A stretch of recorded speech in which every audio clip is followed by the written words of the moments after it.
Audible Inc. presents Death by China, Confronting the Dragon, A Global Call to Action. Written by Peter W. Navarro and Greg Autry. Narrated by Christopher Hurt. To all of our friends in China, may they one day live in freedom, and until that day remain safe. It is the job of thinking people not to be on the side of the executioners. Albert Camus. Forward. In the late 1980s, China was abuzz with excitement and possibility as new ideas, personal freedoms, and economic opportunities were flowing in from the West like a river to wash away the dirt of Mao's Cultural Revolution.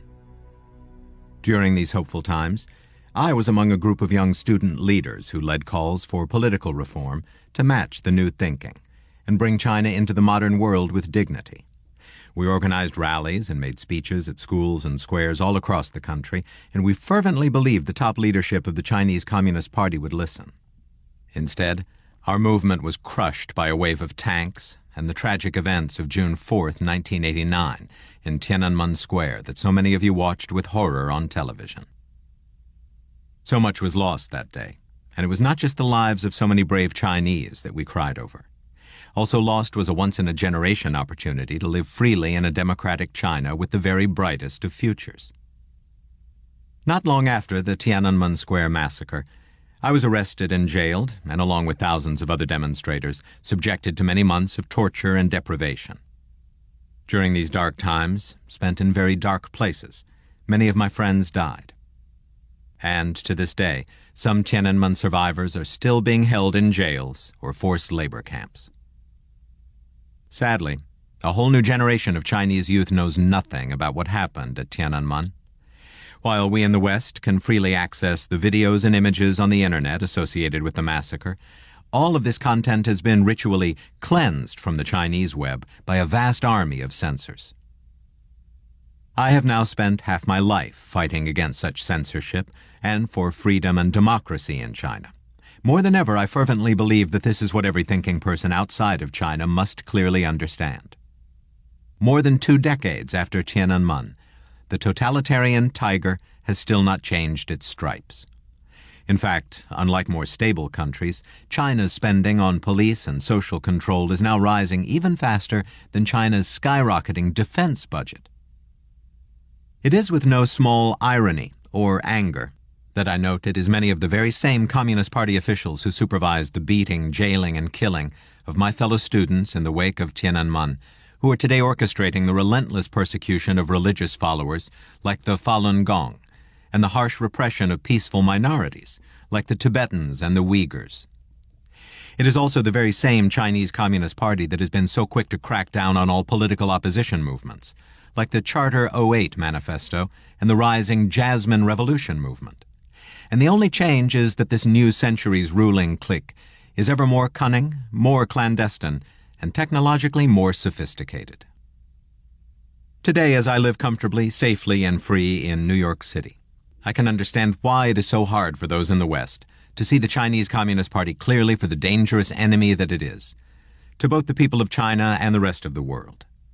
After all, the leaders in Beijing look very personable on TV, and they now quite strategically refrain from the threatening anti-West rants of Mao. But facts are facts, and the truth is the truth. And as the pages of this incredibly powerful book unfold, you will be confronted with fact after incontrovertible fact that the rulers in Beijing continue to brutally suppress the voices of China's own people, even as they systematically flood the world with dangerous products, use a potent arsenal of mercantilist and protectionist weapons to destroy the economies of America and the West, and rapidly arm themselves with the best weapons systems their elaborate spy network can steal from the Pentagon. I can also understand why these sobering facts and harsh truths may be at odds with your own personal experience. As a tourist to China, you may have taken an enjoyable cruise down the Yangtze, been mesmerized by the terracotta soldiers, walked in exhilaration along the Great Wall, or been utterly fascinated by the Forbidden City. Or you may even be an American business executive in Shanghai or Shenzhen, making money hand over fist and being hosted to fabulous meals with no reason to see anything but blue skies and a yellow brick road ahead. Unfortunately, most Americans never see the other face of China and how the Chinese people have paid for all this progress, with a dramatically damaged ecosystem, corruption, social injustice, human rights abuse, poisonous foods, and most seriously, the moral degradation of their souls.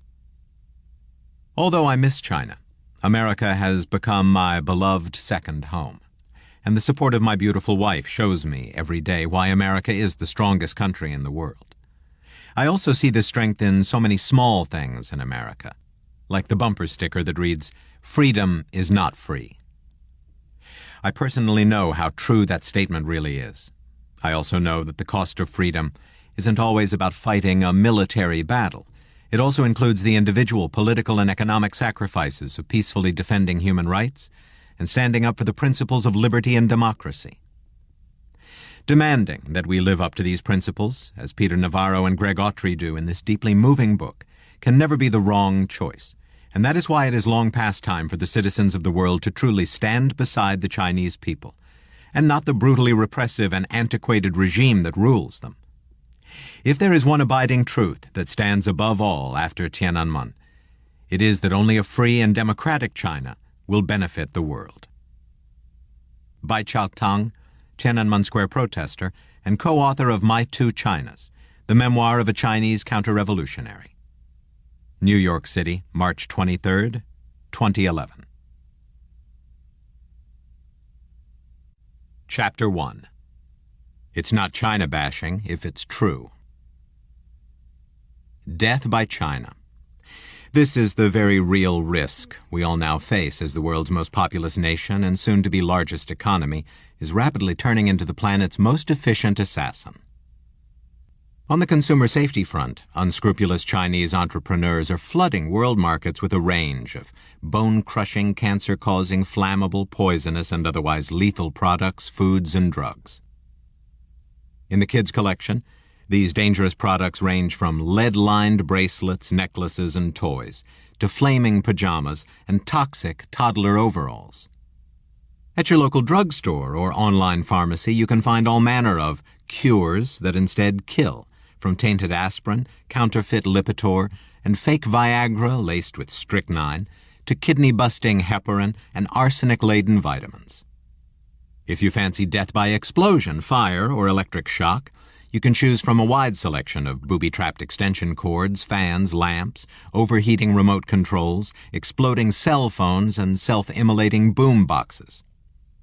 Of course, if you're both hungry and suicidal, you can always feast on imported Chinese fish, fruit, meat, or vegetables, delectably infused with all manner of banned antibiotics, putrefying bacteria, heavy metals, or illegal pesticides. Even as thousands literally die from this onslaught of Chinese junk and poison, the American economy and its workers are suffering a no less painful death to the American manufacturing base. On this economic front, China's perverse brand of communist-style state capitalism has totally shredded the principles of both free markets and free trade.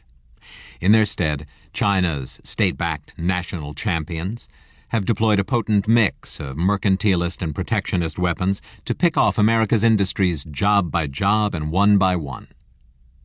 China's weapons of job destruction include massive illegal export subsidies, the rampant counterfeiting of U.S. intellectual property, pitifully lax environmental protections, and the pervasive use of slave labor.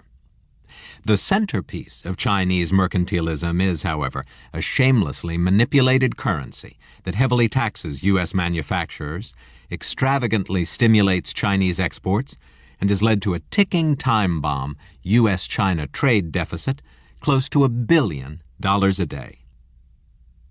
Meanwhile, the entry fee for any American company wishing to scale China's great walls of protectionism and sell into local markets is not just to surrender its technology to Chinese partners.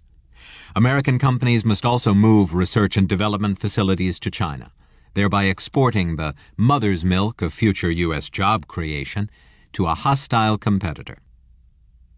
Lost so far in China's mockery of free trade have been millions of U.S. manufacturing jobs, even as the American blue-collar worker has become an endangered species. Consider the following. Since China joined the World Trade Organization in 2001 and falsely promised to end its mercantilist and protectionist practices, America's apparel, textile, and wood furniture industries have shrunk to half their size, with textile jobs alone beaten down by 70%. Other critical industries like chemicals, paper, steel, and tires are under similar siege, while employment in our high-tech computer and electronics manufacturing industries has plummeted by more than 40%. As we have lost job after job across a wide swath of industries, many Americans continue to mistakenly associate Chinese manufacturing only with cheap, low-end products like sneakers and toys. In truth, however, China is steadily marching up the value chain to successfully grab market share in many of America's best-paying remaining industries, from automobiles and aerospace to advanced medical devices. On the wings of massive government support, Chinese companies are busily cornering the market in so-called green industries, like electric cars, solar power, and wind energy. Of course, it is precisely these industries that American politicians have been so fond of touting as America's best new sources of job creation. For example, on the wind energy front, China now leads the world in both wind turbine production and protectionist irony. For even as China's state-subsidized companies flood world markets with their own turbines, foreign manufacturers like the U.S.-based General Electric, Spain's Gamesa, and India's Suzlon are prohibited from bidding on projects in China as part of a Buy Chinese policy. One of the most lethal consequences of China's emergence as the world's undisputed factory floor has been its increasingly voracious appetites for the Earth's energy and raw materials. To feed its manufacturing machine, China must consume half of the world's cement, nearly half of its steel, 1/3 of its copper, and 1/3 of its aluminum. Moreover, by the year 2035, China's oil demand alone will exceed that of total oil production today for the entire world. These are indeed lethal appetites. That's because, to support these appetites, Chinese government officials have climbed into a blood-drenched colonial bed with murderous dictators and rogue regimes around the world. In doing so, Chinese government officials and diplomats are engaging in the most scurrilous abuse of United Nations diplomacy the world has ever seen. As a permanent member of the UN Security Council, China can veto any UN sanctions it chooses to. For almost a decade now, top Chinese diplomats have been using China's UN veto power to broker a wide range of blood for oil and rape for raw material on and its anti-Semitic sham election president to gain access to the world's largest natural gas fields. This act has blown open the door to nuclear proliferation in the Middle East. It has also dramatically raised the probability of a nuclear strike on Israel and significantly increased the risk of an atomic weapon falling into the hands of anti-American jihadists. China's abuse of the peacekeeping mission of the United Nations are hardly isolated incidents. Instead, they are a part of a broader, going abroad strategy that has transformed China from a once isolationist nation into arguably the world's biggest budding colonial empire. This is no small irony for a country originally founded on anti-colonial Marxist principles and once heavily victimized by the British Empire and its opium wars on China. Throughout Africa, Asia, and America's backyard of Latin America, China's own 21st century brand of colonialism always begins with this Mephistophelian bargain: lavish low-interest loans to build up the country's infrastructure in exchange for raw materials and access to local markets. Of course, once a country takes this colonial bait, rather than use local labor, China brings in its huge army of engineers and workers to build new highways and railroads and ports and telecommunications systems. This infrastructure then, both literally and digitally, paves the way for the extraction and transport of raw materials. So it's back to China's factory floors in cities like Chongqing, Dongguan, and Shenzhen. for Cameroon's timber, the Congo's magnesium, Djibouti's gypsum, Gabon's manganese, Malawi's uranium, Mozambique's titanium, Niger's molybdenum, Rwanda's tin, and Zambia's silver. As the final colonial coup de grace, China then dumps its finished goods back onto local markets, thereby driving out local industries, driving up the unemployment rate, and driving its new colonies deeper into poverty. Arming itself to the teeth. Even as China has boomed at the expense of much of the rest of the world, it has used its rapid economic growth to fund one of the most rapid and comprehensive military buildups the world has ever witnessed. In this way, and in the spirit of Vladimir Lenin's dictum that a capitalist will sell the rope that will be used to hang him, every Walmart dollar we Americans now spend on artificially cheap Chinese imports represents both a down payment on our own unemployment as well as additional financing for a rapidly arming China. Here's what just some of that vaunted war machine is shaping up to look like. China's newly modernized Navy and Air Force feature everything from virtually undetectable nuclear submarines and the latest Russian-designed fighter jets to ballistic missiles that can precisely target America's aircraft carriers on the high seas. China's own Pentagon is confidently developing advanced weapon systems, many of which have been stolen from us by Chinese hackers and spies, to shoot down our satellite and GPS systems and send nuclear warheads deep into the American heartland. Unlike a fatigued U.S. Army now thinly stretched by the conflicts in Afghanistan and Iraq, the People's Liberation Army, the largest in the world, has both the overwhelming force and troop readiness to roll over the forces of India, South Korea, Taiwan, or Vietnam, and still have more than enough foot soldiers to crush the Taliban and keep the peace in Baghdad if it cared to.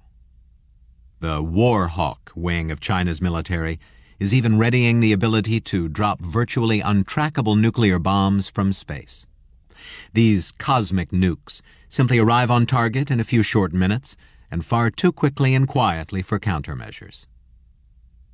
Of course, America isn't the only country that should fear the emergence of a new and powerful Asian aggressor. China's increasingly nervous neighbors now face a rapidly increasing risk from a rising Asian hegemon amidst China's brinkmanship and bullying over everything from access to shipping lanes to long-simmering territorial disputes. It's Big Brother meets Silent Spring. Also in danger are the hundreds of millions of innocent Chinese citizens who face extreme death by China on China risks from China's pollution-rife economic growth model, its rigid class-based Communist Party theocracy, and an Orwell on steroids totalitarianism. On the pollution front, an over-reliance on an export-driven heavy manufacturing economy has turned the atmosphere over China's industrial heartland into the world's biggest toxic cloud and shroud. More than 70% of China's major lakes, rivers, and streams are severely polluted. Even a popular tourist cruise down the Yangtze River above the Three Gorges Dam reveals that this once pristine Chinese national treasure, where Mao once swam, is now virtually devoid of birds and visible signs of aquatic life. Meanwhile, what happens in China doesn't stay in China. As Chinese factories churn out a flood of products destined for the shelves of Target and Walmart, China's particularly virulent brand of air pollution rides more than 6,000 miles along the jet stream to California, dropping toxic waste all along the way. Today, most of the acid rain in Japan and South Korea is made in China, while an increasing share of the fine particulate found in the air in West Coast cities like Los Angeles likewise started out in a Chinese factory.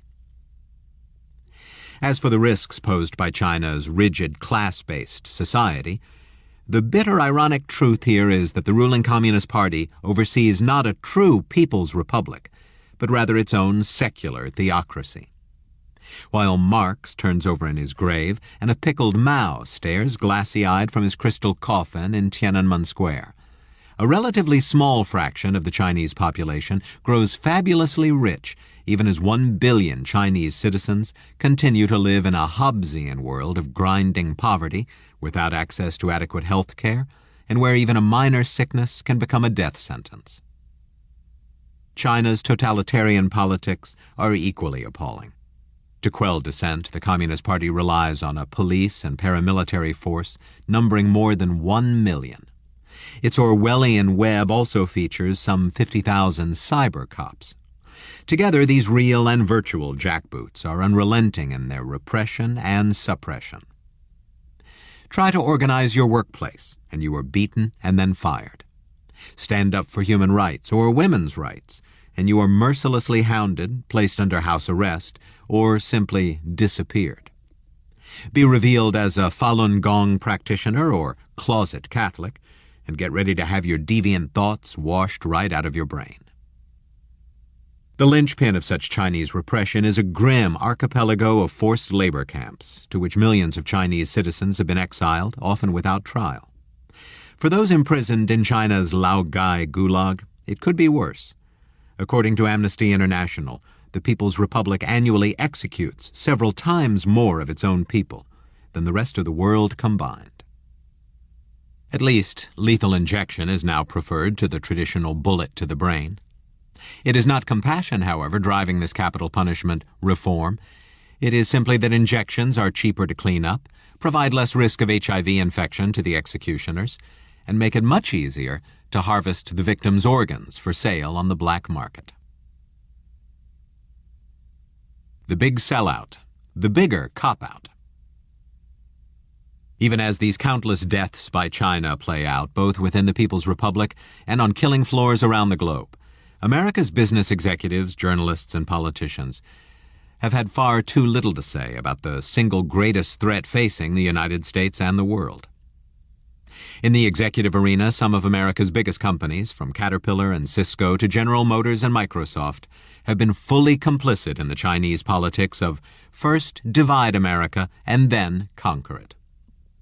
The tragedy here is that when China's mercantilist onslaught against American industry began in the late 1990s, and industries like furniture, textiles, and apparel began falling one by one, the business community and organizations like the U.S. Chamber of Commerce were staunchly united.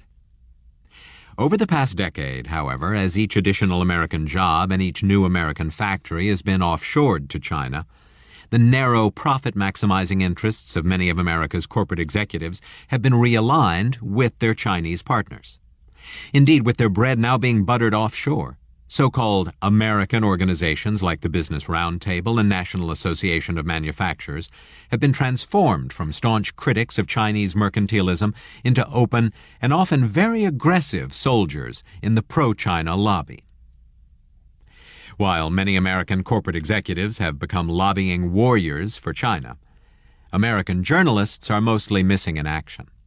The downsizing of newspapers and network television news in an age of the Internet has led to the closing or shrinking of many foreign news bureaus. As a result, the American media has had to increasingly rely on the flow of news from the government-owned Chinese press, one of the most effective and relentless propaganda machines the world has ever witnessed. Meanwhile, the cream of America's financial press, most notably the Wall Street Journal, clings zealously to a free market and free trade ideology, seemingly oblivious to the fact that China's one-way free trade is simply America's unilateral surrender in an age of Chinese state capitalism. The absurdity here is that instead of seeing trade reform as a legitimate form of self-defense against a relentless Chinese onslaught of beggar-thy-neighbor practices, publications like the Wall Street Journal continually rail against the threat of American protectionism. It's all so much nonsense, but the ideological drumbeat goes on. As for America's politicians, no single group of individuals deserves more blame for standing meekly, passively, and ignorantly by as China has had its way with the U.S. manufacturing base and engaged in its massive military buildup. It's not that the American Congress hasn't been fully warned about the dangers of a rising China. Each year, the congressionally funded U.S.-China Commission publishes both an annual report and ample testimony about this emerging threat. For example, the U.S.-China Commission has warned that Chinese espionage activities in the United States are so extensive that they comprise the single greatest risk to the security of American technologies. In fact, to date, China's far-reaching spy network has stolen critical secrets related to the Aegis guided missile destroyer, B-1B bomber, Delta IV rocket, ICBM-capable guidance systems, stealth bomber, and space shuttle. Chinese hackers and spies have been equally effective at delivering details on aircraft carrier launch systems, drones, naval reactor designs, submarine propulsion systems, the inner workings of neutron bombs, and even highly specific U.S. Navy warship operations procedures. Similarly, on the economic threat, the Commission has pleaded with Congress to recognize that small and medium-sized American businesses face the full brunt of China's unfair trade practices, currency manipulation, and illegal subsidies for Chinese exports. Despite these warnings, Congress continues to ignore the advice of its own independent commission and wake up to the rising economic and military threat from China. Of course, the White House must share equal blame.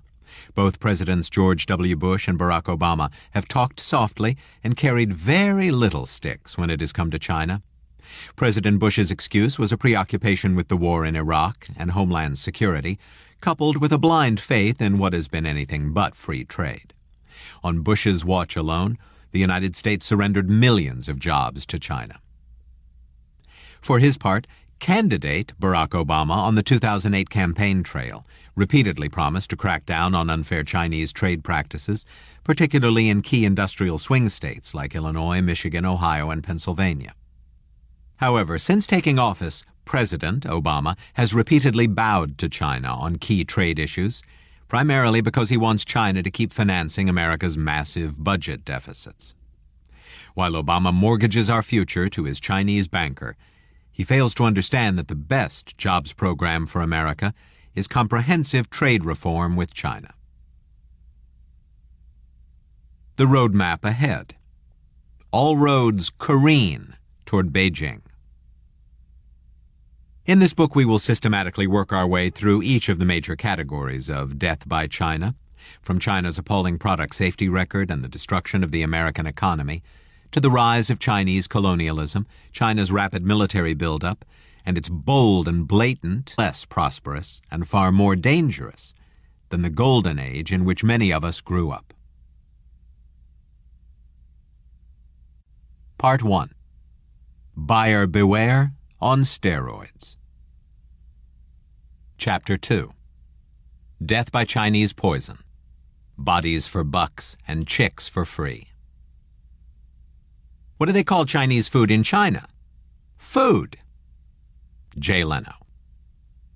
While that joke is pretty funny, the phrase Chinese food has taken on far more serious implications now that China is supplying America with more and more of its fruits, vegetables, fish, and meat, not to mention vitamins and prescription drugs.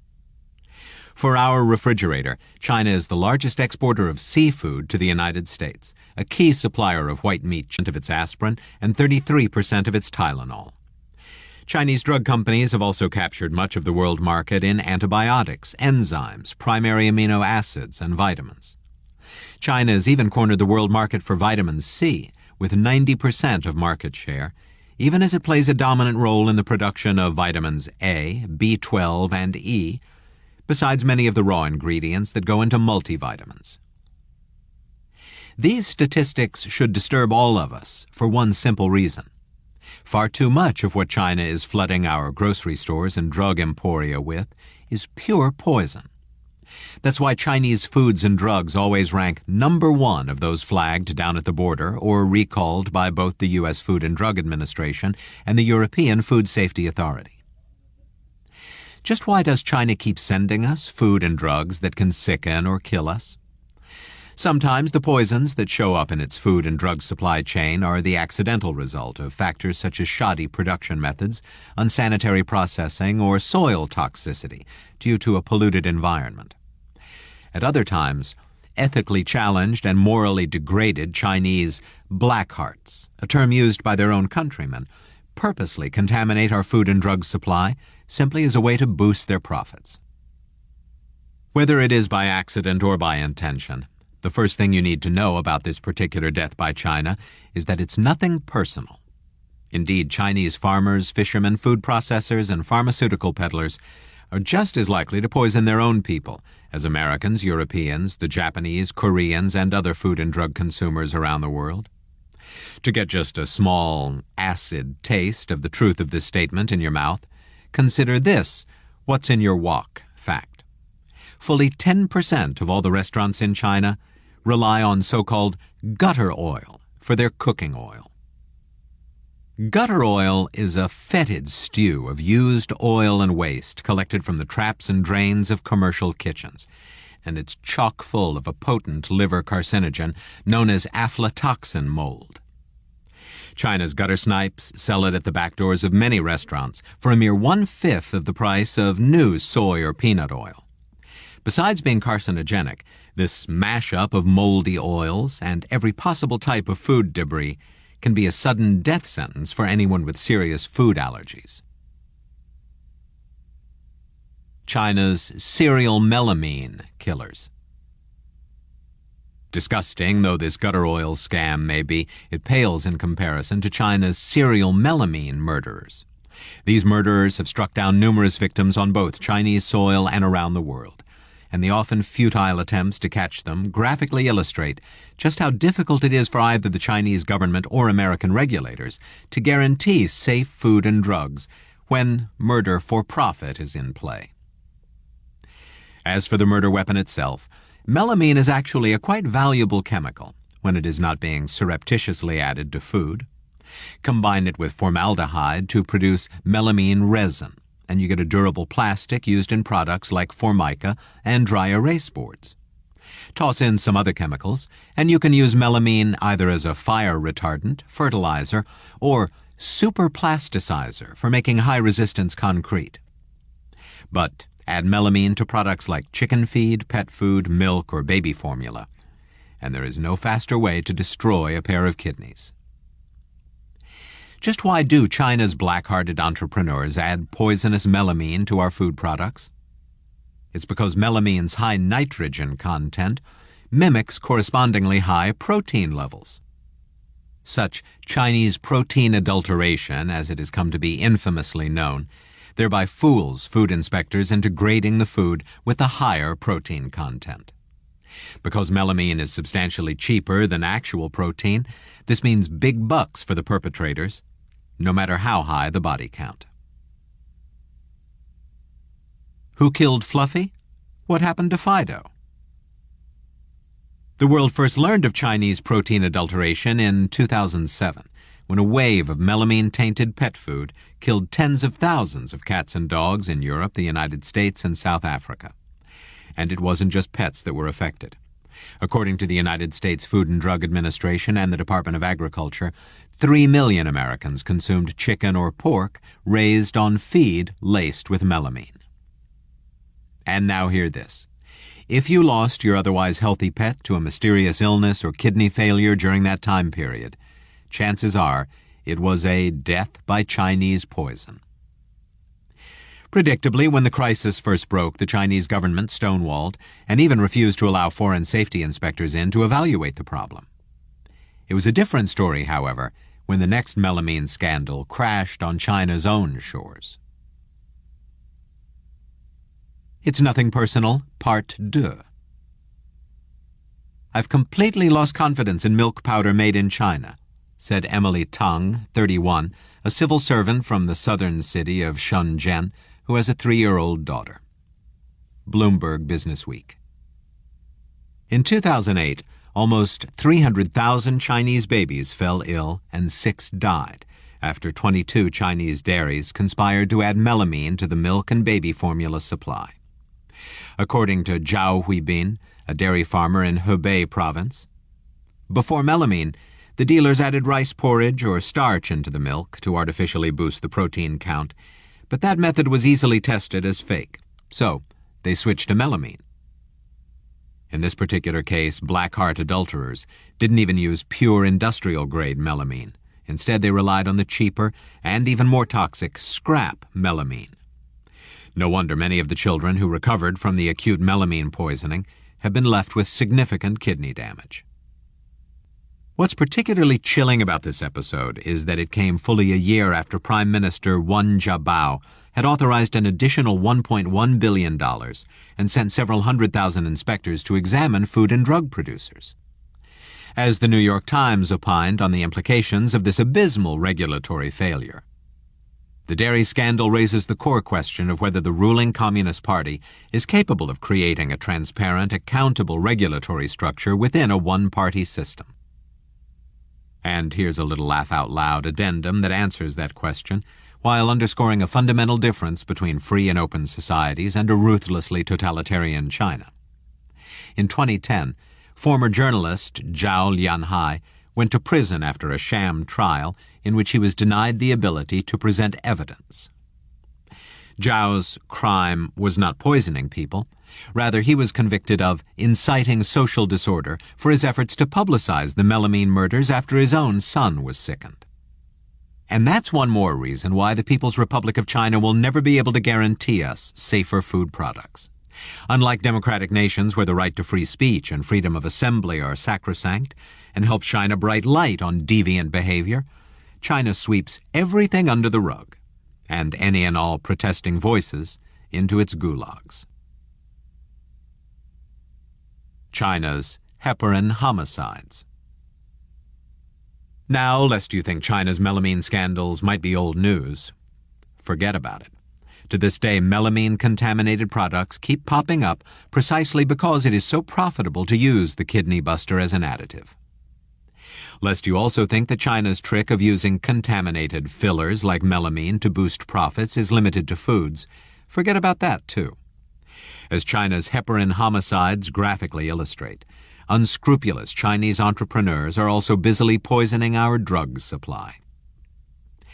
Heparin is an anticoagulant drug used in everything from heart surgery and blood transfusions to intravenous therapy and kidney dialysis. And it is actually made from the lowly mucous membranes of pig intestines. In fact, that's how China has gotten into the Heparin Manufacturing Act. As the pork capital of the world, the dragon has a seemingly endless supply of pig guts.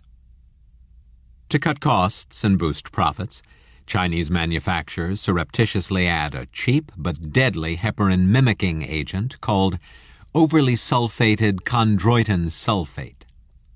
This particular poison triggers severe and sometimes fatal allergic reactions, from low blood pressure and shortness of breath to vomiting and diarrhea. Now here's what's particularly nasty about this bait-and-switch. The heparin contaminant is so close in chemical structure to actual heparin that it is very difficult to detect. It's also 100 times cheaper, $9 per pound versus $900.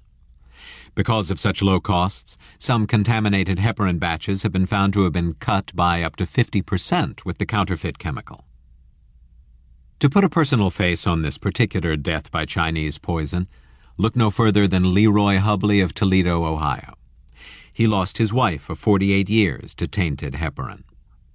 Just a month later, and before the contaminant was identified, Hubley's son, who shared his mother's inherited kidney dysfunction, fell victim to the same Chinese cost-cutting scam.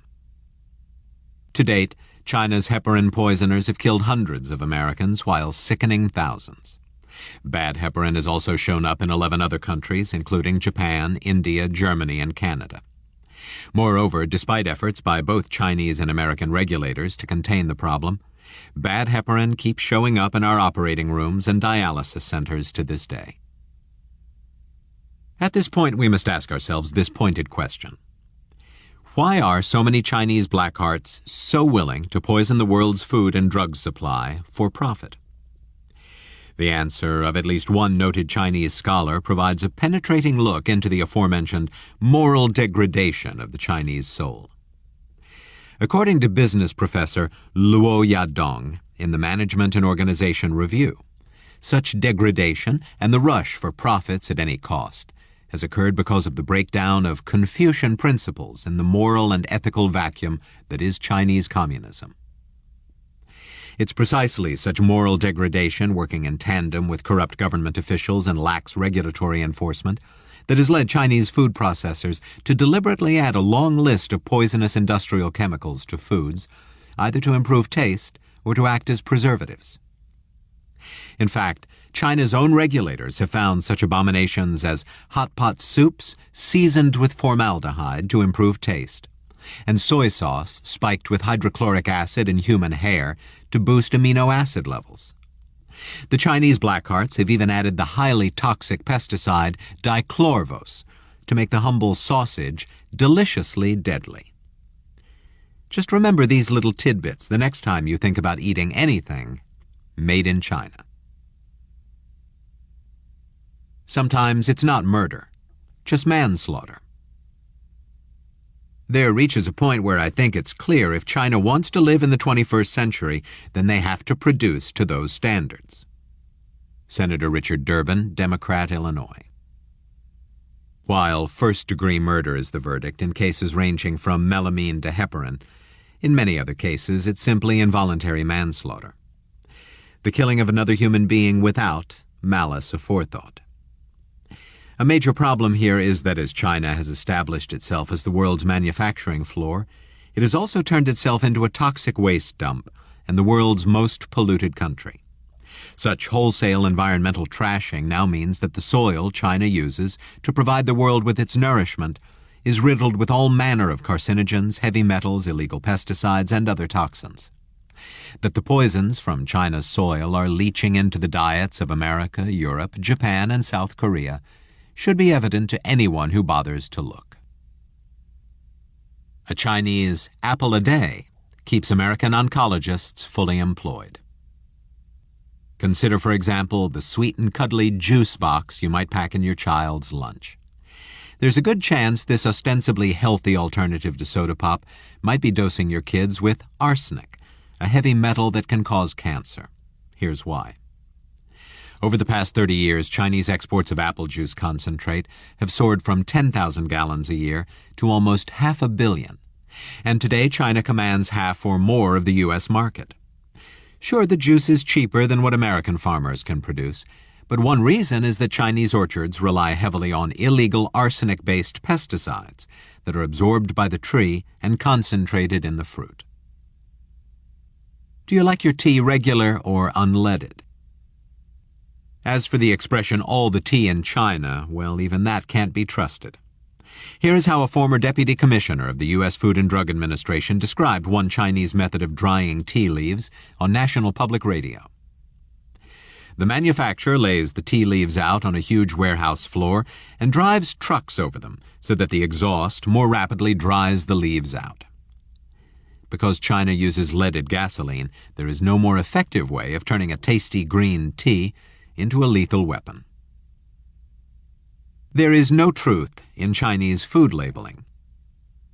In addition, one of the most deceptive Blackheart practices is to chronically mislabel organic food products. Not surprisingly, Chinese farmers have been eager to jump on America's organic foods bandwagon, but this admission from a Chinese grocery store owner says it all.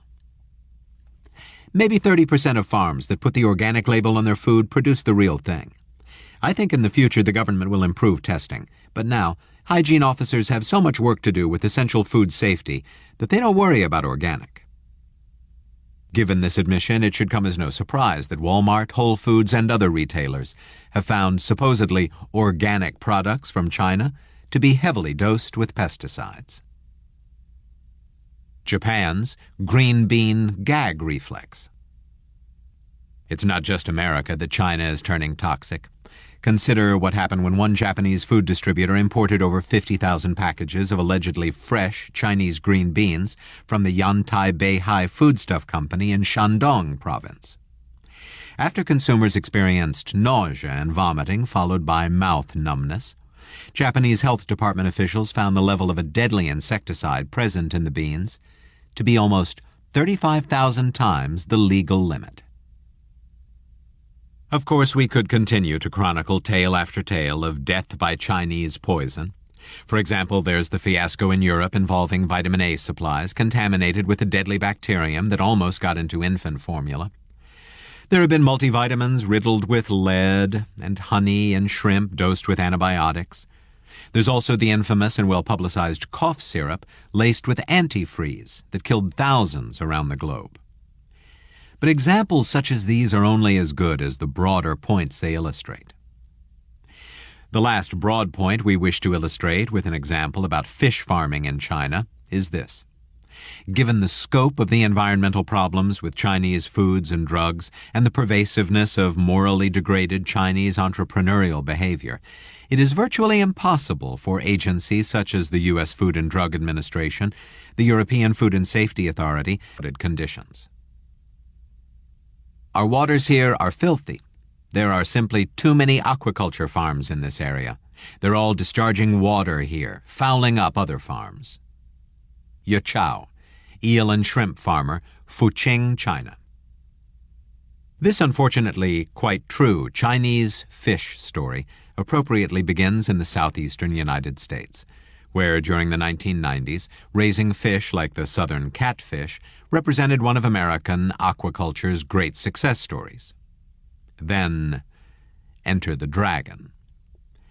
As we discuss fully in Part 2, Weapons of Job Destruction, Chinese enterprises benefit from an array of unfair trade practices, and China's fish farms are no exception. Indeed, beginning in the early 2000s, under the onslaught of Chinese subsidized exports, many American fish farms across states such as Louisiana, Mississippi, and Alabama quite literally dried up. Today, China is the world's leading source of farm-raised fish and dominates the markets for catfish, tilapia, shrimp, and eel. However, China's fish farms provide no pastoral image of peace and harmony with nature. Rather, they project a paradise-lost nightmare of hellish filth. This fish farm filth begins with the fact that less than half of China has access to sewage treatment facilities. How this human waste, along with a flood of pesticides, fertilizers, coal slurry, antibiotics, dyes, and other pollutants, finds its way onto your Friday night dinner plate is instructive. This stomach-turning journey begins at the upper reaches of the Yangtze River and runs over 3,000 river miles to China's eastern delta. It is at this eastern delta where much of the contaminated fish raised for export to the United States, Europe, Japan, and elsewhere is raised.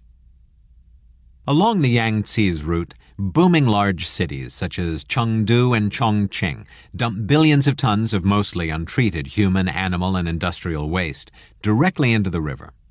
This toxic mess is then given some considerable time to ferment and stew as it collects in the reservoir behind the gigantic Three Gorges Dam below Chongqing.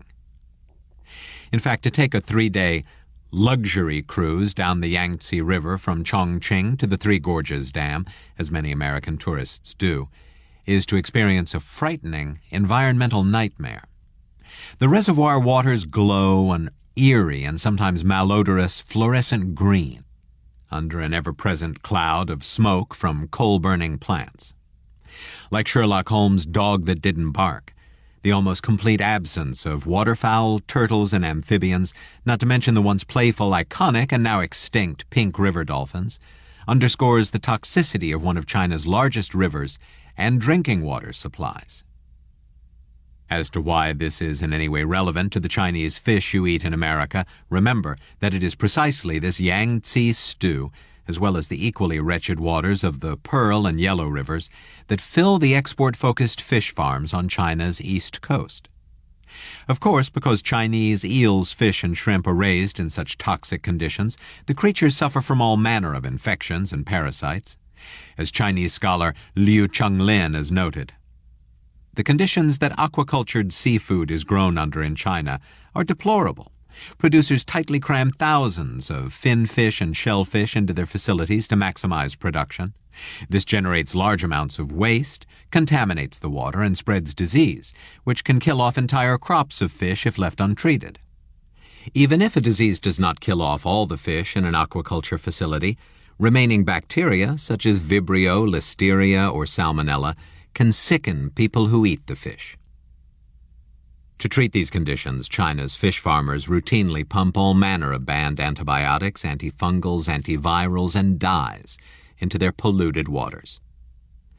These toxic substances, which are inevitably absorbed into the creature's flesh, range from malachite green, chloramphenicol, and fluoroquinolones, to nitrofurans, contraceptive drugs, and gentian violet. and they can do everything from cause cancer and trigger rare diseases like aplastic anemia to degrade the human body's ability to use antibiotics to cure infections.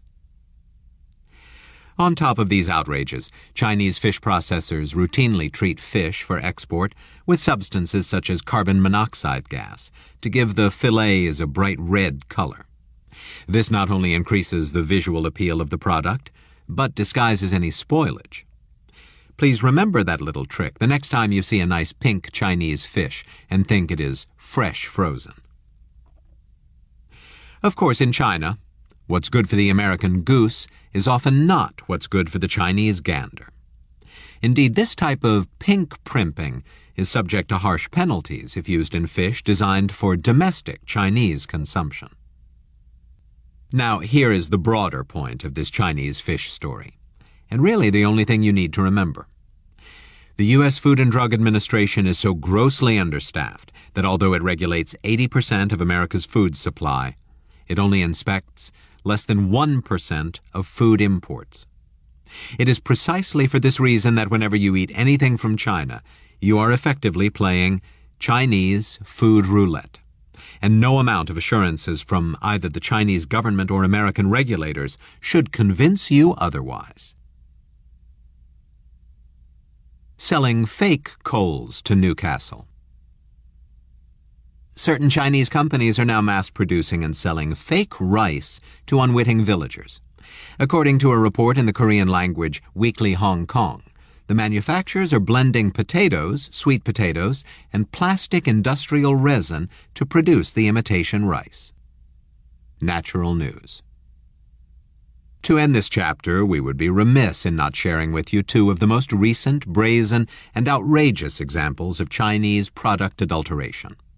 These examples put several exclamation points on the point that if Chinese entrepreneurs will do these kinds of things to their own countrymen, why would you expect them to send us safe food, drugs, or products?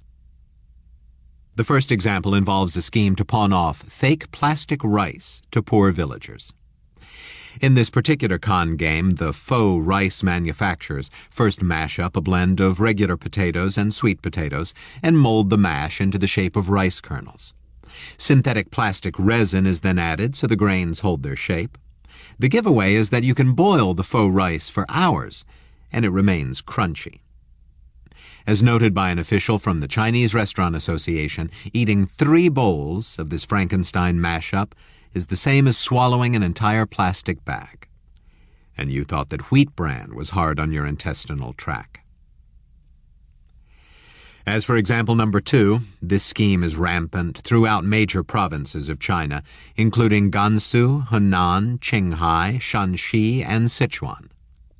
The con involves adding fake flavors and aromas to ordinary rice to make it smell and taste like the much more expensive premium and aromatic Wuchang rice. By adding a mere half a kilo of fragrance, an unscrupulous Chinese rice processor can aromatize up to 10 tons of rice. That this scheme is out of control is captured in one laugh-out-loud statistic reported by the Chinese media. Each year, farmers grow only 800,000 tons of Wuchang rice, but more than 10 million tons are sold at market. Nor is there any apparent remorse among the perpetrators of this scam. When confronted, one spokesman for a company caught red-handed simply said, "The adulterated rice products have been selling very well due to the lower prices compared to the real thing." We know sociopaths who have more social conscience. Chapter 3. Death by Chinese Junk. Strangling our babies in their cribs. Amber Donnells was sitting on her porch when she heard an explosion followed by screams. She turned to see her son, Brian, 6, running toward her, his clothes on fire, and flames shooting up at the rear of the Donnells' mobile home. He'd been riding his newly minted Chinese-made ATV when suddenly it sped up and raced out of control. The red 110cc four-wheeler barely missed a propane tank before crashing into the trailer and catching fire. St. Louis Post-Dispatch. There's nothing funny about this horrific story. Fortunately, young Brian did survive his severe burns. Still, it's worth reporting to you the quite unintentionally comic remark of Brian's grandfather after the incident, because it reflects the ongoing obliviousness of far too many American consumers to the threat of Chinese junk. Said Tim Donalds Sr., who bought the ATV for the poor kid, "I didn't think it was going to blow up, or I would not have bought it." Indeed. Well, we are here to warn you that from now on, any time you buy products from China, you should expect the worst. That's because Chinese manufacturers have an exceedingly long history of junk that blows up in the night or day, and an equally long history of junk that burns up and breaks up and batters and bruises. Here's just a small sampling of the myriad disasters that can befall you, your family, your neighbors, your co-workers, or your friends, if you remain as oblivious to the dangers as Brian's granddad. You break your collarbone when a faulty fender on your bicycle falls into the tire and throws you over the handlebars. Your teenage baseball-playing son catches an errant ground ball right in his protective cup, which shatters on impact, leaving painful cuts and bruising. A guest at your Super Bowl party suffers severe burns when the TV remote overheats in his hand. Your next-door neighbor's house burns down because of faulty wiring in a fan. Your best friend is fragged when the cell phone in his chest pocket explodes and sends bone shrapnel into his heart. The obvious question that arises from these tales from the manufacturing dragon's crypt is why we aren't being protected from the myriad dangers. The answer lies in the abject breakdown of 5 major lines of defense that are supposed to protect you and your family from such abominations. Your first line of defense should be the Chinese workers assembling your products. Overworked, underpaid, poorly trained, and often abused assembly line workers in China's workers' paradise are in no condition to do the sort of quality assurance that the Japanese, Americans, and Europeans take for granted. In fact, stopping a production line in China to fix a problem could get you fired. In his wonderfully told book, Poorly Made in China, Paul Midlers noted that reporting quality defects is likely to get any would-be whistleblower branded an enemy of the state. Your second line of defense ought to be the Chinese manufacturers themselves. They should have a strong motive to produce safe products, if for no other reason than you will sue them if they don't. Oh, but wait, we forgot to tell you. Even if you can find a guilty Chinese company to pin a problem on, a very difficult task, you likely won't be able to sue in either an American or Chinese court. In the extremely rare event you win a legal judgment, just try collecting the money. Even sending back a defective product for rework is nearly impossible, because the Chinese customs rules that prevent importing defective products offer a nice excuse to the manufacturer. The point? Liability flows across the Pacific in only one direction. As for your third line of defense against Chinese junk, this should be the Chinese regulatory system. Good luck with that, too. China's product safety bureaucracy is not only grossly understaffed, it ranks as one of the most corrupt in the world. It's not just that Chinese inspectors can be bought at the rate of a few dimes per dozen. It's also that many of the Chinese manufacturers producing deadly junk are owned by the government. And it will be a blue sky day in Beijing before the government will crack down on itself. Still, a fourth line of defense should be America's own border inspectors and consumer protection agencies. However, what America's product cops sadly share in common with their Chinese counterparts is an understaffing problem. As we saw in Chapter 2, Death by Chinese Poison, only 1% of the Chinese food entering America is even inspected. As you will soon see, we have a similar problem when it comes to agencies like America's Consumer Product Safety Commission. This leaves you with your fifth and final line of defense. The American companies stuffing America's retail channels with cheap Chinese imports while they're supposed to be conducting rigorous tests for quality control. What's particularly troubling here is not just the naivete of so many American corporations, so ready to trust the Chinese to police their own factories. It's also the willingness of far too many of these corporations to quickly deny culpability or even cover up problems whenever things go so terribly wrong. Hey, We're talking to you, Walmart, among many others. So, dear friend, please read this chapter and weep accordingly, as we regale you with tale after tale of the myriad Chinese products that can sicken, maim, or kill you. Then once you finish this chapter, dry your eyes and call, write, or email your congressional representative. It's well past time for all of us to stand up just like Peter Finch did in the movie Network and shout, "We're mad as hell, and we won't buy your Chinese junk anymore." China's appalling record on product safety. Import from China, save money, lose your life. Leslie LeBon. Before we explain why Chinese manufacturers are so prone to producing lethal junk, it's important to debunk one of the favorite myths of China apologists, namely that Chinese products are as safe as other countries. The indisputable fact of the matter here is that while all countries on occasion produce defective and dangerous products, hey, even a company like Toyota, known for its superb quality, messes up big sometimes. The Chinese are in a league all by themselves. To prove this, we could quote you statistic after statistic. However, this quick reprise of China's product safety record in Europe should more than suffice. Consider that in 2009, China captured fully 58% of the product safety notifications issued by European regulators, while only 2% of United States exports to Europe were flagged. And please note, Chinese exports to Europe are only slightly higher than that of United States exports, 18% for China versus 13% for the United States. A simple calculation with these ratios shows that Chinese products are flagged for safety violations at a rate 22 times higher than that of the United States. Now, here is the kicker. Despite vigorous attempts by the European Union to improve China's product quality compliance, including a special inspection process for Chinese goods and sending European inspectors to China to train government officials on product safety standards, China still managed to outdo itself by capturing an astounding 61% of all EU notifications in 2010.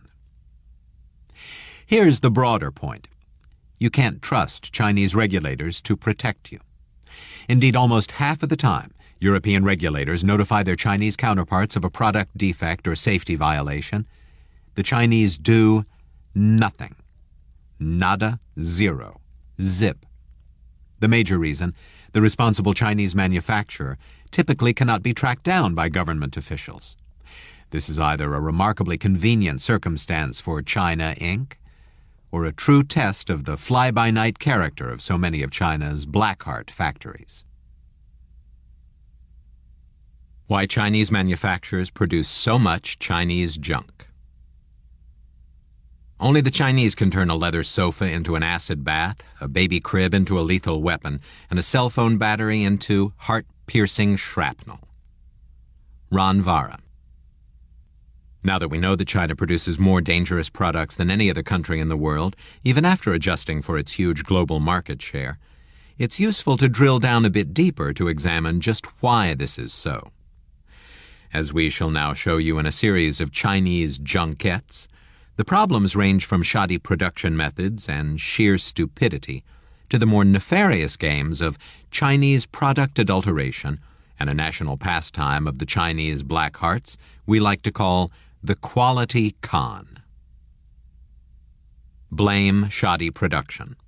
Chinese drywall leaves many high and dry. When Bill Morgan, a retired policeman, moved into his newly built dream home in Williamsburg, Virginia, his wife and daughter suffered constant nosebleeds and headaches. A persistent foul odor filled the house.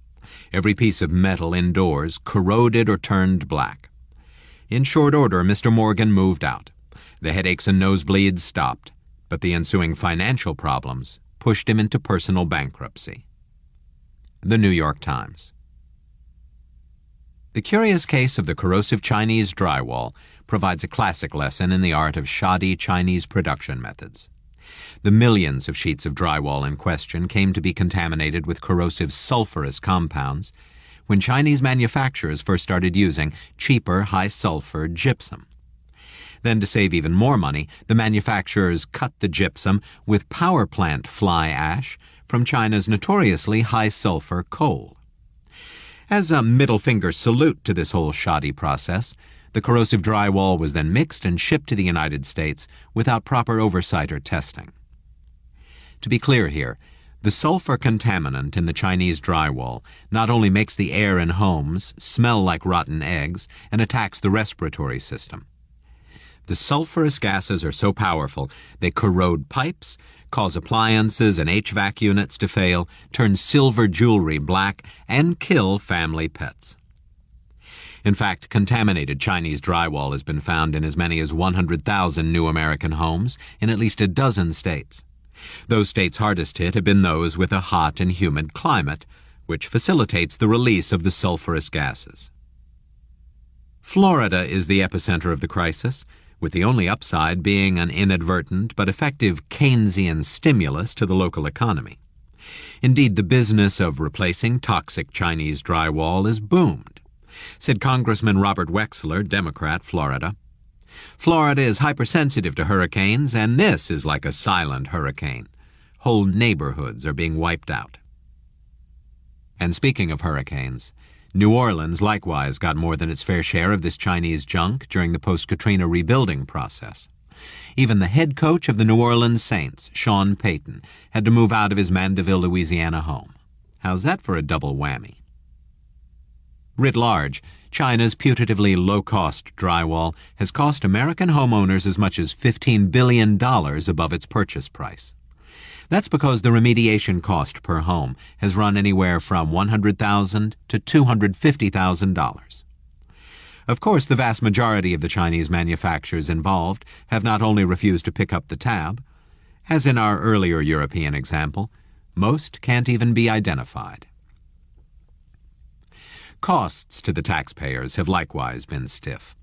To investigate the scandal, the Consumer Product Safety Commission incurred the highest compliance costs in the agency's history, while the IRS had to create a special deduction just so affected homeowners could write off the cost of the damages and drywall remediation. That's right, folks. The rest of us are paying for this drywall debacle in our tax bill, even if we didn't take the hit. If there were ever a lesson that cheap Chinese goods aren't really cheap, this is it. If there were ever validation of the claim that you get what you pay for, this is it too. Blame sheer stupidity. Would you like eczema with that sofa? One night I found him with blood all over his face because he had been scratching himself in his sleep. We had to put gloves on him. Rebecca Lloyd Bennett. While shoddy production methods are the source of at least some of the problems with Chinese junk, sometimes it's just sheer stupidity. How else can you explain the use of one of the most potent allergic sensitizers known to medical science, dimethyl fumarate, in the production of leather goods for sofas and other furniture? This particular death by China farce started in the hot and humid warehouses of Guangdong. That's a province on the southern coast of China near Hong Kong, and a place that Americans more generally refer to as Canton. To prevent mold from growing on insufficiently cured leather used for pillows and cushions, a group of Chinese furniture producers began treating their leather goods with dimethyl fumarate. This DMF is an extremely powerful chemical that can burn its victims right through their clothing, and that even at very low concentrations produces extensive eczema that's difficult to treat. The further interesting twist in this Dumb and Dumber tale is the way the manufacturers applied the DMF. They put it in small packets inside the leather cushions, under the assumption that the mold fighter would be released whenever temperatures got too high in their warehouses or along the transportation routes to market. What these Guangdong imbeciles didn't count on is that the DMF would also be released from body heat as people sat on their chairs, sofas, and love seats. And released, the DMF was, as thousands of consumers across Finland, France, Poland, Sweden, and the United Kingdom quite literally got burned by their furniture. In the UK alone, close to 2,000 victims suffered severe skin or eye complaints, breathing difficulties, or other medical complications. As with so many deaths by Chinese junk, young children would suffer the most. British infant Archie Lloyd Bennett was burned over much of his body. In a heart-wrenching twist, 3-year-old Scottish lass Angel Thompson was torched so badly that hospital staff felt the child may have been intentionally burned with cigarettes. On these suspicions, the staff contacted social services to report a possible case of parental abuse. Angel's mother, Anne, was terrified for a time that her daughter was going to be taken away from her before the real Chinese culprit was identified. As for the now predictable epilogue to this tale, while a judge ordered the British businesses who sold the deadly leather goods to pay $32 million to the victims, the Chinese manufacturers got off scot-free, which is an insult to both our sensibilities and Scotland. Blame product adulteration, number 1. It's impossible to get the Chinese lead out. On August 2nd, Mattel recalled about 1.5 million Chinese-made Fisher-Price toys, including characters such as Dora the Explorer, Big Bird, and Elmo, that contained lead paint. In June, about 1.5 million Thomas & Friends wooden railway toys imported from China were recalled because of lead paint. Lead is toxic if ingested by young children. MSNBC.com. We are already familiar with the role of Chinese product adulteration in creating deadly food and drugs. We saw it in Chapter 2, when black-hearted Chinese entrepreneurs cut their costs by adding ingredients like melamine to pet food and chondroitin sulfate to heparin. Regrettably, Chinese manufacturers play the same game with many other products. Nowhere is this more evident than in the ongoing battle to keep heavy metals like lead and cadmium off America's retail shelves. Lead hits young children the hardest because their developing brains and bodies are particularly sensitive to even relatively small amounts of the heavy metal. From just small lead doses, young kids can suffer irreversible injuries that later in life result in anything from attention deficit disorder and hyperactivity to criminal behavior, brain swelling, and major organ failure. Because children are so much at risk from the effects of lead, it is all the more despicable that so many of the Chinese products contaminated by lead are aimed at our children, whether it be iconic Sesame Street toys, teen heartthrob jewelry, or classic wooden trains. And by the way, China's black heart product adulterers love to put lead in paint because, despite causing permanent brain damage, lead paint dries a lot faster and thereby significantly reduces production costs. Lead is also a low-cost and more pliable substitute for more expensive metals like nickel and silver in products like jewelry and trinkets. As the MSNBC excerpt at the beginning of this section indicates, a poster child for Chinese lead woes has been the Mattel Corporation. Several years ago, it was involved in one of the most high-profile product scandals in the modern era, one that resulted in millions of toys being recalled. One important lesson to draw from the Mattel lead meltdown is that, contrary to the popular spin of some China apologists, it does not appear to matter how many years of experience American companies have in China or how closely they believe they have developed relationships with their Chinese suppliers. Companies like Mattel can still be fooled, and kids around the world can still be put in harm's way. Blame product adulteration number 2. What's that powder on my tricycle, Daddy? In talking about lead, we would be remiss if we did not share with you 2007, when a vendor to a major urban school district decided to test its Chinese-manufactured products for lead. These tests did, in fact, reveal the toxic tricycles. At that point, according to a purchasing manager for the company at the time, the company put a stop-ship order on all of the products to prevent them from going out to additional customers. The company then sent out its remaining inventory to a local vendor to have the powder coating stripped from each bike and the tricycles refinished. That was exemplary corporate behavior. What was not exemplary was this sin of omission. According to the purchasing manager, the company failed to inform the school district of the tricycles that had already been shipped.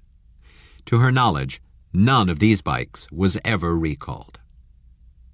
In fact, a recall would have been devastatingly expensive to the vendor and damaging to the long-term customer relationship. What this story, like so many others, illustrates is that when a reputable U.S. firm goes into business with a Chinese manufacturer to save money, it will often find itself catapulted into a compromising position. At least based on this story, you shouldn't count on American companies to always do the right thing. Blame product adulteration number 3. If they don't want lead, let them eat cadmium. Walmart said Wednesday it is pulling an entire line of Miley Cyrus brand necklaces and bracelets from its shelves after tests performed for the Associated Press found the jewelry contained high levels of the toxic metal cadmium. Walmart had learned of cadmium in the Miley Cyrus jewelry as well as in an unrelated line of bracelet charms back in February, but had continued selling the items. Associated Press. Having been busted on numerous occasions for the unauthorized use of lead, China's black hearts have figured out a way to adulterate their products with other equally deadly but less detectable heavy metals, such as antimony, barium, and worst of all, cadmium. In fact, cadmium is a veritable cornucopia of catastrophe. A known carcinogen, it can trigger severe respiratory responses like toxic pneumonitis and pulmonary edema. Cadmium can also suck the mineral densities out of bones, thereby causing severe back and joint pain while increasing the risk of fractures. And it can cause kidney dysfunction that can lead to coma.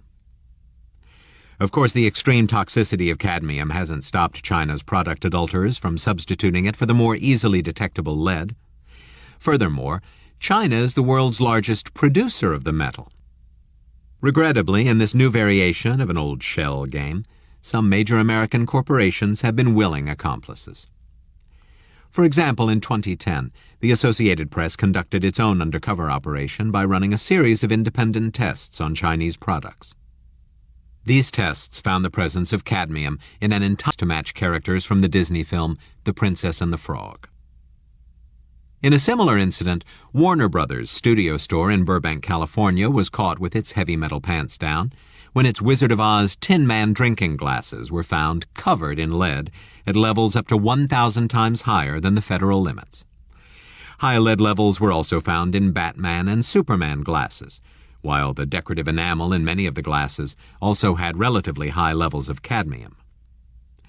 When asked why they were willing to put American kids in harm's way, studio executives for this American icon chose to protect themselves with this incredulous response. It is generally understood that the primary consumer for these products is an adult, usually a collector. Oh, really? Blame the quality con. While our corporations lay sleeping. A major customer complained that our bottles were being made too thin. The Chinese factory had quietly adjusted the molds so that less plastic went into making each bottle. As a result, when the bottle was given the slightest squeeze, it collapsed. After investigation, we discovered that the bottle had gone through more than one change. The factory had been making downward adjustments over a several-month period. The first bottles that came off the line were sturdy, but then they came out as merely acceptable. When none of us noticed the first changes, the factory decided to go for it again. Putting less plastic in the bottles generated savings, but these were not shared with the importer. The only thing passed on to the importer was the increase in product risk. Paul Midler, Poorly Made in China. It's time for all of us now to become more familiar with one of the favorite games China's product adulterers love to play with naive and trusting foreigners. This game we call the Quality Con goes hand in glove with a complementary game we have dubbed the Shanghai Sting. Here's how the games begin. An American executive, hot to outsource his company's production to cut costs, travels to China to find a cheap Chinese manufacturer. Upon finding a possible candidate, the American exec shows plans or blueprints to the Chinese manufacturer detailing exactly what is needed. At this point, one of three things can happen. In the best-case scenario, the Chinese manufacturer enters into a long-term agreement with the American company, produces high-quality products at a low cost, and the two live prosperously ever after. The second, far more likely possibility is the Shanghai Sting. Here, the Chinese manufacturer declines the offer to produce the product, but keeps the American company's design. Within a few months, that same Chinese manufacturer is producing the American company's product for sale as a competitor, using the American company's stolen design. The third possibility is the quality con, described by Paul Midler in the earlier excerpt from his revealing book, Poorly Made in China. The quality con starts when the Chinese manufacturer quickly produces a high-quality beta test version of the requested product exactly to specs. On the basis of that high-quality sample, the American company contracts with its new Chinese supplier for a given amount of the product on a weekly or monthly basis. At first, the American company will be extremely pleased with the deal. Costs are cut significantly, often by as much as 50%. In this honeymoon period of the quality con, the American company makes money hand over fist, and it is at this happy apex in the relationship that the quality con begins in earnest. For, over time, the Chinese manufacturer slowly and sometimes infinitesimally begins to substitute inferior raw materials or components as a means of boosting margins. Shave a little here, shave a little there, but never shave too much all at once so that the quality adjustment is noticed. Of course, the more naive the American company's management team, the more that team will trust its Chinese counterpart to continue producing quality products and dispense with intensive testing.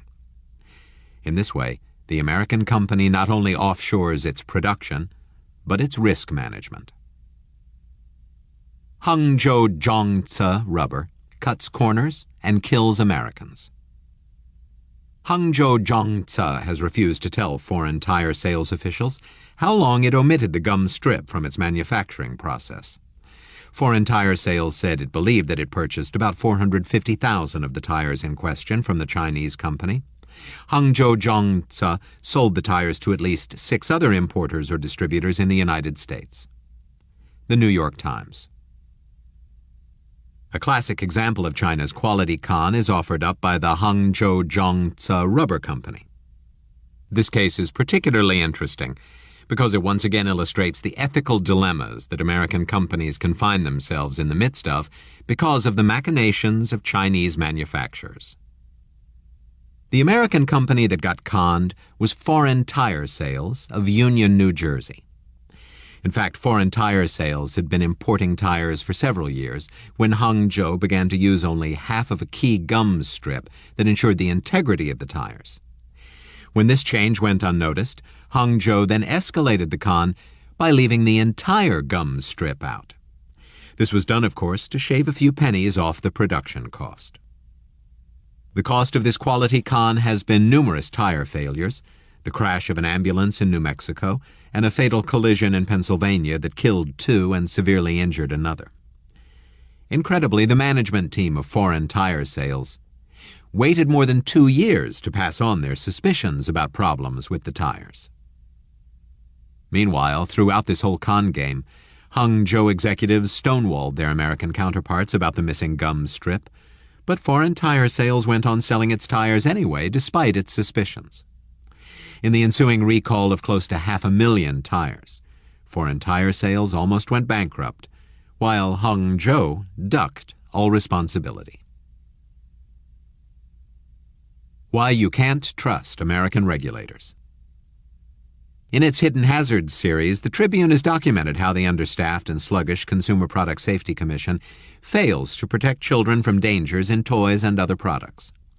The paper's examination of Simplicity's popular cribs underscores that, even in the aftermath of a child's death, the agency can fall short in its watchdog role, leaving children vulnerable to a documented hazard. Interviews and records show that the federal investigator assigned to baby Liam's death failed to inspect the crib in his initial inquiry and didn't track down the model or manufacturer. We get so many cases, the investigator Michael Eng said in an interview this month. Once I do a report, I send it in, and that's it. I go to the next case. We could spend more time, but we are under the gun. We have to move on. Chicago Tribune. One of the longest-running Chinese junk sagas in American history, the battle to keep our babies safe in their cribs and strollers, aptly underscores the point that you will not be adequately protected from Chinese junk by the American product safety and regulatory system. In fact, Chinese-made cribs and strollers have been cutting, suffocating, trapping, and strangling American children for more than 5 years. The first recorded victim of Chinese cribicide was the baby Liam Johns in 2005. Said his grief-stricken mother on CBS News, "The side of the crib had come off, forming a V, which caused him to get stuck feet first, and he got stuck in his neck at the crib. I gave him CPR and waited for the ambulance to arrive, and they took him to the hospital where he was pronounced dead." In fact, baby Liam would die in vain.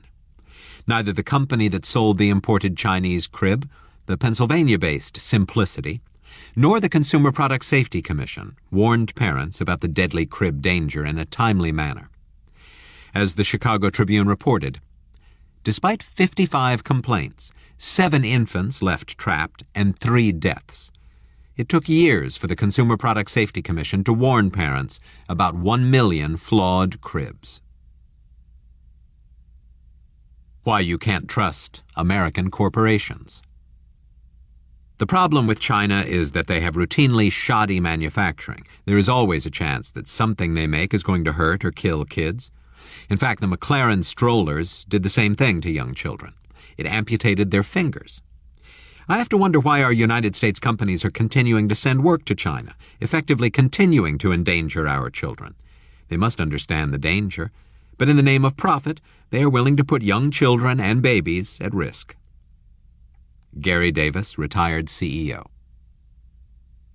If China keeps sending us so many dangerous and toxic products, why don't American distributors like Foreign Tire Sales, Simplicity, and Walmart take more precautions before selling them to an unwitting and trusting public? That's a very good question, particularly because many of the American corporations that have been implicated in various product recall scandals, from Burger King and Coca-Cola to Mattel, Walmart, and Warner Brothers, have very valuable brand names to protect. As we have seen by how companies ranging from a tiny foreign tire seller to the behemoth Walmart have handled their Chinese product quality crises, the answer to this question is unsettling. It reveals that the knee-jerk reaction of far too many American corporations is to simply cover their collective derrieres, rather than own up to their own failures and redouble their efforts to police the Chinese junk they purvey. Because this is true, and because all 5 lines of defense against death by Chinese junk have broken down, we now need to take matters into our own hands. We will show you exactly how to do that in the final chapter of this book. But in the meantime, we must come to understand that we cannot change our buying and consumer behavior until we fully embrace this fundamental principle. Seemingly cheap Chinese products are really a lot more expensive than China-free alternatives after you factor in the risks of injury or death, and then add to that buying calculus all the various legal, regulatory, and taxpayer costs that Chinese product failures entail.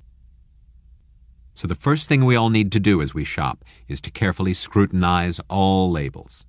If it's made in China, put it back down, unless you absolutely positively need it and can't find a reasonable substitute. And if you positively, absolutely have to have that product, do take appropriate precautions. Part 2. Weapons of Job Destruction. Chapter 4. Death to America's Manufacturing Base. Why we don't play or work in Peoria anymore. China has become a major financial and trade power, but it doesn't act like other big economies. Instead, it follows a mercantilist policy, keeping its trade surplus artificially high. And in today's depressed world, that policy is, to put it bluntly, predatory. Paul Krugman, Nobel laureate economist.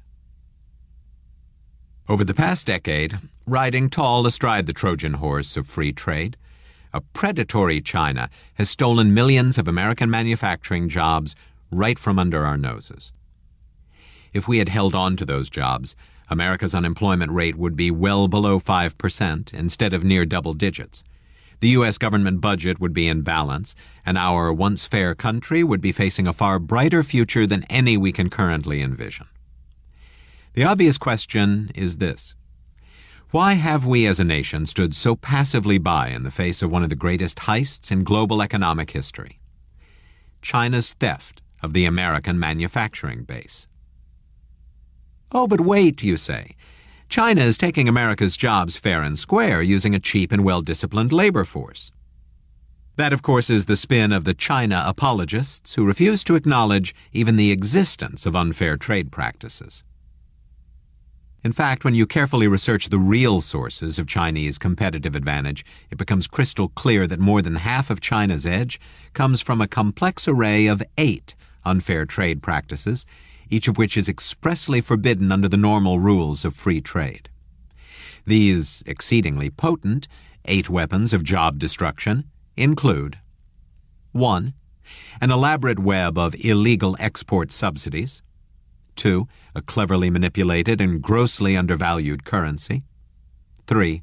The blatant counterfeiting, piracy, and outright theft of America's intellectual property treasures. 4. An incredibly short-sighted willingness by the Chinese Communist Party to trade massive environmental damage for a few more pennies of production cost advantage. 5.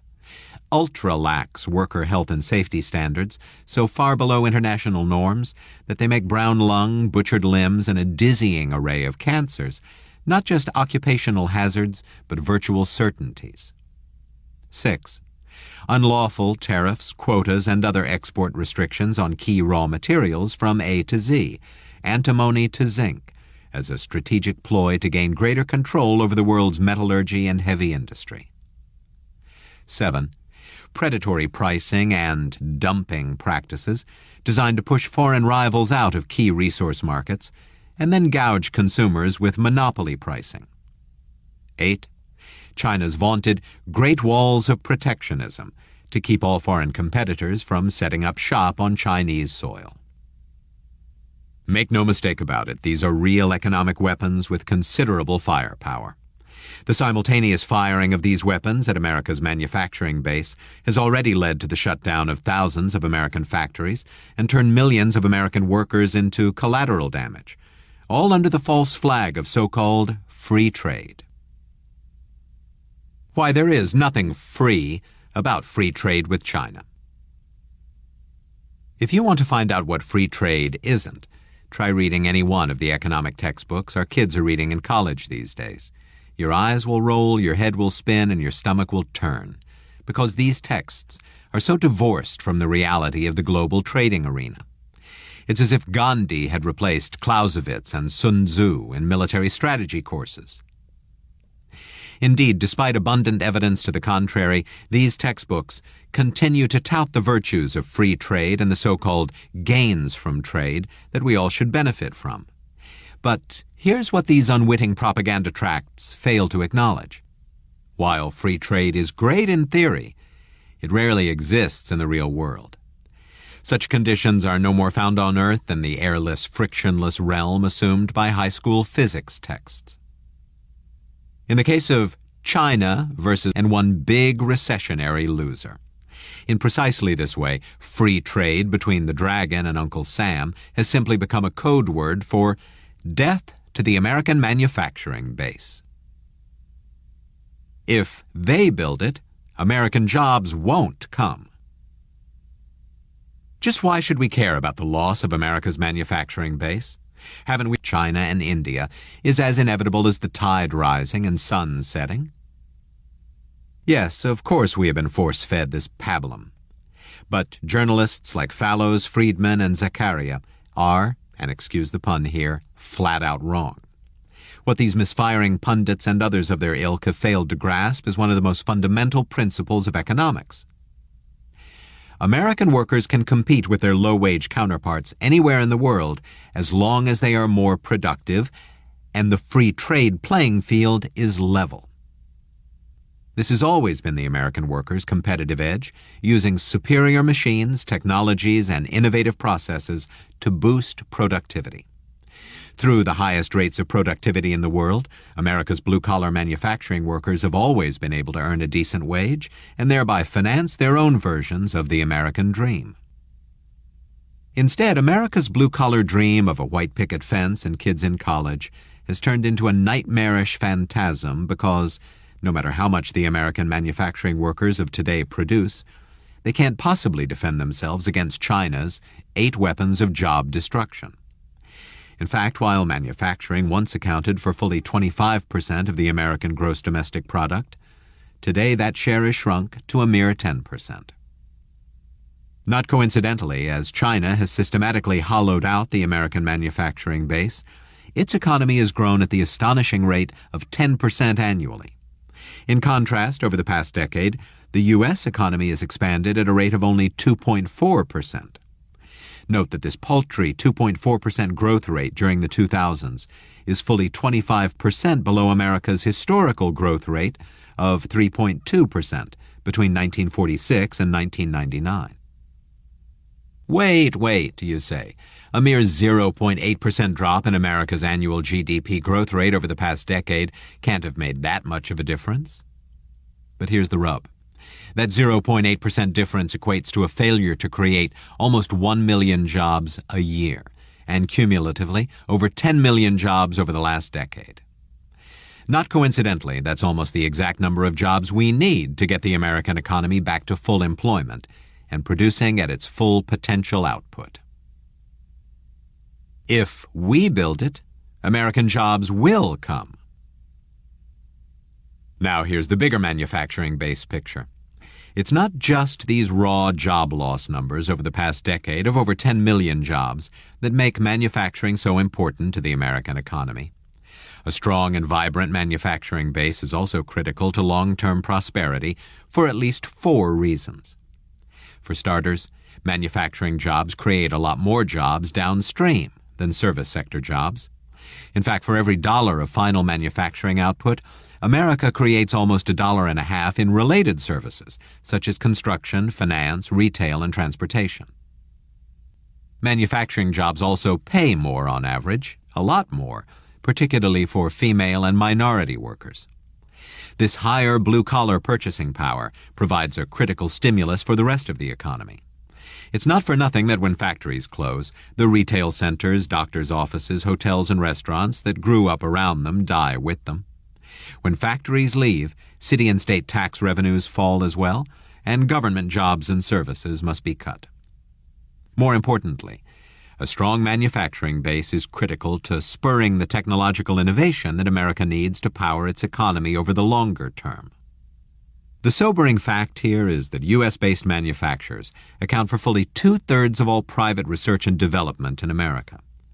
When these manufacturers leave for China, they take their research and development expenditures with them and America's ability to innovate. A fourth and final reason America must staunchly defend its manufacturing base has to do with the critical relationship between large finished goods manufacturers like Boeing, Caterpillar, and General Motors and the rest of America's manufacturing supply chain. Keeping the factories of these heavy industries in America is important because a whole host of other companies, large and small, depend on their business. For example, big companies like AC Delco, headquartered in Kokomo, Indiana, and Cummins Engines, headquartered in Columbus, Indiana, supply products like auto parts and diesel engines to firms like GM and Ford. Thousands of medium-sized and smaller companies in hundreds of cities across America likewise contribute generic components like high-pressure hoses and electrical cables, as well as build customized inputs like injection-molded plastic and precision-milled parts. Now here's the problem. When a firm like DuPont or Medtronic offshores its production to China, it usually takes all the supply chain business with it. This is not just for logistical reasons, it's also because of protectionism. China forces the Western firms that offshore to China to use Chinese domestic content, and thereby to help develop Chinese domestic suppliers on Chinese soil.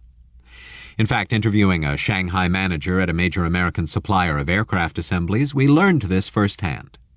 The firm routinely brings in U.S. engineers to educate underperforming Chinese suppliers on how to improve the quality of precision subcomponents. Through this process, the firm is able to replace U.S. partners it has worked with for years. So from now on, whenever you see a big company like 3M, Cisco, or Ford offshoring another plant to China, please understand that the loss of jobs is not confined to the company in question. Rather, in this 21st century version of trickle-down economics, initial job losses ripple through the rest of North America's manufacturing base, then through all of our service sectors, and finally, once vibrant manufacturing hubs like Warren, Ohio, and Windsor, Ontario, become new ghost towns.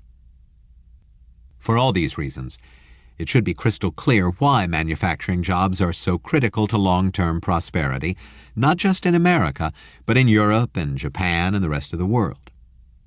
It should be equally clear why China's hammer blow to America's manufacturing bases has made it so difficult for the United States to create enough jobs to significantly cut its unemployment rate.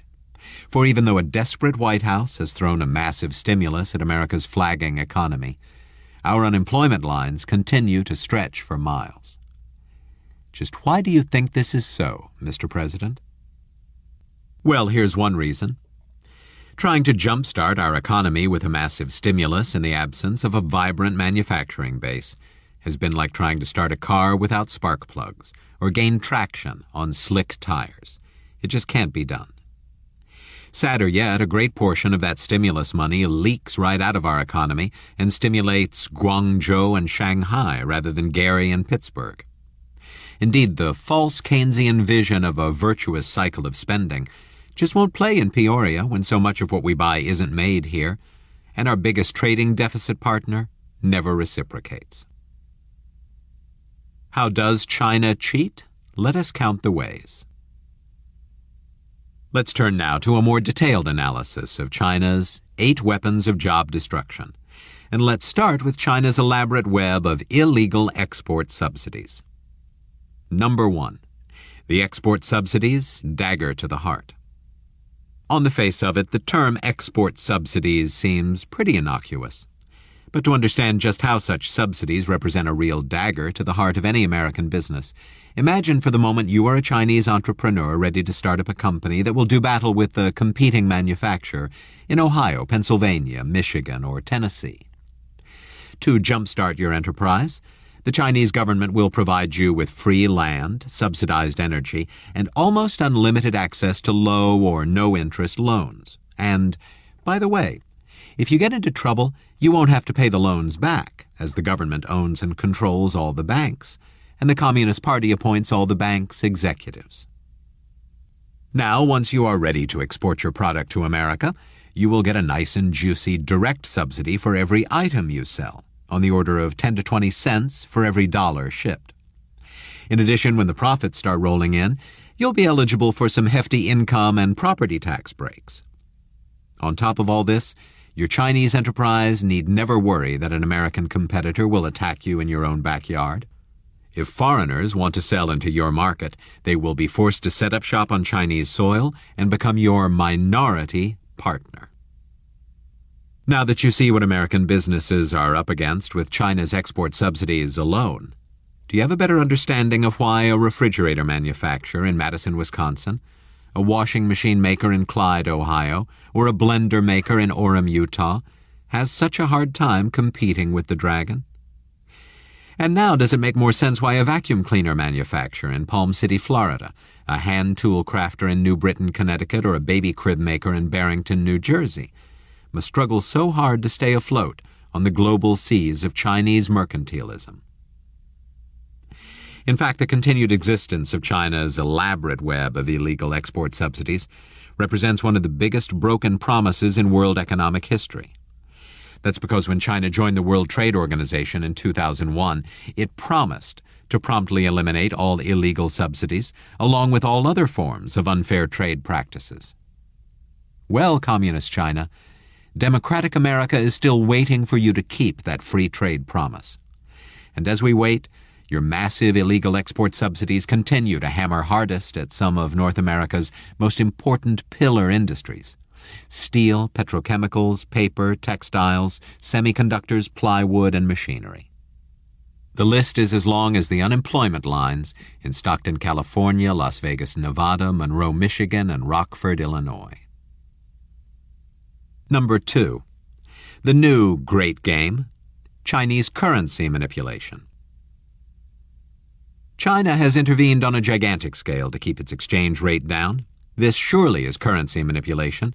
It is also protectionist, being equivalent to a uniform tariff and export subsidy. Martin Wolf, Financial Times. Chinese currency manipulation is so important to the understanding of the damage being done to America's manufacturing base that we are going to devote the whole next chapter to it. For now, however, suffice it to say that by virtually all creditable estimates, the Chinese yuan, aka the renminbi, is grossly undervalued, in the range of 40%. In practical terms, this means that for every $1 of product that China sells into the United States market, Chinese exporters only have to charge the equivalent of 60 cents. That's a huge subsidy. At the same time, for every $1 of product that an American business tries to sell to China, it has to charge the equivalent of considerably more than $1. On top of that indirect tariff, an American manufacturer exporting to China gets slapped with an additional and very direct 30% tariff. Knowing how China's currency manipulation acts as both a subsidy and tariff, is it a little more clear now why it is so difficult for a cutting tool manufacturer in southeastern Massachusetts or a fastener producer in Corry, Pennsylvania, to compete with their Chinese counterparts in Shenzhen, Guangzhou, and Chengdu? Number 3. They think it's not stealing if they don't get caught.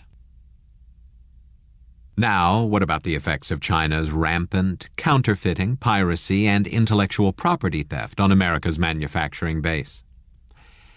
Well, here's the felonious deal.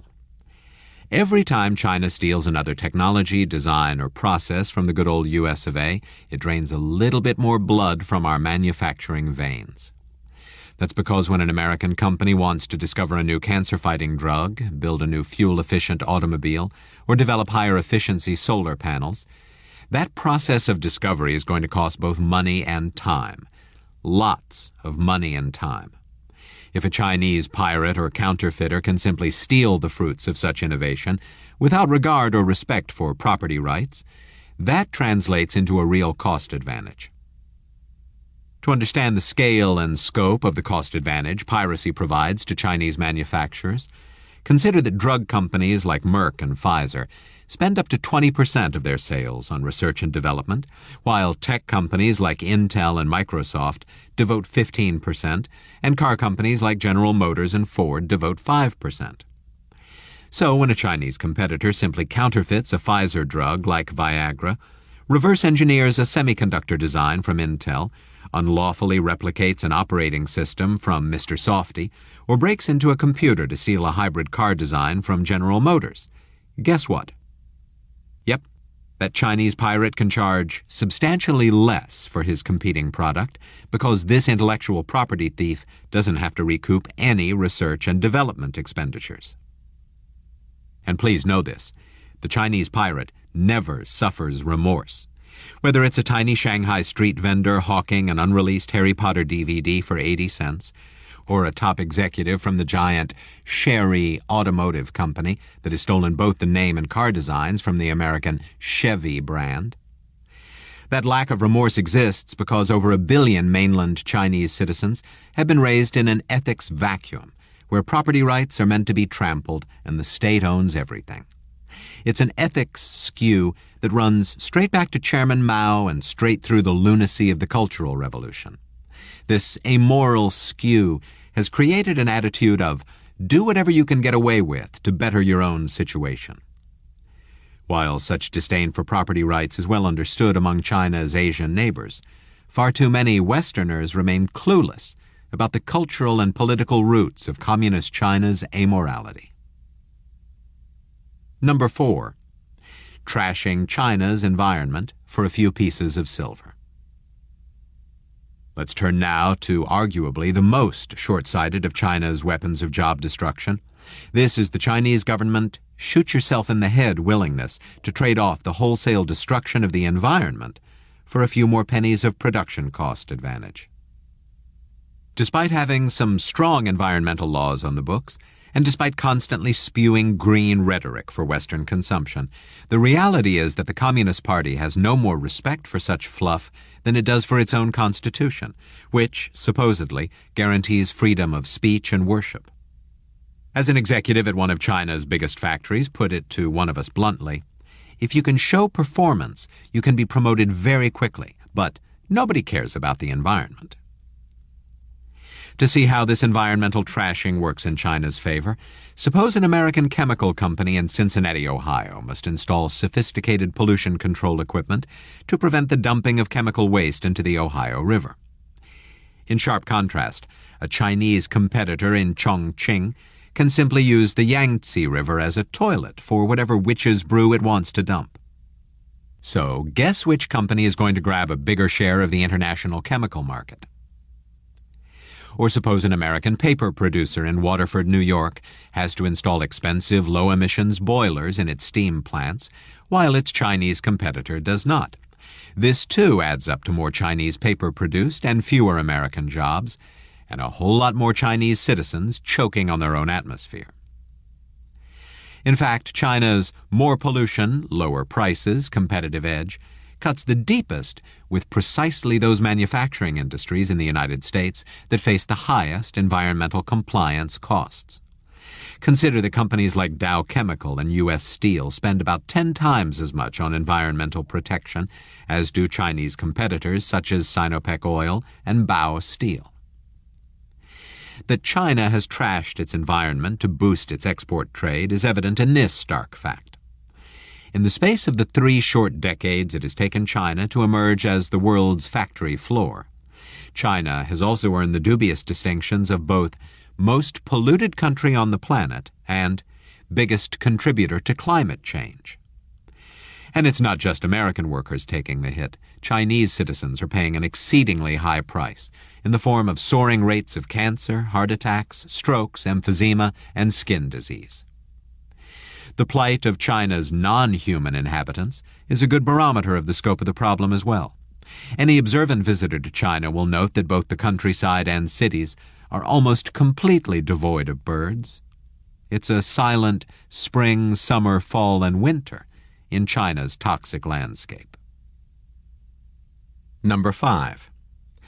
Maiming and killing Chinese laborers for no fun, but lots of profits.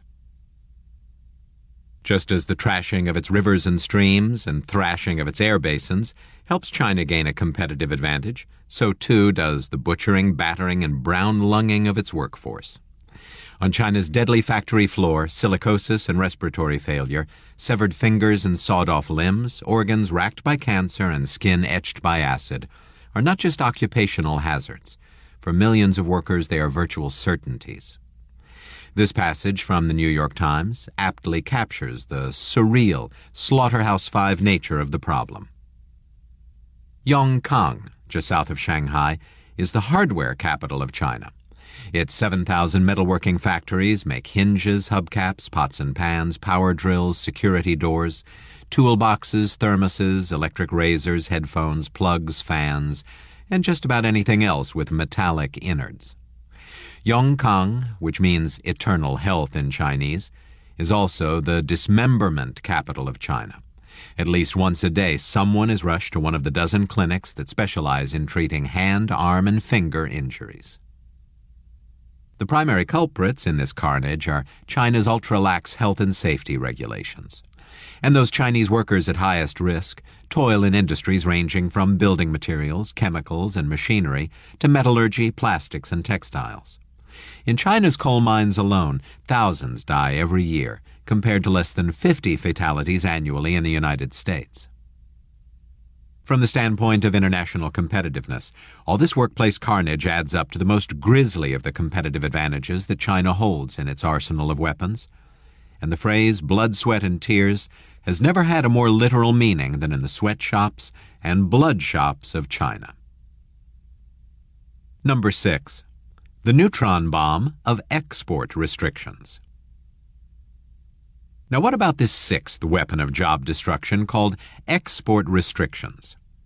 To understand why the World Trade Organization bans them outright and why they represent a neutron bomb dropped on America's heavy industries, One need only look at some of the specific raw materials China restricts the export of using both stringent quotas and tariffs as high as 70%.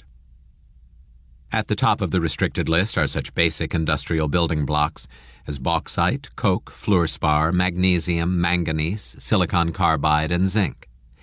Bauxite is the ore from which aluminum is extracted. Coke is a key fuel and reducing agent in the iron ore smelting process. Fluorspar is critical to both steel and aluminum production. Magnesium is the third most commonly used structural metal, behind only iron and aluminum, while manganese is used by steelmakers to prevent rust and corrosion. As for silicon carbide, it's used to make ceramic materials for products ranging from bulletproof vests to brake discs. And zinc? This versatile staple has applications in everything from galvanizing steel and die-casting brass and bronze to adding pigment to paint and providing a catalyst in the manufacture of rubber. In other words, virtually all the raw materials that China holds large reserves of and that it now restricts the export of are materials vital to both heavy industry and the world's metallurgy. Of course, in a global market, Chinese restrictions of basic materials ratchet up costs. So for an American steelmaker in Gary, Indiana, a Canadian aluminum smelter in Lac-Saint-Jean, Quebec, a Japanese die caster in Hiroshima, or a German glassmaker in Dusseldorf, the inevitable result is an increase in world prices for their raw inputs and a reduction in their competitive positions relative to China. As a further turn of the production cost screw, while American and other Western companies have to endure these higher costs, their Chinese competitors get preferential access and regulated domestic prices. Together, these two effects add up to yet one more draconian cost and price advantage over foreign competition. It is well worth repeating here that the World Trade Organization expressly forbids any such export restrictions, precisely because they convey such an unfair trade advantage. But China doesn't care. Neither the United States nor Europe has done anything substantive to enforce these particular rules. So a protectionist China keeps these illegal restrictions in place as a means of gaining greater control of, indeed a tighter chokehold over, virtually all metallurgy and heavy industry in the world. Number 7. Predatory pricing, dumping, and the Dragon's rare earth cartel.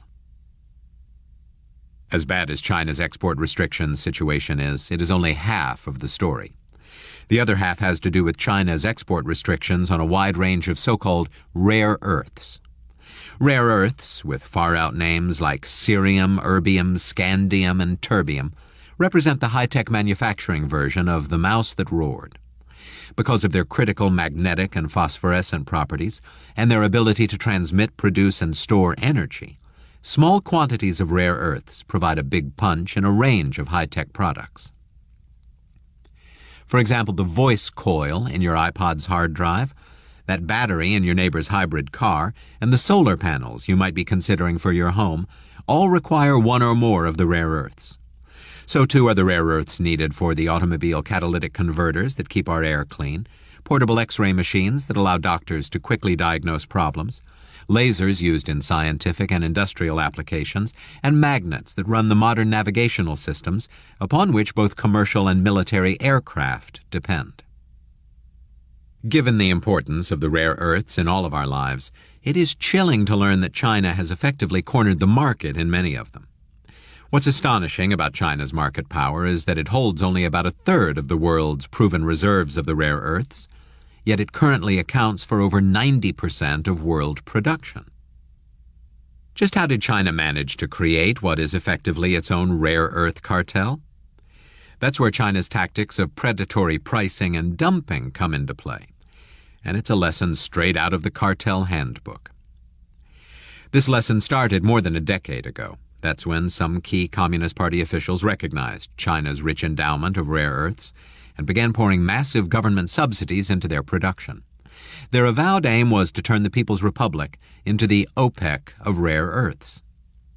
To develop its rare earth cartel, China's state-owned mining companies purposefully built up a huge overcapacity and then, with equal purpose, dumped huge quantities onto world markets. The practical effect of this dumping was to drive down world prices well below actual production costs, and thereby drive foreign competitors out of the market. In fact, one of the biggest victims of Chinese dumping was an American company based in Denver, Colorado, called Molycorp. At one time, Molycorp was the king of rare earths, and its Mountain Pass mine in California was the largest in the world. But under China's predatory onslaught, Molycorp was forced to shut down its mines in 2002. Over the last several years, with its rare earth cartel now well established, China has moved from the Phase 1 dumping part of its predatory scheme to Phase 2, that of price gouging. In this phase, having successfully shut down many foreign mines with its dumping, China has begun to dramatically raise the prices of its rare earths. Consider, for example, cerium oxide, a critical component in fuel cells and catalytic converters. In 2007, the world spot price was just about $3 a kilogram. Today, after China's export restrictions, the price of cerium oxide has jumped to over $23 a kilogram, a more than seven-fold increase in just 3 years. And how about samarium oxide, a rare earth important for the manufacture of high-performance magnets and used in the radiation treatment of lung cancer? Its price has increased by close to 1,000%. Of course, these whopping price hikes have begun to draw foreign competitors gingerly back into the market. Even Molycorp has reopened its mine. However, all of China's competitors face one very huge risk. At any time, China's state-run rare earth companies can turn the spigot back up, flood the market once again, drive down prices, and in a deja vu all over again moment, put companies like Molycorp right back out of business. Not surprisingly, the ever-present risk of renewed Chinese dumping of rare earths has had the quite intentional effect of suppressing rare earth production outside of China, just as the Chinese government has intended. As a final dimension of its ultimate rare earth strategy, China is even changing its predatory game from that of mere economic domination to some very real brass-knuckled political blackmail. For example, in a well-publicized 2010 event, Japan backed down and released a criminally reckless Chinese boat captain who had been rightfully detained for ramming a Japanese Coast Guard cutter in waters surrounding the Senkaku Islands, territory controlled by Japan but claimed by China. Of course, one very big reason why Japan bowed to Chinese pressure is because China completely cut off the export of rare earths critical to production in the Japanese auto and electronics industries. Number 8. Goodness gracious, great walls of protectionism. As a final weapon of job destruction, China's great walls of protectionism loom large. These imposing edifices are built with many kinds of bricks, outright tariffs, thinly disguised quotas, inflated customs duties, Buy China domestic content laws, all manner of technical barriers to trade, and corrupt practices like rigged bidding. In practical terms, these walls mean this. While a Chinese manufacturer of computers in Shenzhen, garments in Dongyang, or aircraft components in Shanghai can freely sell into the North American market, its counterparts and competitors in San Jose, Mexico City, and Dorval, Quebec cannot do the same. Is it any wonder that our manufacturing base is on life support? The sum of all our China fears. When you sum up China's 8 weapons of job destruction, the total is millions of American, Canadian, European, Mexican, and Asian jobs lost, and the entire Western manufacturing base brought to its knees. When you connect the dots that link each of China's 8 weapons of job destruction to the unemployment lines in America, economic malaise in Japan, debt crisis in Europe, and civil disorder in Mexico, you also see this much bigger picture. A mercantilist and protectionist Chinese industrial policy strategy aimed at nothing short of the total domination of world manufacturing, the total penetration of global markets, and the economic subjection of the Western world. As the CEO of Nucor Steel, Dan DiMicco has eloquently described the situation. We've been in a trade war with China for more than a decade, but they are the only ones firing the shots. Even the normally kowtowing GE chief, Jeffrey Immelt, remarked in a rare moment of clarity, "I really worry about China. I'm not sure that in the end they want any of us to win or any of us to be successful." Clearly, it's long past time that America and its free market and fair trading allies fired back. It's also well past time for China's Communist Party leaders to know this.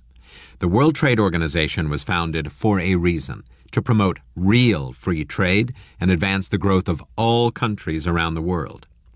By using its 8 weapons of job destruction, China systematically subverts the entire free trade framework, even as it invades American market after American market under WTO cover. This is one of the great obscenities in global economic history, and Chinese mercantilism and protectionism must be stopped. If not now, when? If not by America, then by what nation? As Winston Churchill once said, "The Americans can always be counted upon to do the right thing, after they have exhausted all other possibilities." We've reached that point. Chapter 5. Death by Currency Manipulation. Crouching Tiger, Nuking Dragon. American workers can compete dollar for dollar against Chinese workers. They just can't compete dollars against manipulated yuans. Eric Lotke, Campaign for America's Future. If money is the root of all evil, then China's manipulation of its currency, the yuan, is the taproot of everything wrong with the U.S.-China trade relationship. For more than a decade, chronic U.S. trade deficits with China have dramatically slowed America's economic growth rate and spiked our unemployment rate. Yet it would be impossible for China to keep sucking the lifeblood out of the American economy without its fangs of currency manipulation. China manipulates its currency by artificially pegging the Chinese yuan to the U.S. dollar at a grossly undervalued fixed exchange rate.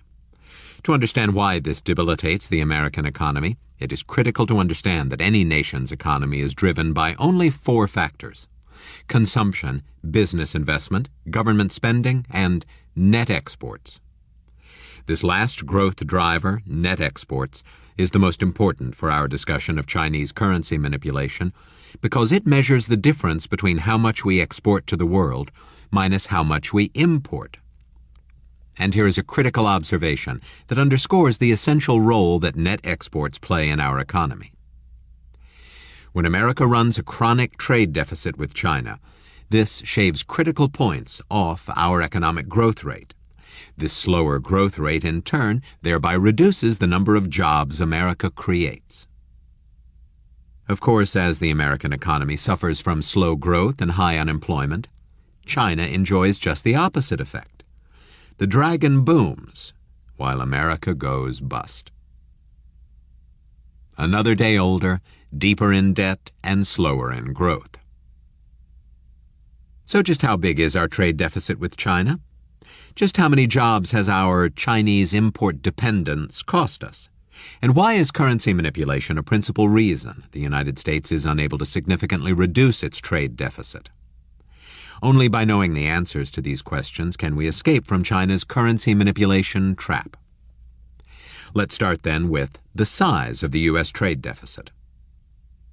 In terms of absolute size, America imports almost $1 billion a day more than it exports from China every business day of the year. That's not a typo, it's billion, not million. In terms of relative size, the U.S.-China trade deficit is equally astonishing.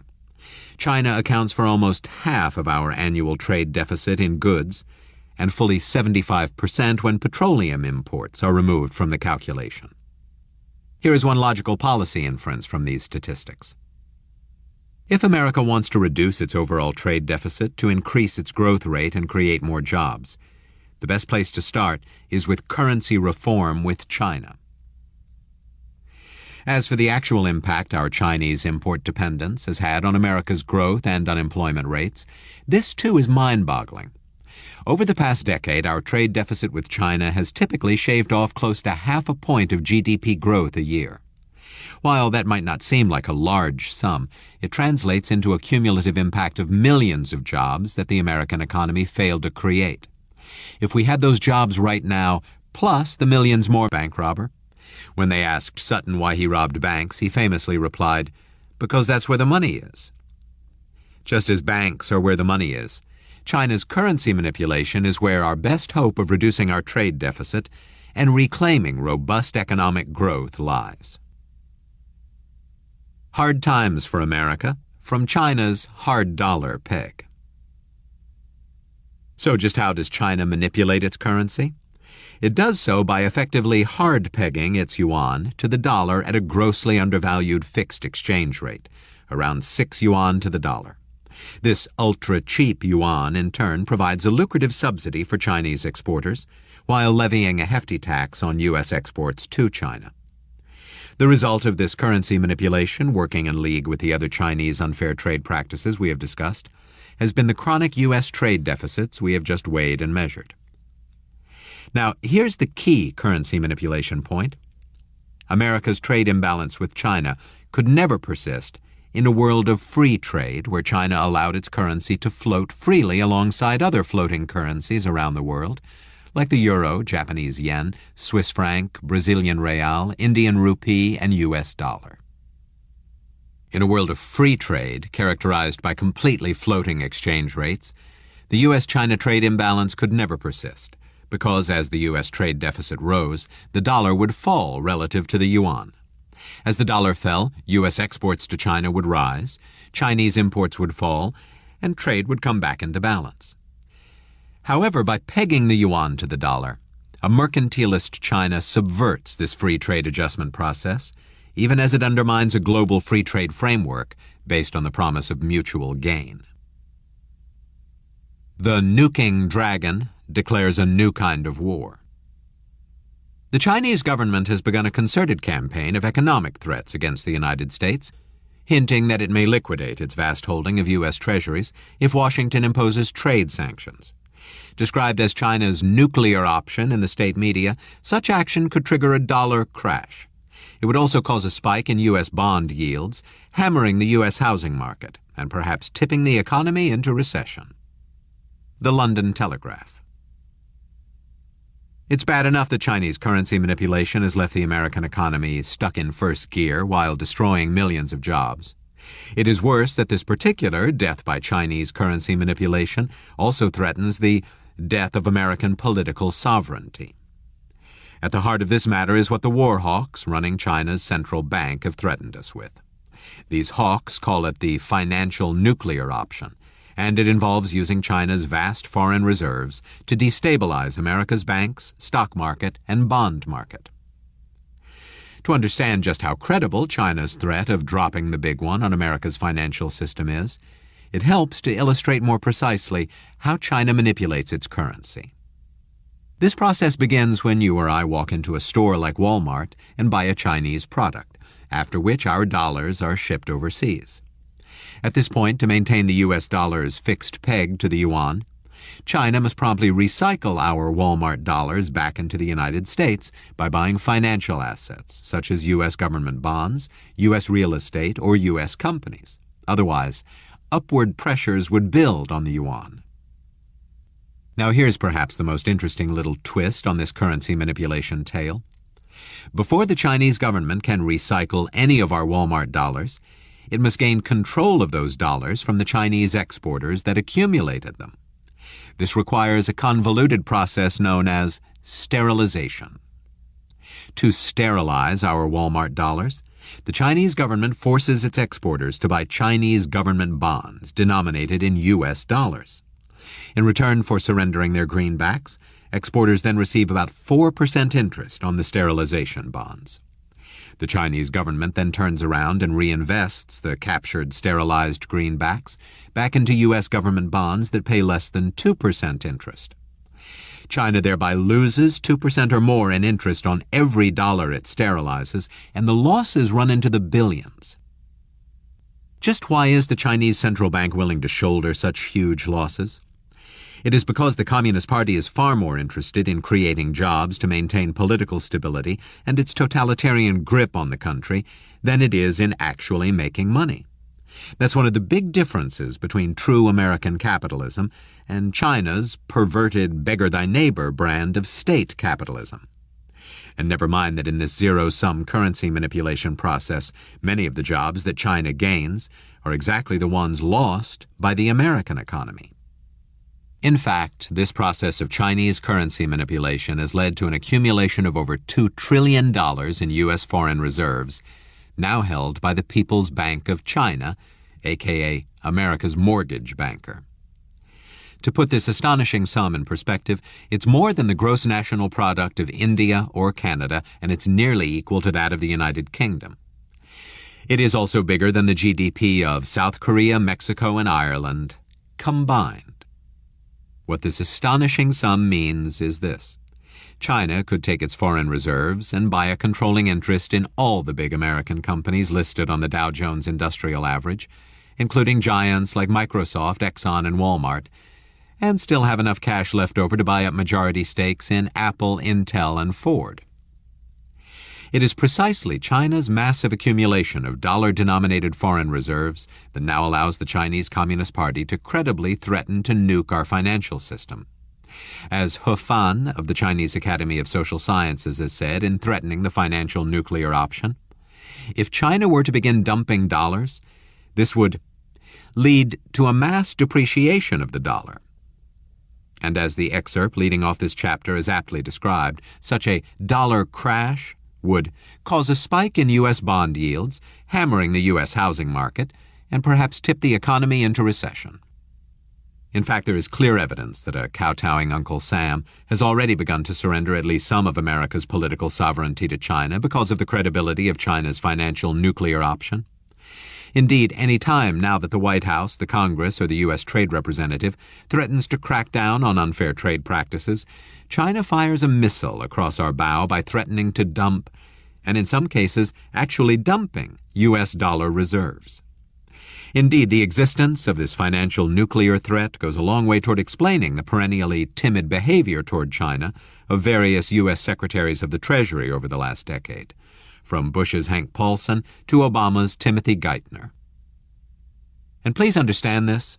Over time, it would be extremely naive for any American to think that China's greenback blackmail will be limited to merely trade issues. At some point, Chinese officials are likely to use this weapon on any one of a number of geopolitical issues, from White House visits by the Dalai Lama and arms sales to India to the ever-present conflict on the Korean Peninsula and the ever-touchy U.S. backing of Taiwan. China, can you spare us a gazillion dimes?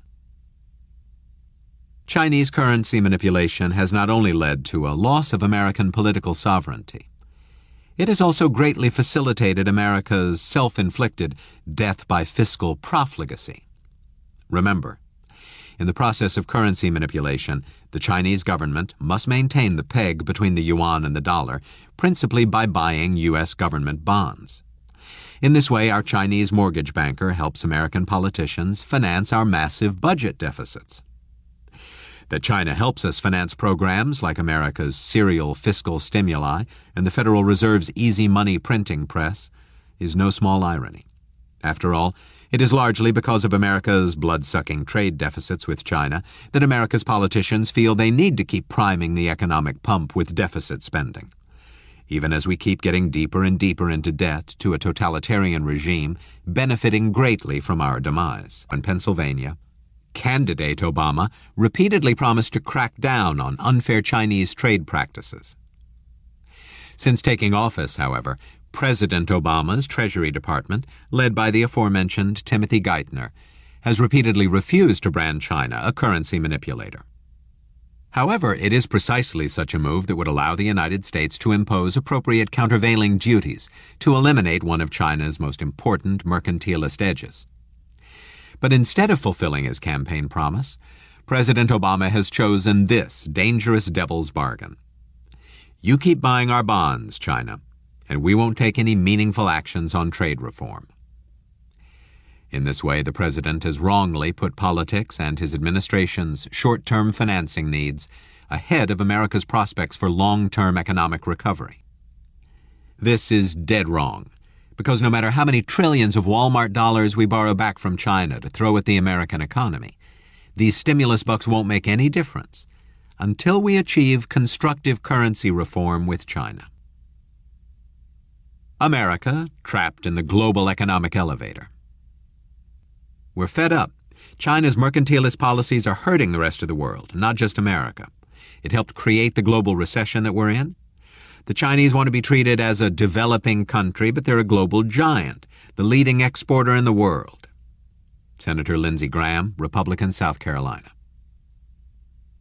As a final observation from 30,000 feet, China's currency manipulation is not just debilitating the American economy.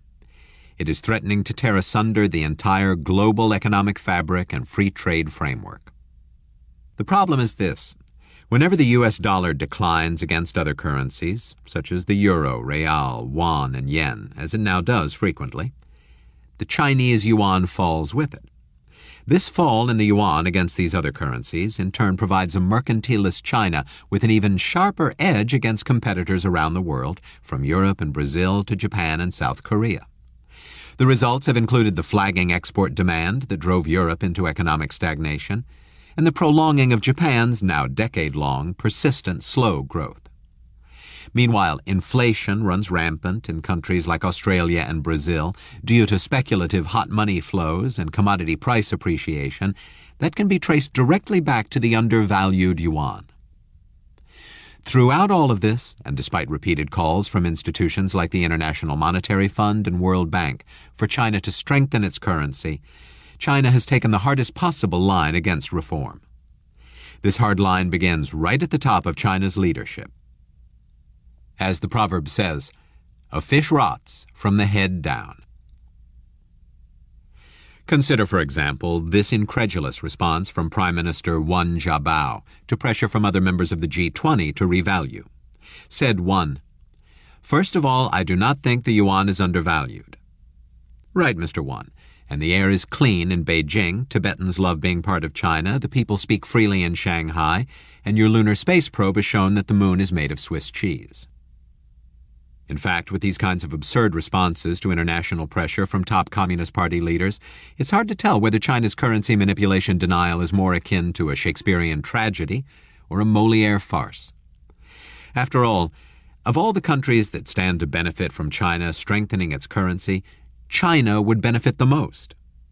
For starters, a stronger yuan would fight rapidly rising inflation in China by lowering the cost of oil, raw materials, and the myriad other inputs China needs to run its factories.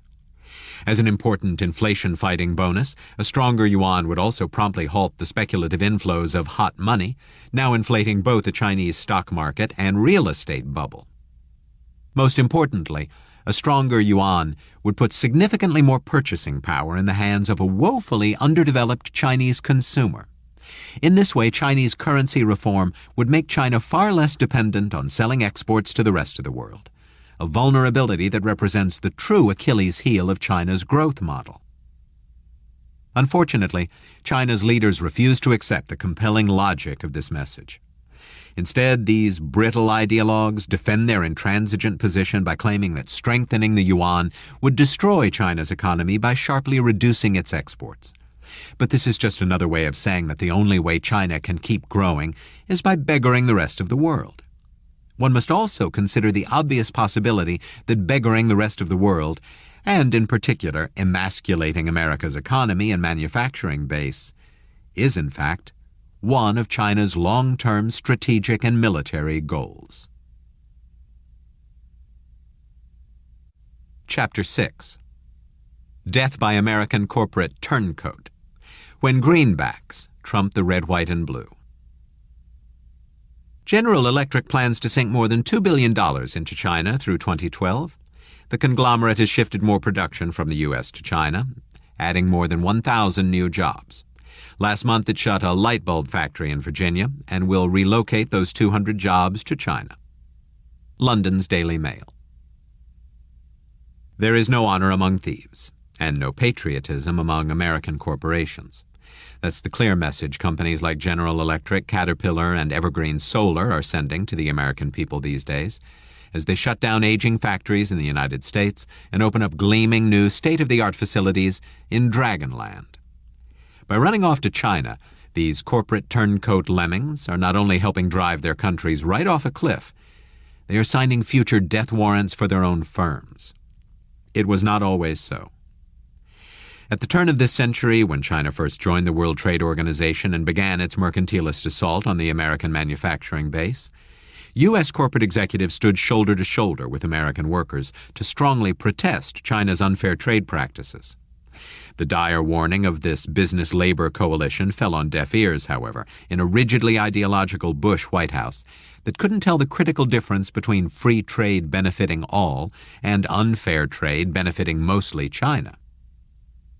Now, a decade later, America's business-labor coalition is as dead as a democracy protester in Tiananmen Square.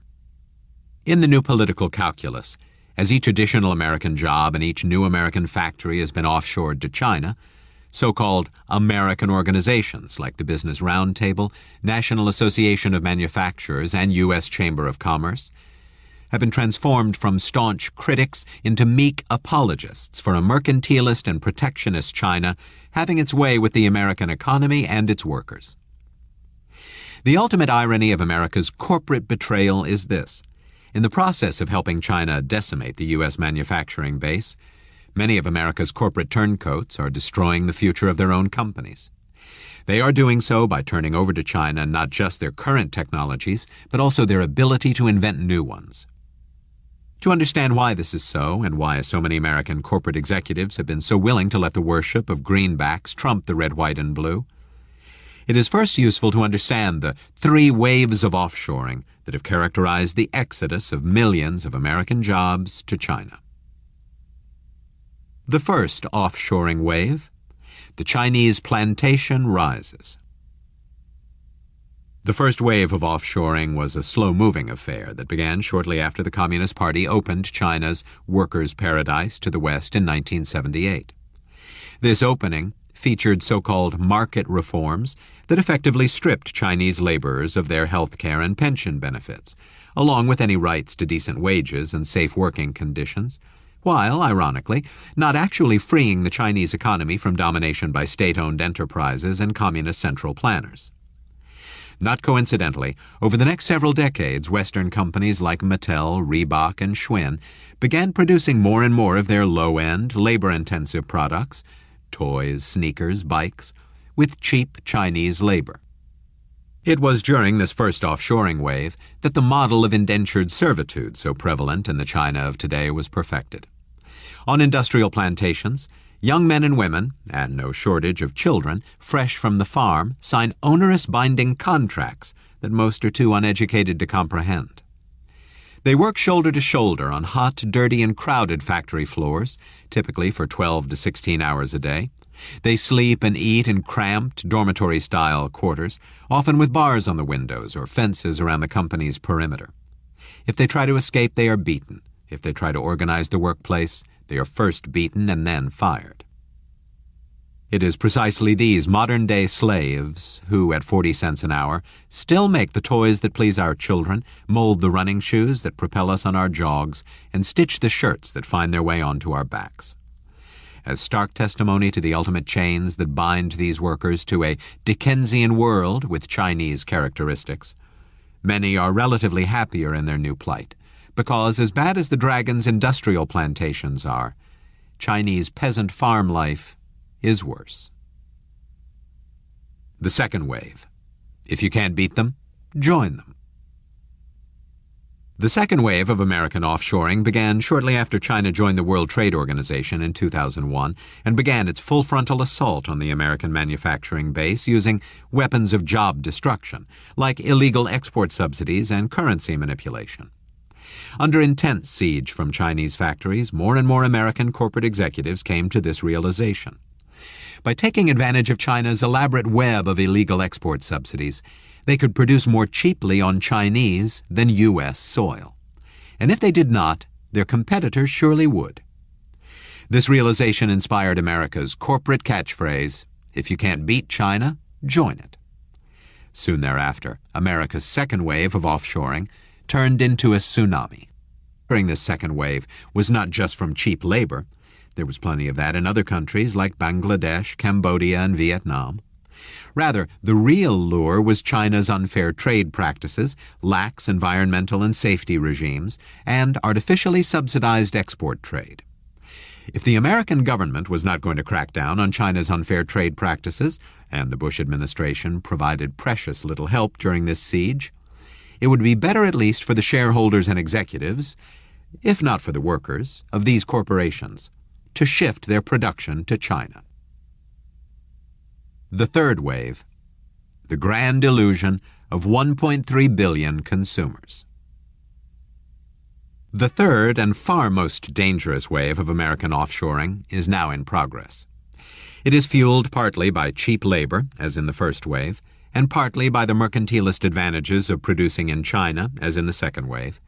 But the far more important propellant for this third wave is the grand illusion among American corporate executives that their next big market opportunity lies in selling to the 1.3 billion consumers residing in the world's most populous country.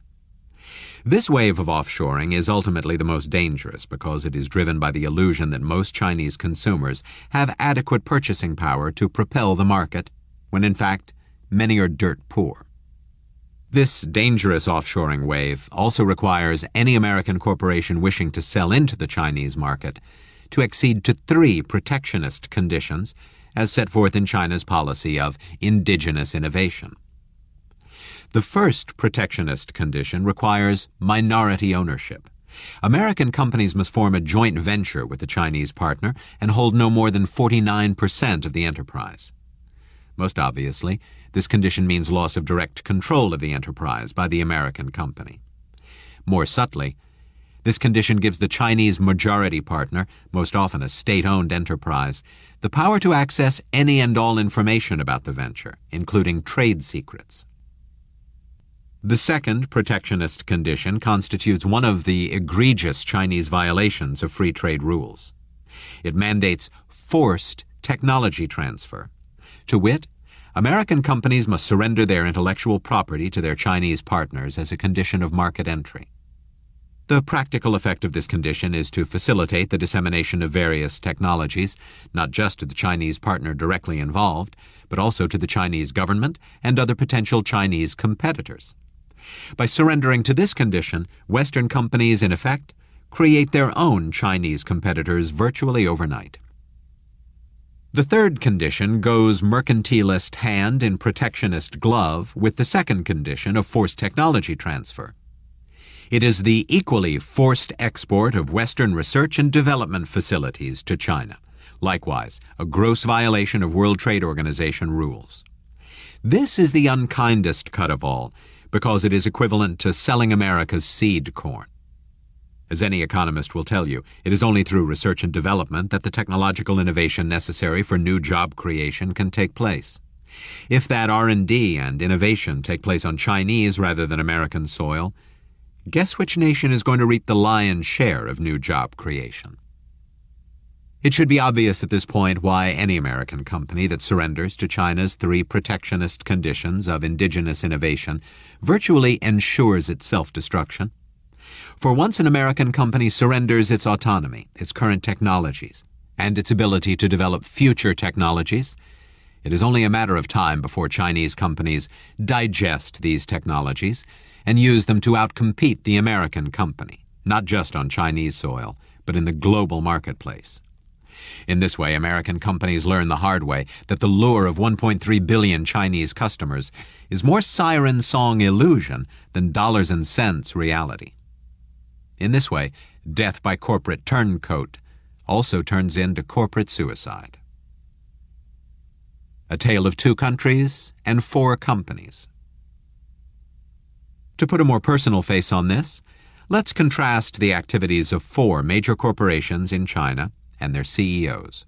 Westinghouse, the most naive; General Electric, the most schizoid; Caterpillar, a poster child for the lure of Chinese mercantilism; and Evergreen Solar, the once great green hope of the Obama administration, and now an exclamation point to the failure of America's politicians to defend our business community from Chinese aggression. Westinghouse's wishful fission thinking. Westinghouse Electric has handed over more than 75,000 documents to its Chinese customers as the initial part of the technology transfer deal it hopes will secure its place in the fastest-growing nuclear market. Jack Allen, president of Westinghouse for Asia, said the company had no guarantees of its role in China once the 4 AP1000 nuclear reactors were completed. Financial Times. Just as Frodo could not resist the seductive lure of the lethal ring, Westinghouse apparently cannot resist the Chinese nuclear power plant market. Oh, we get that. The Chinese nuke market is the largest and fastest growing in the world, with 23 reactors under construction and plans to build over 100 more. But while grabbing a significant share of that growing market would certainly be a huge prize for Westinghouse, the worst possible way to compete for that prize is to do what its CEO Jack Allen has done: turn over to China everything it needs to build future reactors without Westinghouse's help. The situation is not without comic irony. On its website, Westinghouse Nuclear boasts that nearly 50% of the nuclear power plants in operation worldwide are based on Westinghouse technology. Well, guess what, you corporate Candide? Now that you have surrendered those 75,000 documents to China, it's likely that 50% or more of the nukes in China will also be based on Westinghouse technology. It will just be pirated Westinghouse technology. Westinghouse's naivete is all the more surprising because, while it is a U.S. corporation, it is effectively controlled by Toshiba of Japan. And many a Japanese corporation has already been burned by China's forced technology transfer conditions, and the previously noted astonishing ability of Chinese manufacturers to rapidly digest foreign technologies and use them to turn themselves into fierce competitors. Just consider how a coterie of Japanese and European executives shot themselves in the head with their own bullet train technology transfers, as Riley noted by the Wall Street Journal. When the Japanese and European companies that pioneered high-speed rail agreed to build trains for China, they thought they'd be getting access to a booming new market, billions of dollars worth of contracts, and the cachet of creating the most ambitious rapid rail system in history. What they didn't count on was having to compete with Chinese firms who adapted their technology and turned it against them just a few years later. The big cat kowtows to the red dragon. Now, check out these two recent news stories. Their juxtaposition sums up Caterpillar's global strategy: shut it down in America and build it up in China. Caterpillar on Tuesday announced plans to lay off more than 2,400 employees at 5 plants in Illinois, Indiana, and Georgia, as the heavy equipment maker continues to cut costs amid the global economic downturn. In response to the worsening conditions, Caterpillar in January announced job cuts that will ultimately eliminate 20,000 positions. Huffington Post. During the past 3 decades, Caterpillar has grown from a single sales office in Beijing to our cross-country footprint of today, which includes 11 manufacturing facilities, 3 research and development centers, 9 offices, and 2 logistics and parts centers. Qiming Zhu, Vice President, Caterpillar. Driving the big cat strategy are the powerful rip currents of Chinese unfair trade practices that inevitably pull American companies like Caterpillar offshore. To see these rip currents in all of their inglorious suck, consider the company's decision to produce mini excavators for sale into the Chinese market in Wuchang, China, rather than in Peoria, Illinois. Caterpillar opted for Chinese soil and workers because if it were to produce its mini excavators domestically and try to export them to China, it would face a stiff, protectionist 30% tariff upon entry into the market. But that's not all. The big cat would face an equally stiff, mercantilist tax in the form of a Chinese currency grossly undervalued by as much as 40%. These 2 beggar-thy-neighbor tariffs and taxes alone make U.S. production for export to China a non-starter for many American companies. What hurts the most about this particular offshoring decision is that Caterpillar is not just an icon in American industry. It has been a key source of jobs and income throughout the American Midwest for over a century. That manufacturing quite literally doesn't play in Peoria anymore is truly an American tragedy. Now, here is a final laugh-out-loud tidbit. Even as Caterpillar was getting ready to create new jobs in China to build its mini-excavators and send thousands of Americans to the unemployment line, it had both hands out grasping for benefits from the Obama administration's fiscal stimulus program. Yep, that turns our stomach too. Evergreen Solar offshores our energy future for a few pieces of silver. If you can't beat China and can't get the U.S. government to understand what you're up against, then you may as well join them. That is what Evergreen Solar has decided to do, shifting production of solar fabrication and assembly from its factory in Devens, Massachusetts, to Wuhan, China. Manufacturing and Technology News. Evergreen Solar produces some of the highest efficiency solar panels in the world. If we are to believe President Barack Obama, it is precisely companies like Evergreen Solar that are supposed to be one of America's best sources of new job creation. For shouldn't America's so-called green industries experience some of the fastest job growth in an age of dwindling oil supplies and global warming? If we are to believe Evergreen's CEO Rick Felt, however, his company did everything possible to convince the Obama administration to help Evergreen keep its production facilities in Massachusetts.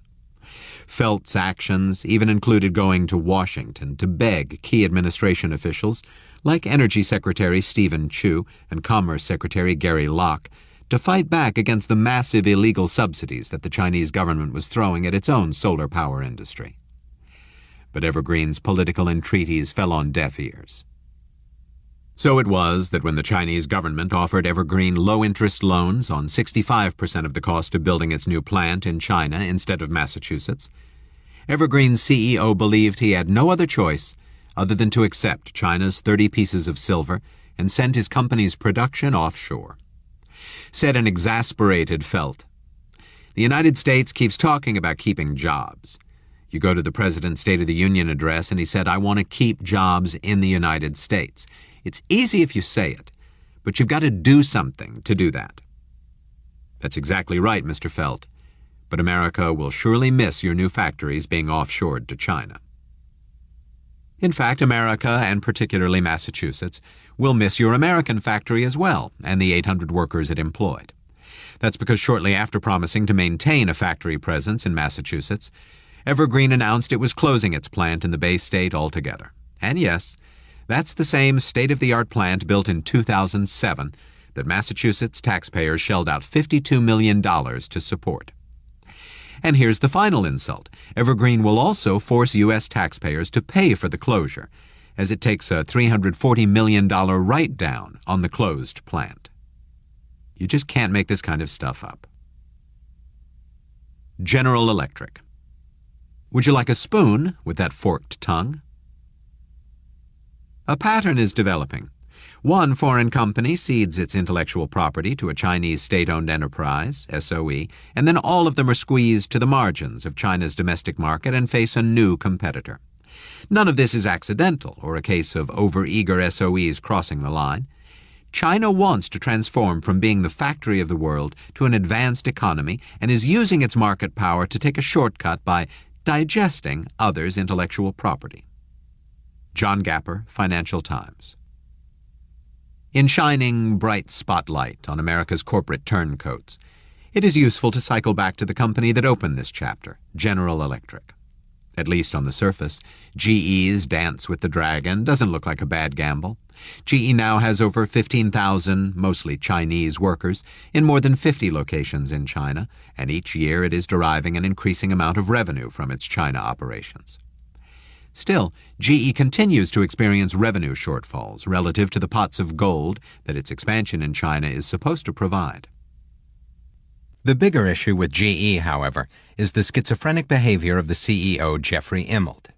On the one hand, Immelt has lashed out at Chinese protectionism and gone so far as to opine, "I really worry about China. I am not sure that in the end they want any of us to win or any of us to be successful." On the other hand, Immelt, doing his best impression of Vichy France President Marshal Pétain, has surrendered a staggeringly large array of new technologies to China in exchange for what Immelt apparently considers is the high honor and privilege of doing business in the People's Republic. For example, in one of the most disturbing of Immelt's giveaways, GE transferred its entire global avionics business just so it could participate in the development of a Chinese passenger jet. GE has also handed over important pieces of technology in industries as diverse as rail locomotives, wind energy, and anti-pollution equipment. That's incredibly short-sighted, because as the earlier words from John Gapper of the Financial Times reinforce, once Chinese companies digest GE's existing technologies and newer transition to H.R. 2378, the Currency Reform for Fair Trade Act. Letter to Congress by 36 American companies and groups. It's not just manufacturers like Caterpillar, General Electric, and Westinghouse that have turned their backs and coats on America. As the above excerpt from a letter to Congress illustrates, many other American companies and industries that stand to benefit in the short term from the parasitic relationship that China has with the United States have switched sides in the China debate. In fact, every time the subject of trade reform with China comes up now, these companies come right out of the woodwork. Just consider powerful agricultural groups like the American Soybean Association, American Meat Institute, Corn Refiners Association, and USA Poultry and Egg Export Council. They regularly oppose constructive trade reform with China because they fear retaliatory tariffs. While such fear may be justified, it doesn't excuse lobbying actions that materially harm the broader interests of the United States and its workers, as America tries to come to grips with one of the worst economic dilemmas this country has ever faced.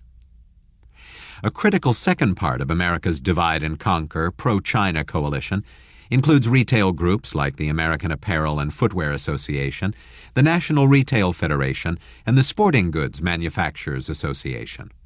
These groups fear a rise in prices and a collateral hit to their bottom line if China were to take steps such as fairly valuing its currency and eliminating its illegal export subsidies. What these groups fail to understand, and what many American citizens have yet failed to grasp, is this. The flood of artificially cheap Chinese goods putting America out of business has merely been a down payment on this country's present and future unemployment. Furthermore, more unemployed Americans just means less purchasing power for consumers and less business for these American retailers over the longer run. And here is one lobbying group that is particularly troubling. The American Chamber of Commerce in Shanghai. This group was last seen lobbying against key provisions in a proposed Chinese law that would have expanded protections for Chinese workers and thereby given American workers a better chance to compete.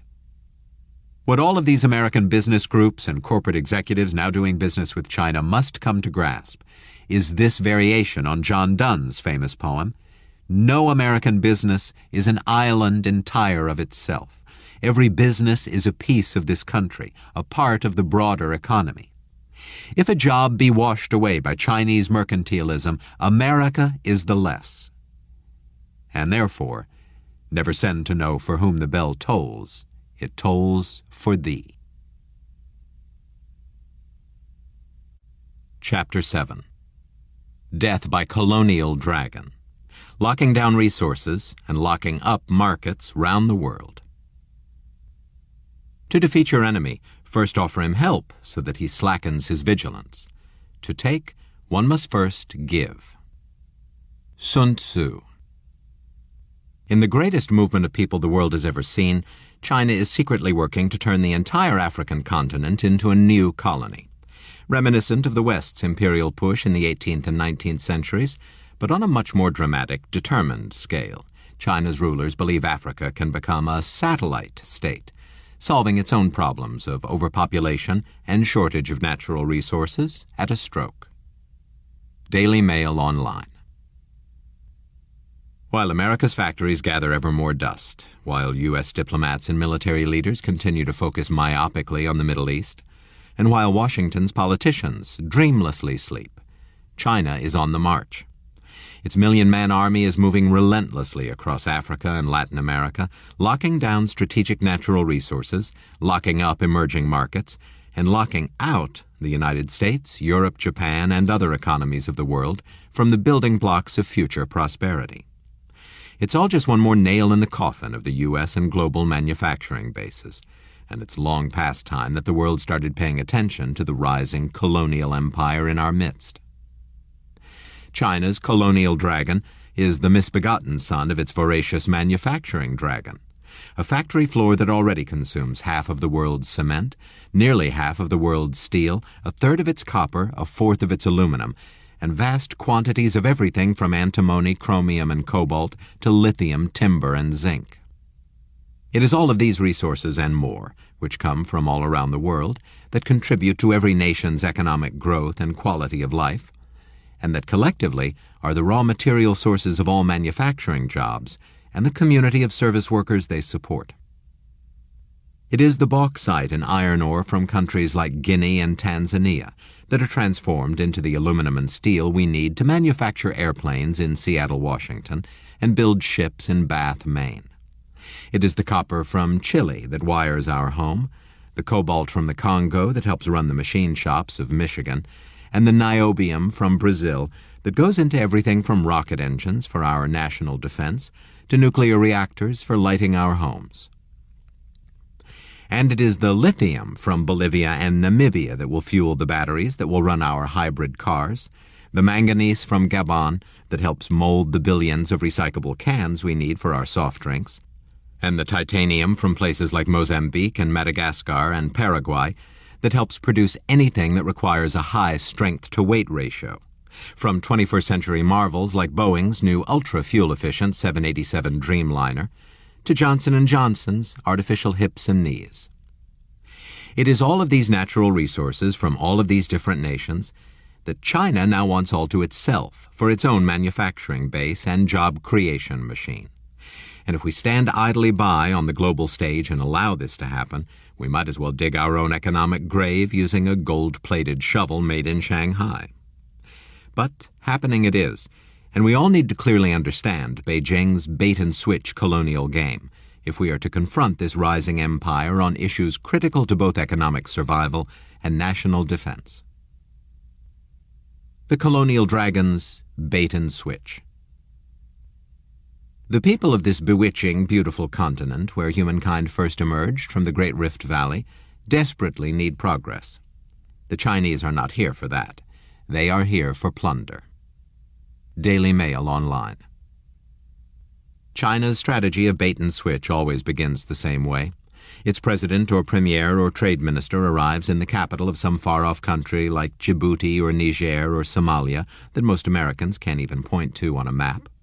He comes waving a huge checkbook offering the promise of lavish, low-interest loans to build up the country's civilian or military infrastructure, whether it be useful roads, ports, and highways, a wasteful and opulent palace for the ruling dictator, or AK-47s to keep a restive population under a repressive boot.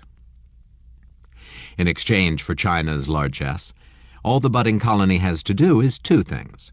First, it must surrender control of its natural resources in exchange for the loan, thereby allowing China to lock down the colony's resources for its own use. Second, it must open its markets to all the finished products that China's factory floor will make with the raw materials the colony surrenders, thereby allowing China to lock up yet another emerging market.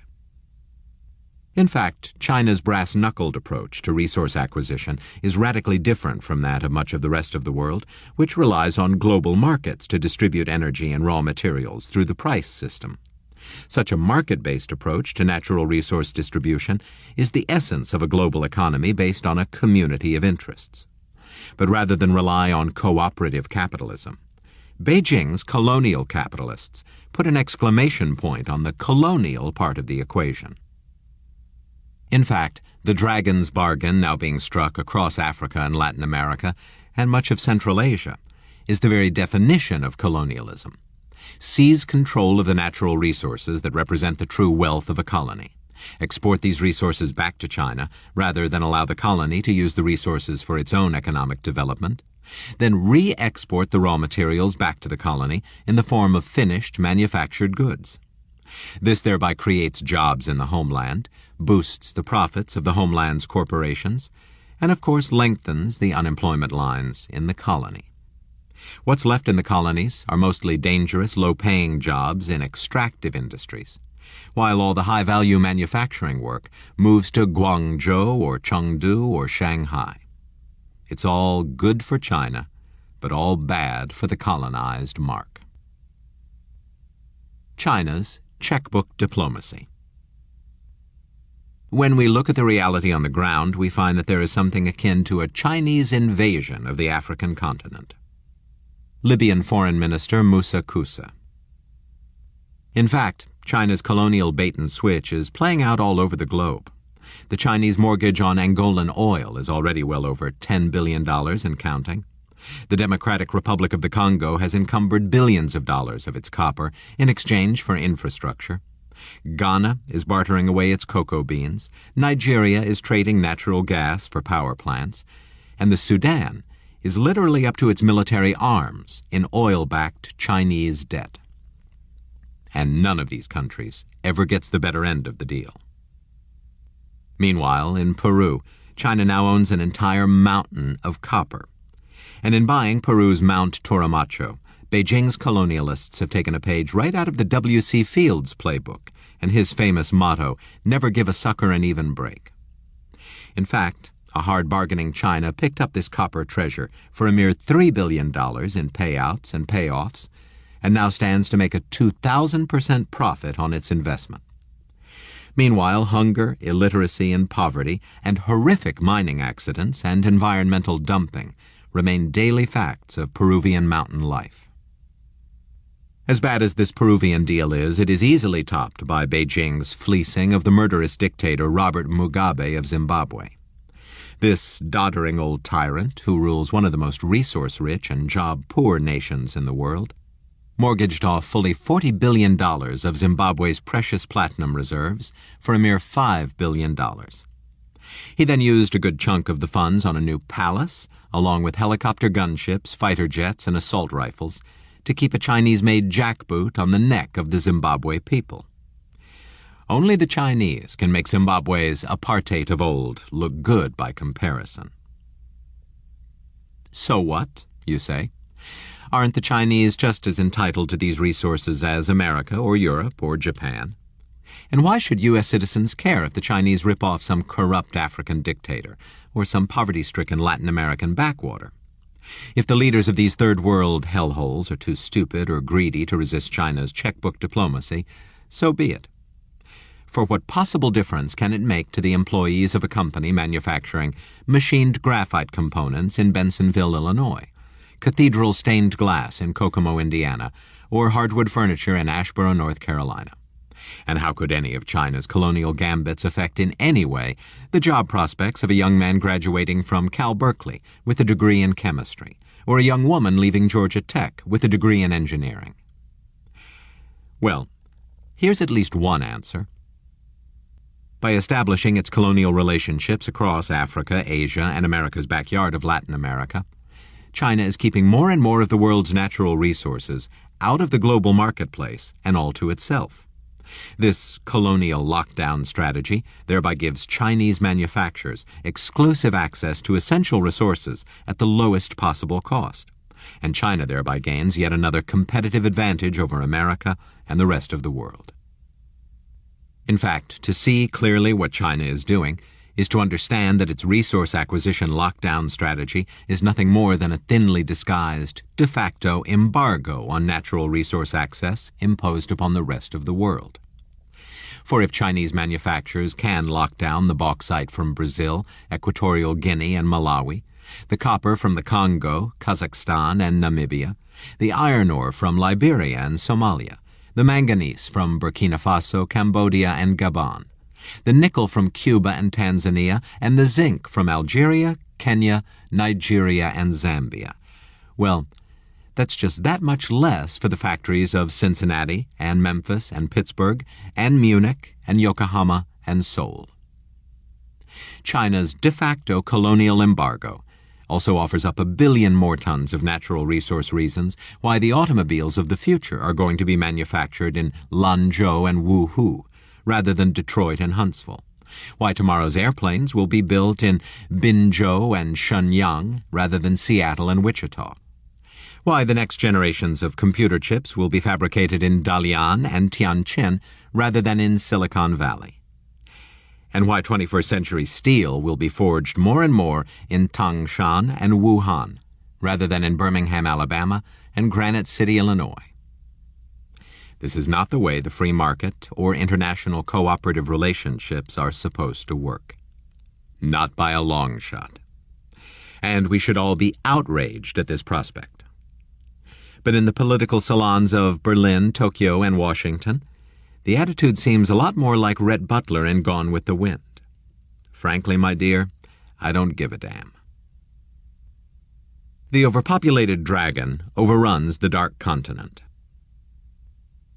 Whatever they say, it is a fact that the Chinese come to Africa, not just with engineers and scientists. They are coming with farmers. It is neo-colonialism. There are no ethics, no values. Egyptian parliament member Mustafa al-Gindi. Even as China booms and other manufacturing nations of the world stand to go bust, China's budding new African colonies, from Angola to Zimbabwe, remain mired in hunger, poverty, and often bloody civil wars. This money to build the colony's infrastructure will flow down to the local population in the form of thousands of jobs and robustly rising wages. The switch, however, is when China quite literally exports its own million-man army to build the infrastructure. For rather than hire local architects, engineers, construction workers, and trucking companies, a switching China uses as much of its own labor force as it can get away with according to the terms of whatever deals it signs. Here's what this sad and sorry colonial situation looks like on the ground in the Sudan to the authors of the book China Safari. So there are Chinese to drill the oil and pump it into the Chinese pipeline, guarded by a Chinese strongman on his way to a port built by the Chinese, where it is loaded onto Chinese tankers headed for China. Chinese laborers to build the roads and bridges and the gigantic dam that has displaced tens of thousands of small landholders. Chinese to grow Chinese food, so other Chinese need eat only Chinese vegetables with their imported Chinese staples. Chinese to arm a government committing crimes against humanity, and Chinese to protect that government and stick up for it in the UN Security Council. And here's the biggest, dirty little secret about China's colonial ambitions. While locking down natural resources and locking up new markets are the primary strategic goals, Beijing's central planners also want to systematically export millions of Chinese citizens to the satellite states of Africa and Latin America to reduce pressures on a grossly overpopulated homeland. In China Safari, one Chinese scientist framed this population dumping strategy in this way. We have 600 rivers in China, 400 of which have been killed by pollution. We will have to send at least 300 million people to Africa before we begin to see the end of our problems. And here's just one small case in point that illustrates the emigration screws China is putting to the dark continent. When Namibia defaulted on billions of dollars in Chinese loans, Beijing's loan sharks collected by negotiating the acceptance of thousands of Chinese families to Namibia. In fact, this secret deal only surfaced through WikiLeaks, and perhaps needless to say, when the news hit, it outraged the Namibia people. You'd probably be outraged, too, if these forced migration shoes were on American feet. Just think about it. If a few $1 billion of debt gets China the right to settle thousands of Chinese immigrants in Namibia, how many hundreds of thousands of Chinese immigrants do you think Beijing might want the American government to accept to get rid of our $2 trillion debt to China? But hey, there's plenty of room in Montana and Wyoming. As to the startling scope of the strategic and incredibly racist Chinification of Black Africa, here's how award-winning journalist Andrew Malone has described the grim progression. With little fanfare, a staggering 750,000 Chinese have settled in Africa over the past decade. More are on the way. The strategy has been carefully devised by officials in Beijing, where one expert has estimated that China will eventually need to send 300 million people to Africa to solve the problems of overpopulation and pollution. The plans appear on track. Across Africa, the red flag of China is flying. Lucrative deals are being struck to buy its commodities, oil, platinum, gold, and minerals. New embassies and air routes are opening up. The continent's new Chinese elite can be seen everywhere, shopping at their own expensive boutiques, driving Mercedes and BMW limousines, sending their children to exclusive private schools. All over this great continent, the Chinese presence is swelling into a flood. Exclusive gated compounds, serving only Chinese food, and where no blacks are allowed, are being built all over the continent. African cloths, sold in markets on the continent, are now almost always imported, bearing the legend, Made in China. From Malone's scathing narrative, you can glean that it's not just construction crews that China is exporting to Africa, Asia, and Latin America. China also brings its own farmers, merchants, and even hookers. To put China's land grab in its proper perspective, suppose the American government swept into Iowa and Nebraska, seized millions of acres of prime cropland, turned it over to China, told local farmers to take a hike, and racially segregated the neighborhoods and eating establishments. Just how enraged do you think Americans would be? Well, that is exactly what is happening right now in Africa, where there are already over 1 million Chinese farmers. That's right, over 1 million Chinese farmers. These Chinese émigrés are tilling African soil to produce food for export back to China, exclusively for Chinese tables, even as hunger and poverty remain rife around them. Here's just a small bitter taste of the Sino-African land grab trade. According to The Economist, China has snagged over 7 million acres of prime Congolese palm oil turf to grow biofuels. In Zambia, Chinese farms already produce 1/4 of the eggs sold in the capital, Lusaka. In Zimbabwe, according to the Weekly Standard, the Mugabe regime went so far as to offer formerly white-owned farms for free to Chinese state-owned firms. Meanwhile, the Trojan horse of the ironically named Chinese Friendship Farms has been used in countries ranging from Gabon, Ghana, and Guinea to Mali, Mauritania, and Tanzania to lock up smaller acreages and thereby stay well below the political radar. The merchandising of Africa and Latin America. In addition to a flood of Chinese farmers, there has been wave after wave of Chinese merchants washing over both Africa and Latin America. Some come with the flood of Chinese goods into major cities like Kinshasa, Kampala, Lagos, Lima, and Santiago. Others, a new breed of even more adventurous Chinese merchants, disembark from ships and planes to service the far-flung boom towns that inevitably spring up around the Chinese construction projects that crisscross the African and South American continents. As for Chinese émigré prostitutes, we are not kidding here. And just like their predatory pricing manufacturing brethren, the Chinese ladies of the night who come to staff the inevitable bars and brothels that spring up around the colonial trade quite literally use cheap tricks to push the locals out. Here's what the authors of China Safari had to say about the economics of hooking in the timber-rich nation of Cameroon. Chinese prostitutes will turn tricks for as little as 2,000 CFA, $4.25, whereas the locals won't get into bed for less than 5,000. And here's yet another laugh-out-loud data point that tells us all we need to know about the economic pressures driving much of Chinese emigration. When the police tried to rescue a group of Chinese women brought by human traffickers for prostitution to Congo-Brazzaville, these hookers insisted on staying in the country. That's because the money and treatment they were getting was better than anything they could receive in their home province of Sichuan. Apparently, it's better to perform unnatural acts in a Congolese brothel than commune with nature on a peasant farm in Dragonland. China exports its killing floors and toxic waste dumps. Chinese firms pay their labor forces very little and have them work long hours. How can one expect them to behave differently overseas? With 6,700 Chinese coal miners dying from accidents every year, 17 a day, how can one expect Chinese ventures to do better in other parts of the world? China has severely damaged its own ecological system during its rapid modernization process. How can one expect it consciously to implement Western-style, environmentally friendly measures elsewhere? Wenran Zhang, University of Alberta.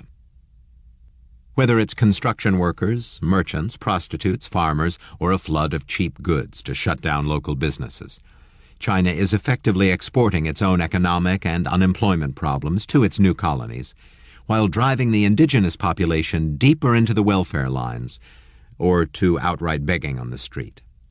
But these are hardly the only noxious exports.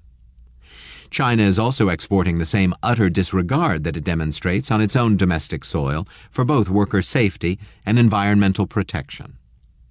As Professor Wenran Jiang has waxed eloquent upon, no one should be surprised.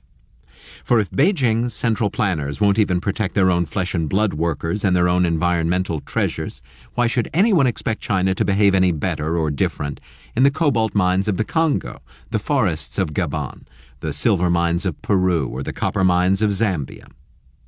In fact, the brazenness with which China ravages the land of its colonies seemingly knows no boundaries. Just consider what happened when one of China's biggest state-owned enterprises, Sinopec, rolled into Gabon to explore for oil.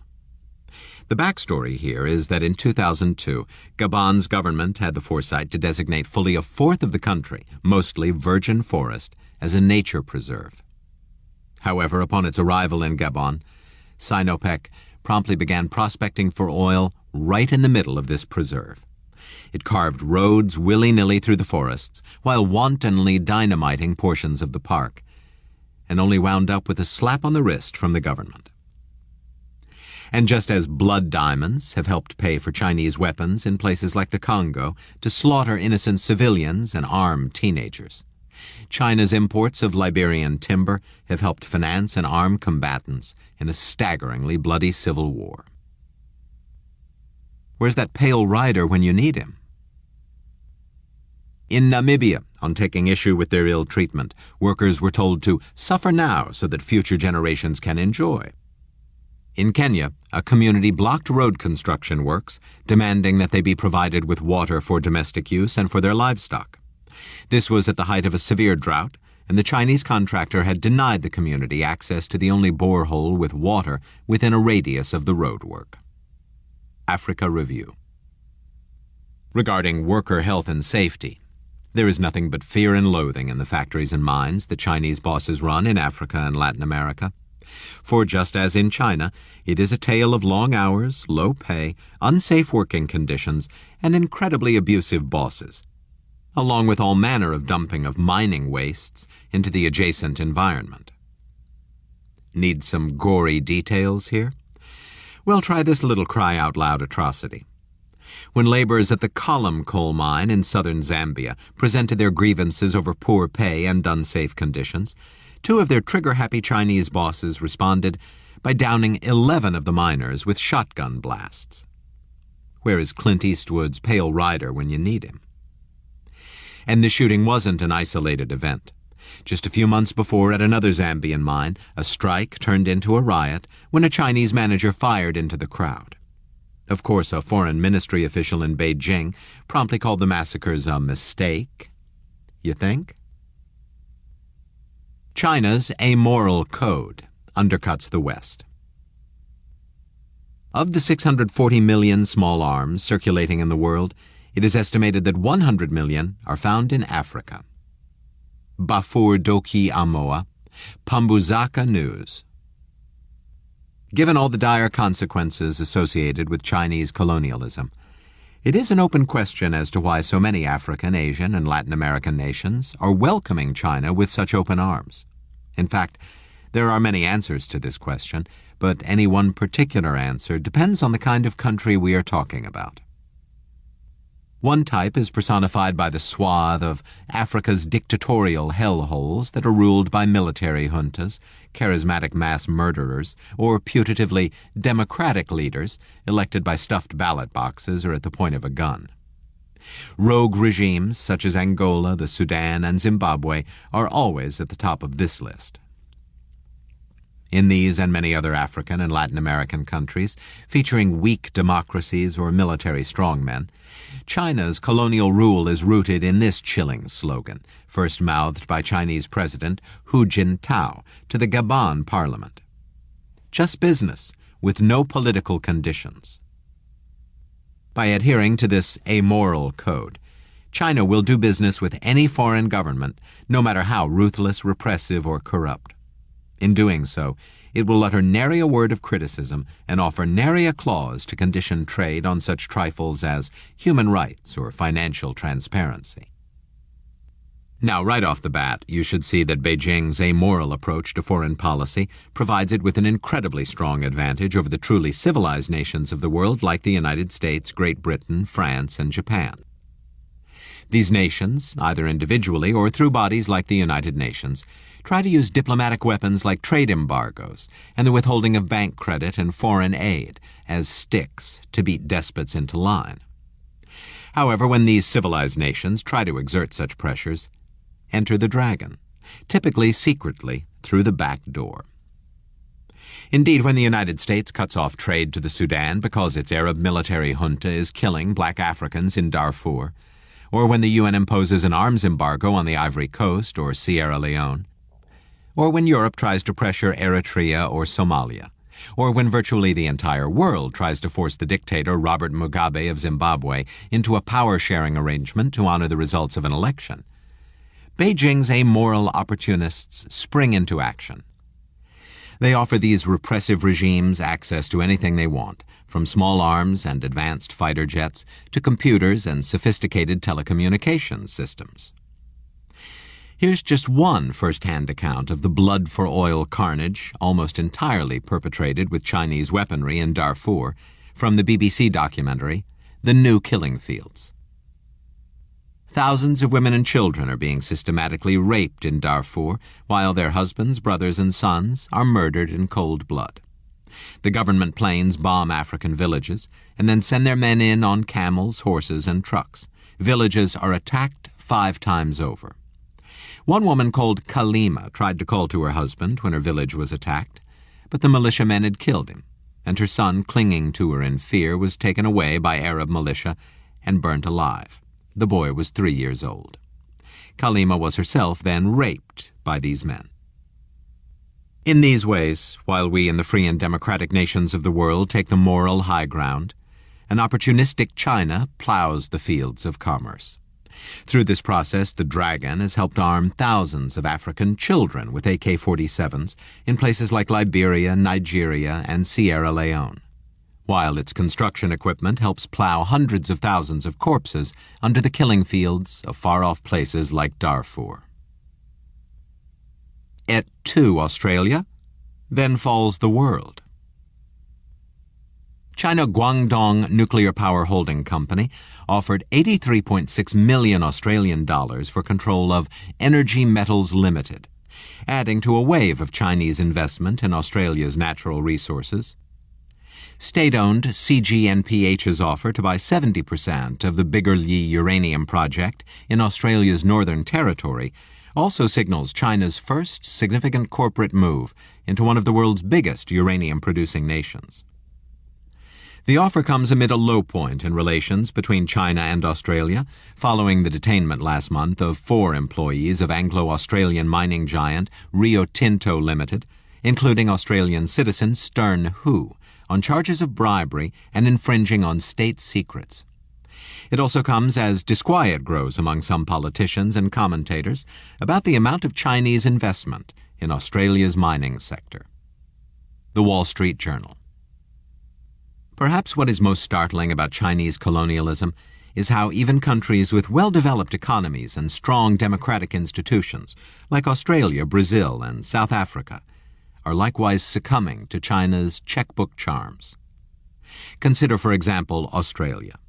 This is a country with a well-educated population, a highly skilled workforce, and virtually all the natural resources it needs to become an industrial powerhouse.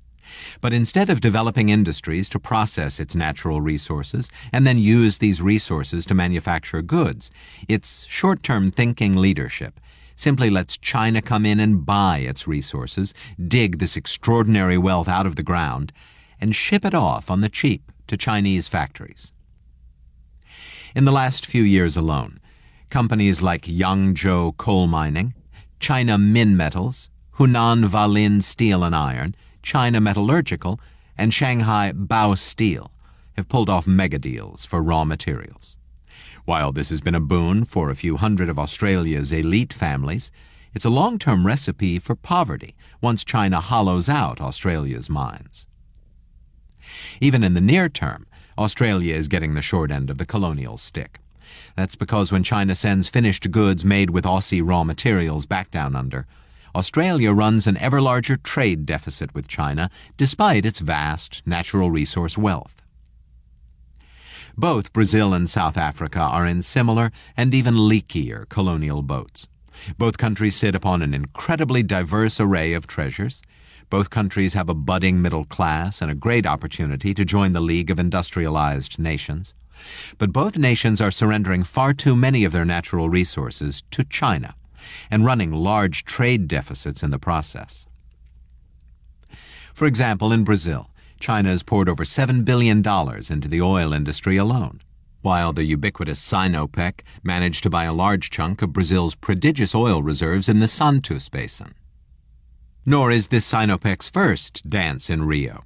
It loaned Brazil's state-owned company Petrobras $10 billion in exchange for the rights to 10,000 barrels of oil a day for the next decade at bargain basement prices. John Pomfret of the Washington Post has painted this literally bigger Chinamax picture. Here along the golden sands that grace the Atlantic coastline 175 miles north of Rio de Janeiro, China is forging a new economic reality.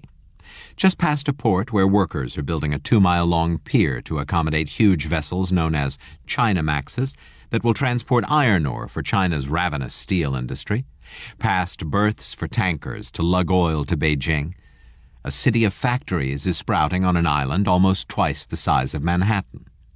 Many of the structures will be built with Chinese investment: a steel mill, a shipyard, an automobile plant, a factory to manufacture oil and gas equipment. The investments in Brazil reflect China's going out strategy, which seeks to guarantee natural resources for development purposes and to shield the country's state-owned enterprises from slower growth at home. Said a worried South African president, Thabo Mbeki, about colonial gambits such as these in his home country. If Africa just exports raw materials to China while importing Chinese manufactured goods, the African continent could be condemned to underdevelopment. Whether it's a civilized Australia, a war-torn Congo, a nation in transition like South Africa, or a dictatorial basket case like Zimbabwe, what all of these nations share in common is this: China is systematically stripping these countries of their treasures. And once these treasures are cut down, shoveled out, and depleted, these colonies will be hollow shells, bereft of the industrial capacity and job creation ability that they would otherwise have enjoyed in a non-colonial future. The American eagle has become the world's biggest pigeon. The manufacturing dragon is voracious. The colonial dragon is relentless. The American eagle is asleep at the wheel. Ron Vara. The bottom line for all of this is that while China has a resource acquisition strategy to keep its factories humming, the rest of the world does not. While China's million-man army marches across Africa, Asia, and Latin America, implementing its strategy of locking down resources, locking up markets, and locking out the rest of the world, the American eagle remains grounded. Europe is stuck in perennial denial, and Japan is simply paralyzed with fright. This was not always so, at least for America. Indeed, the United States used to be a master at projecting soft power around the globe through aid missions, diplomacy, and military assistance. Now, however, the American eagle has turned into the world's biggest pigeon, and we are down to running Peace Corps missions in countries that have smaller national debts than ours, and hunkering down in armed garrisons in countries where we don't belong. But it's long past time that we and the rest of the world first wake up and then stand up against the budding colonial empire in our midst. Again, as Peter Finch so eloquently suggested, the civilized world needs to throw open its east-facing window and shout, "I'm mad as hell, and I won't take it anymore."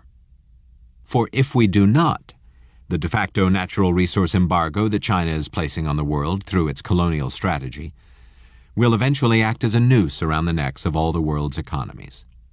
Over time, as China's rising colonial empire gains ever more control of the Earth's most precious resources, and as its appetite continues to grow, the noose will steadily tighten around the soft necks of America, Europe, Japan, Korea, and others. Part 3. We will bury you, Chinese style. Chapter 8. Death by Blue Water Navy. Why China's military rise should raise red flags. All power flows from the barrel of a gun. Mao Zedong. The last time most Westerners took full notice of the Chinese military was on June 4, 1989. That's the day the Dragon's tanks rolled over bodies and bicycles around Tiananmen Square, and trigger-happy shock troops took target practice on protesters pinned against the walls of the Forbidden City. Since that bloodshed more than 2 decades ago, China's leaders have not softened their attitudes one bit toward political dissent. What has changed considerably is their military arsenal.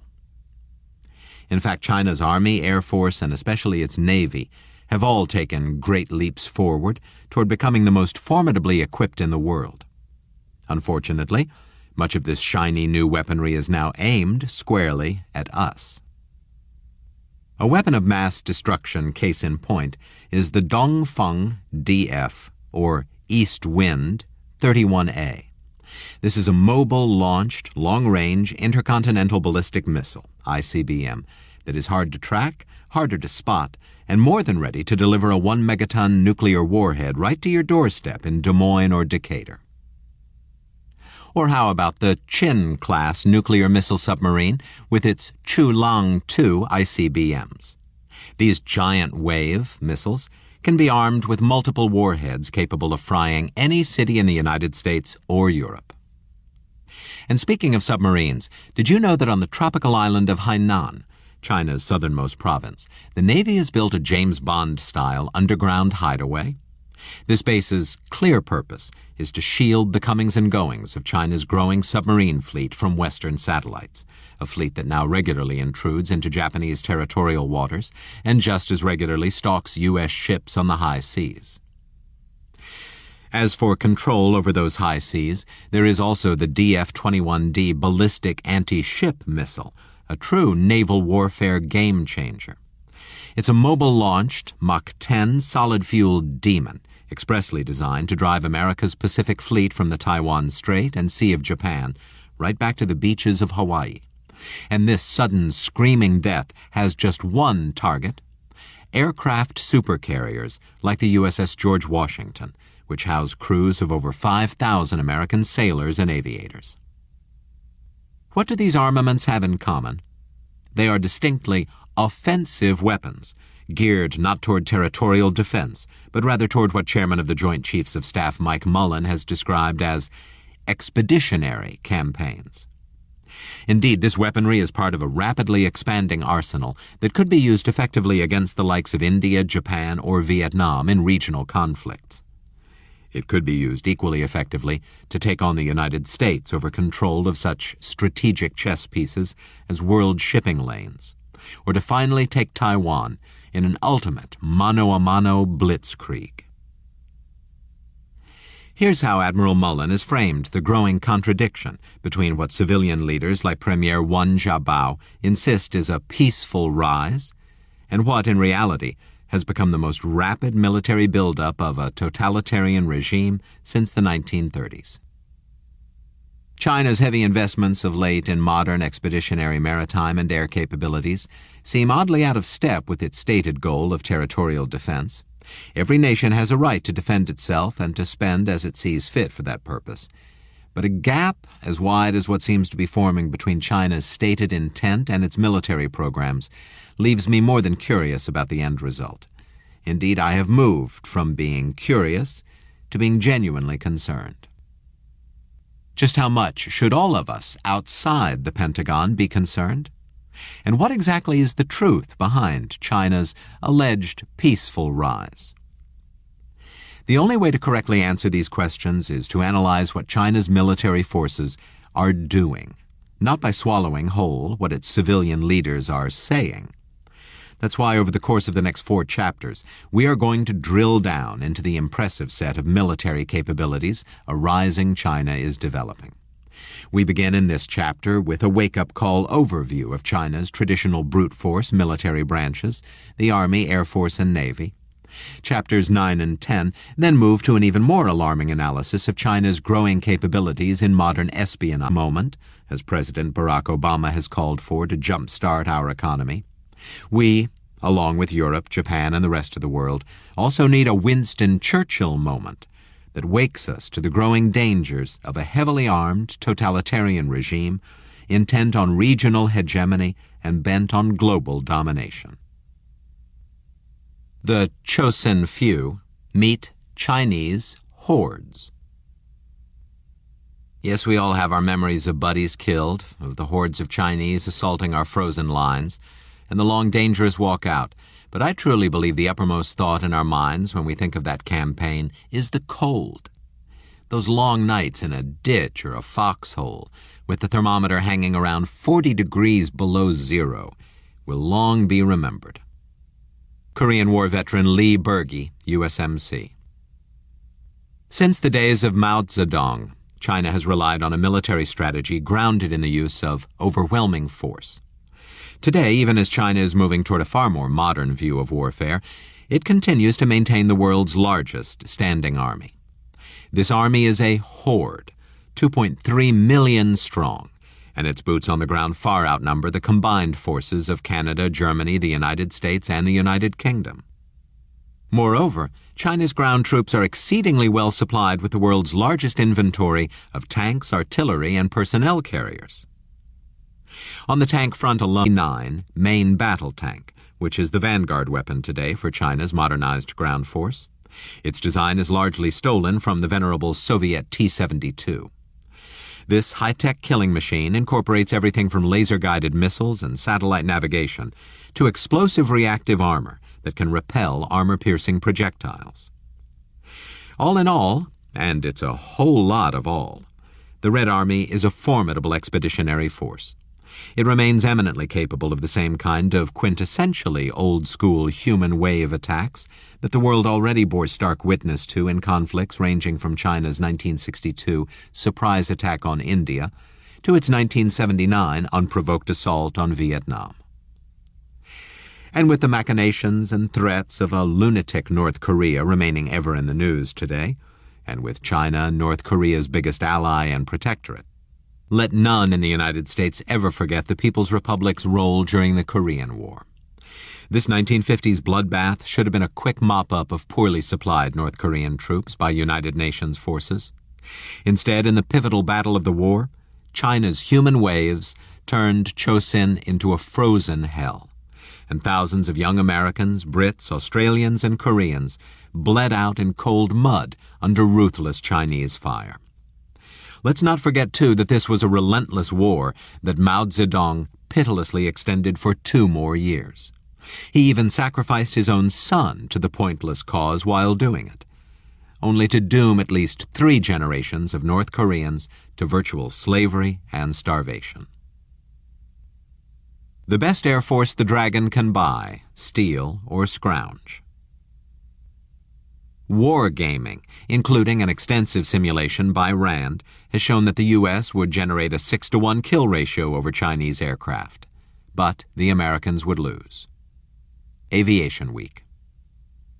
While China's Red Army relies on sheer numbers, its air force is becoming one of the best that the Chinese can buy with our Walmart dollars, or that its spies can steal. Consider the Shenyang J-11B and the J-15 Flying Shark. The first, a twin-engine jet fighter, is a carbon copy knockoff of the Russian Sukhoi Su-27. The second, an aircraft carrier-capable plane, is the equally counterfeit twin of the Russian Su-33. Now, here's what's so darkly comic about these counterfeit planes. With each, China first signed a purchase and licensing agreement with Russia. However, once China got delivery of a plane or two, it simply reverse-engineered the Russian technology and then backed out of the deal, which just goes to show you there is no honor between a thief and a thug. In response to getting ripped off not once, but twice, an angry Russian Defense Council member, Colonel Igor Korotchenko, discounted the Chinese knockoffs by claiming in the Russian International News Agency that The Chinese J-15 clone is unlikely to achieve the same performance characteristics of the Russian Su-33 carrier-based fighter. Then he added, I do not rule out the possibility that China could return to negotiations with Russia on the purchase of a substantial batch of Su-33s. Well, don't hold your breath, Colonel. As for other noteworthy aircraft flying in Chinese formations, there is the J-17 Thunder. This plane grabs your attention not so much because of its offensive capabilities. It features impressive air-to-air and air-to-ground missiles. Rather, China's development of the J-17 illustrates yet another of the many covert ways that the People's Republic is acquiring sensitive military technologies. In this case, China used the backdoor vehicle of a phony joint venture with Pakistan and some opportunistic French intervention to magically create a path to circumvent the European Union's weapons ban on China. And speaking of magic, the Chinese Air Force recently pulled out of its collective hat a diverse array of technologically advanced, remote-controlled, and self-guided drones. These are the same kind of unmanned craft that America has used with great effectiveness in both Afghanistan and Iraq. To rub its newfound and newly pirated capabilities in America's face, China not only debuted a radical new jet-powered drone at a Chinese air show in Zhuhai. The exhibitors also included a video simulation of the drone targeting a U.S. aircraft carrier, so its crew of 5,000 American souls could be more accurately slaughtered by an incoming Chinese missile. Peaceful rise indeed. 30 minutes over Tokyo, 10 minutes to Taipei. Of all the airplanes in the hangars of the Chinese Air Force, the most provocative has to be the Chengdu J-20 Black Eagle stealth fighter. In a finely tuned insult to the United States, and perhaps as a rare display of the Dragon's dark military humor, the Chinese Air Force successfully completed the J-20's first test flight during an official state visit by the U.S. Secretary of Defense Robert Gates.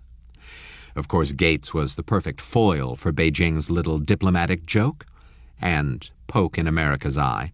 For it was Gates, doing his best impression of Neville Chamberlain, who had publicly insisted that China could not possibly produce such a fifth-generation plane before 2020.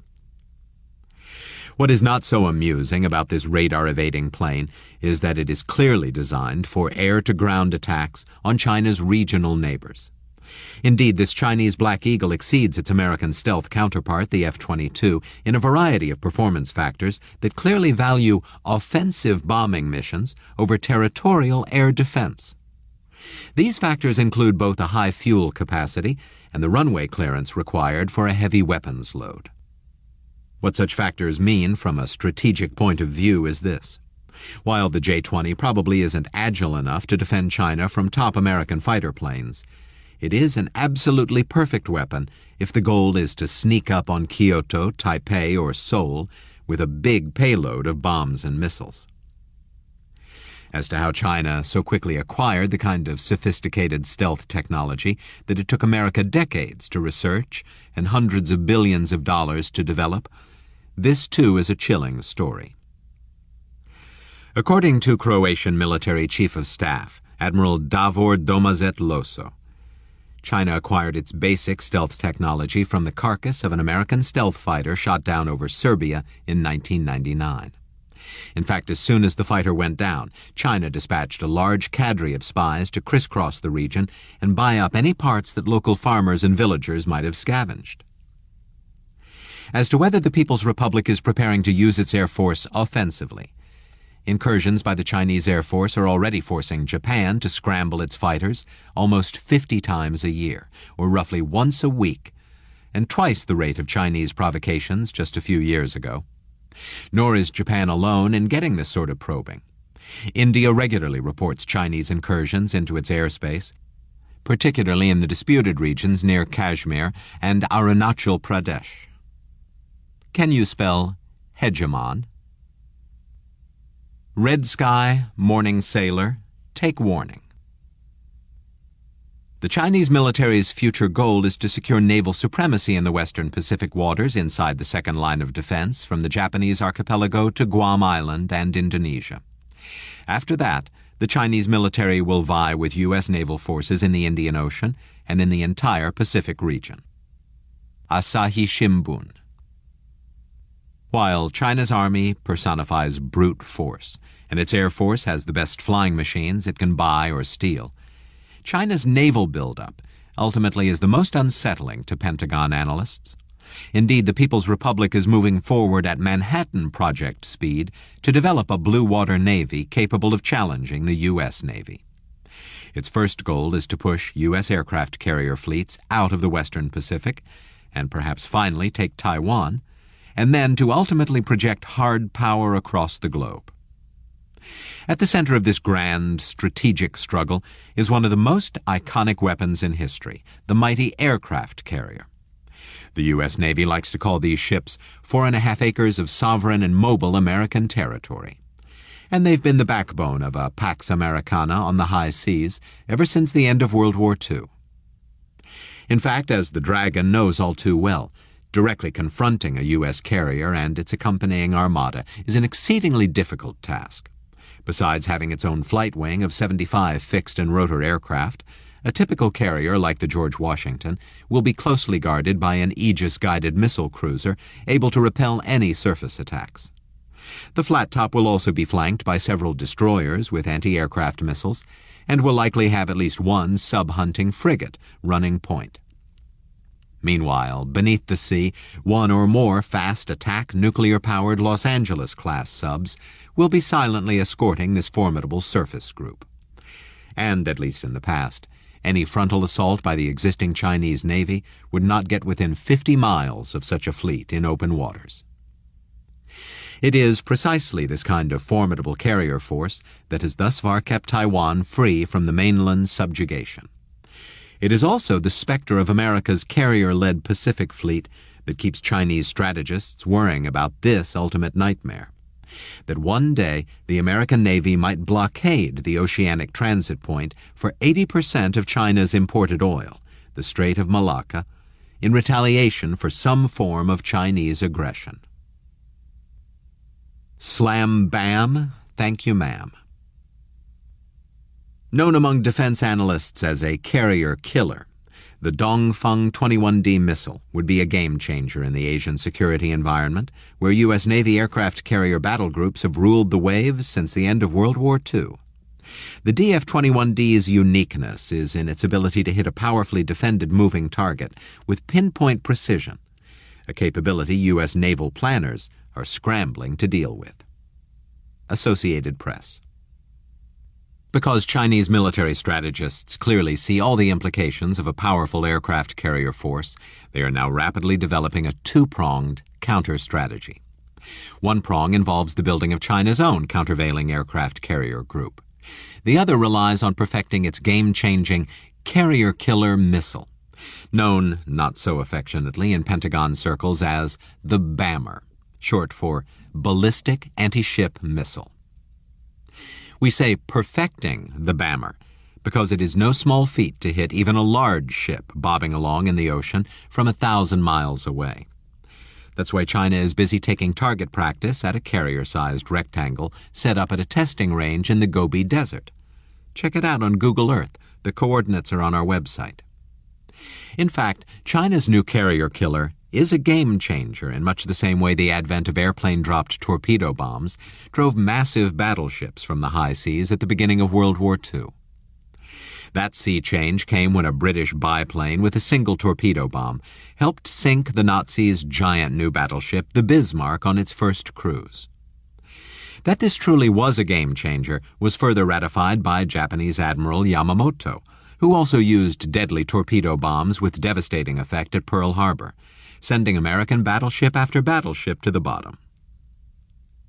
Yet even as China's big stick BAMR may foreshadow the extinction of the American aircraft carrier as a force projection power, and threaten to drive back America's Pacific Fleet to the safe harbor of Hawaii, China is rapidly building its own countervailing fleet of flat tops. In fact, China's first carrier is likely to roll out of Dalian Harbor sometime in 2011. And its story would be one riveting hour-long special on the Military Channel. It's a story that begins with China using a front company operating out of Hong Kong to buy an aircraft carrier from the Ukraine. This ship was the Varyag, a 67,500-ton flat top that was supposed to be the pride of the Soviet Union's fleet. With the breakup of the Soviet Union, however, construction of the Varyag was never fully completed.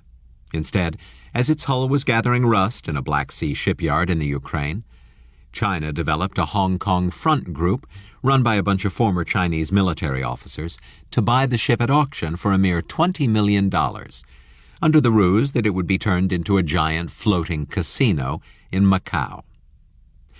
Seeing through that ruse, the U.S. Pentagon got its putative ally, Turkey, to initially block transit of the ship.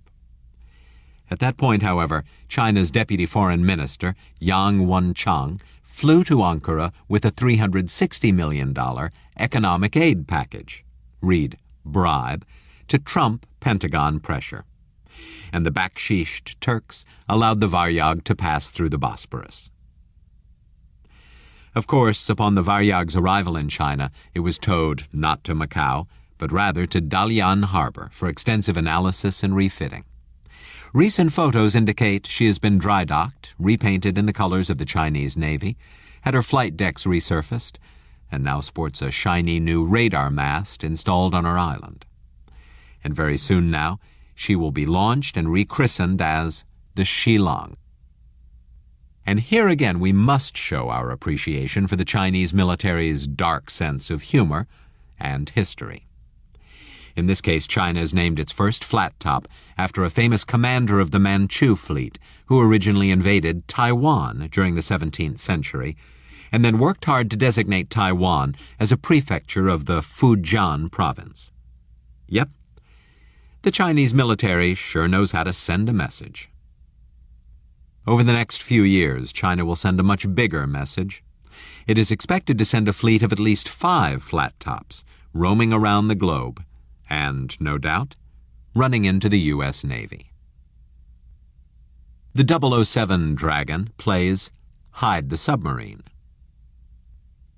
Photographs emerged last night that appeared to confirm fears in Washington that China is building a giant underground nuclear submarine base on a tropical island.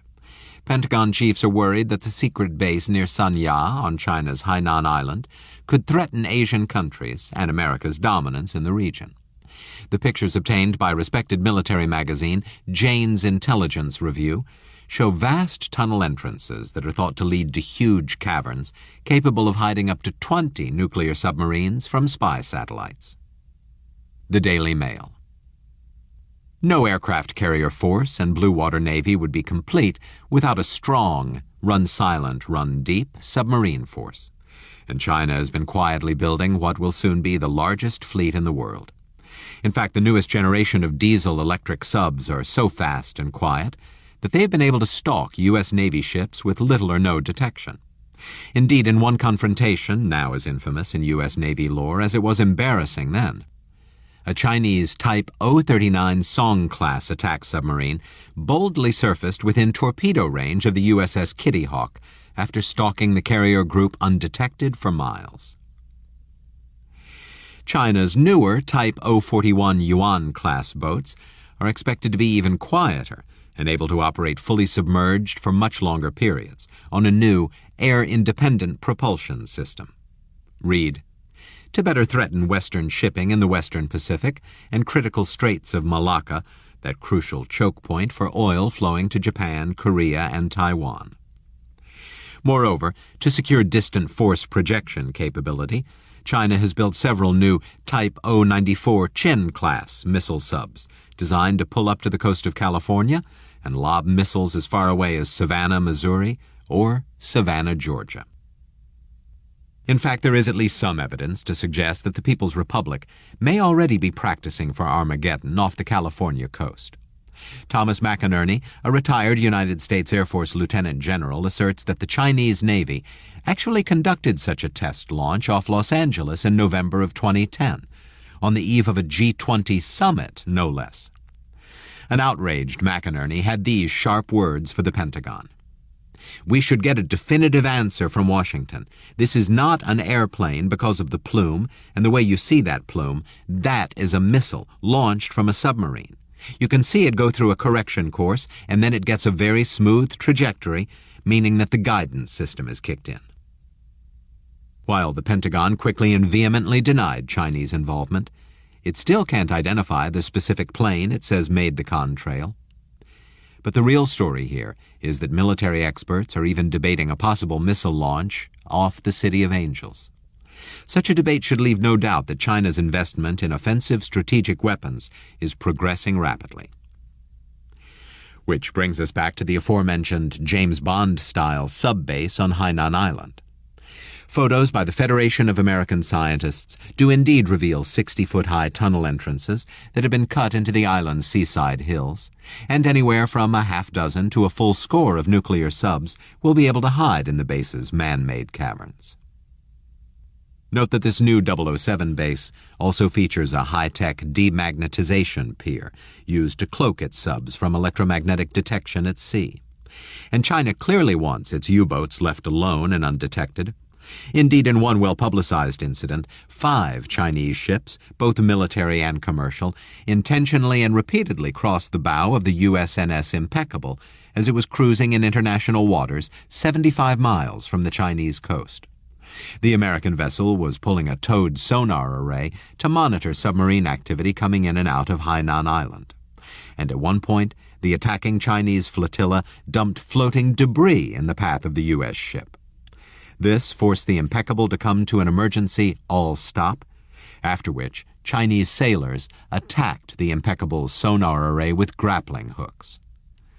Remember that little tete-a-tete the next time you buy your next fix of Chinese products from Walmart. All military power flows from a nation's factory floor. Quantity has a quality all its own. Joseph Stalin. While our ever-so-brief review of China's growing military might leaves no doubt about its rapidly improving offensive capabilities, at least some China apologists will be quick to argue this point. In almost every weapons category, America's technology still remains vastly superior. In fact, in many cases, these apologists would be right. For example, in a dogfight, the American F-22 fighter would likely down its Chinese counterpart in a New York minute. So too would the USS Ronald Reagan and its armada almost certainly send any of China's new aircraft carriers to Davy Jones's locker in short order. But this love affair with American technological superiority misses a much more important point, one that underscores the insanity of allowing a mercantilist and protectionist China to destroy the American manufacturing base and vitiate our economy. This point is best made from the perspective of a particularly insightful Nazi artillery commander who was captured at the Battle of Salerno. Said he about the futility of his precision German weaponry against a horde of American materiel?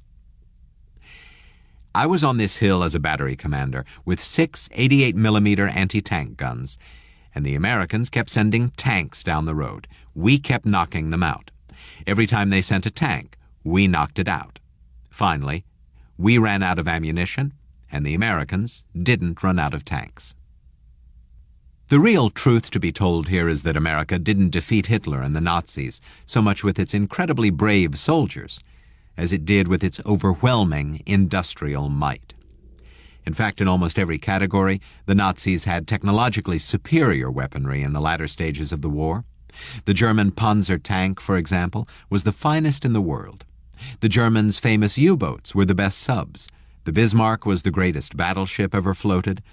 And in some classes, Germany's weapons literally had no peers as they fielded the world's only long-range rockets, both the V-1 cruise missile and the V-2 ballistic missile, and deployed the Me-262, the world's first jet aircraft. What America did have, however, was the world's biggest factory floor. And once this workshop to the world was converted to a total war footing after Pearl Harbor, the huge and highly efficient auto factories of Detroit, shipyards of Maine, chemical plants of Ohio, and steel mills of Pennsylvania churned out vastly superior numbers of tanks and planes and guns and bombs. The result was a military juggernaut that promptly trounced the two greatest war machines the world had ever seen. In fact, no one understood the inevitability of an American victory better than Admiral Yamamoto.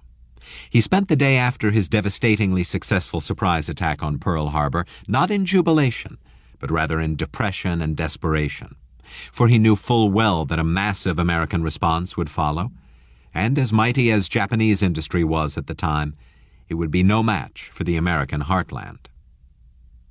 America's growing military problem today, however, is that the biggest auto plants are no longer in Detroit, but in cities like Chengdu, Jilin, Nanjing, and Wuhu. The busiest shipyards are in Bohai, Dalian, Fujian, and Chang'an.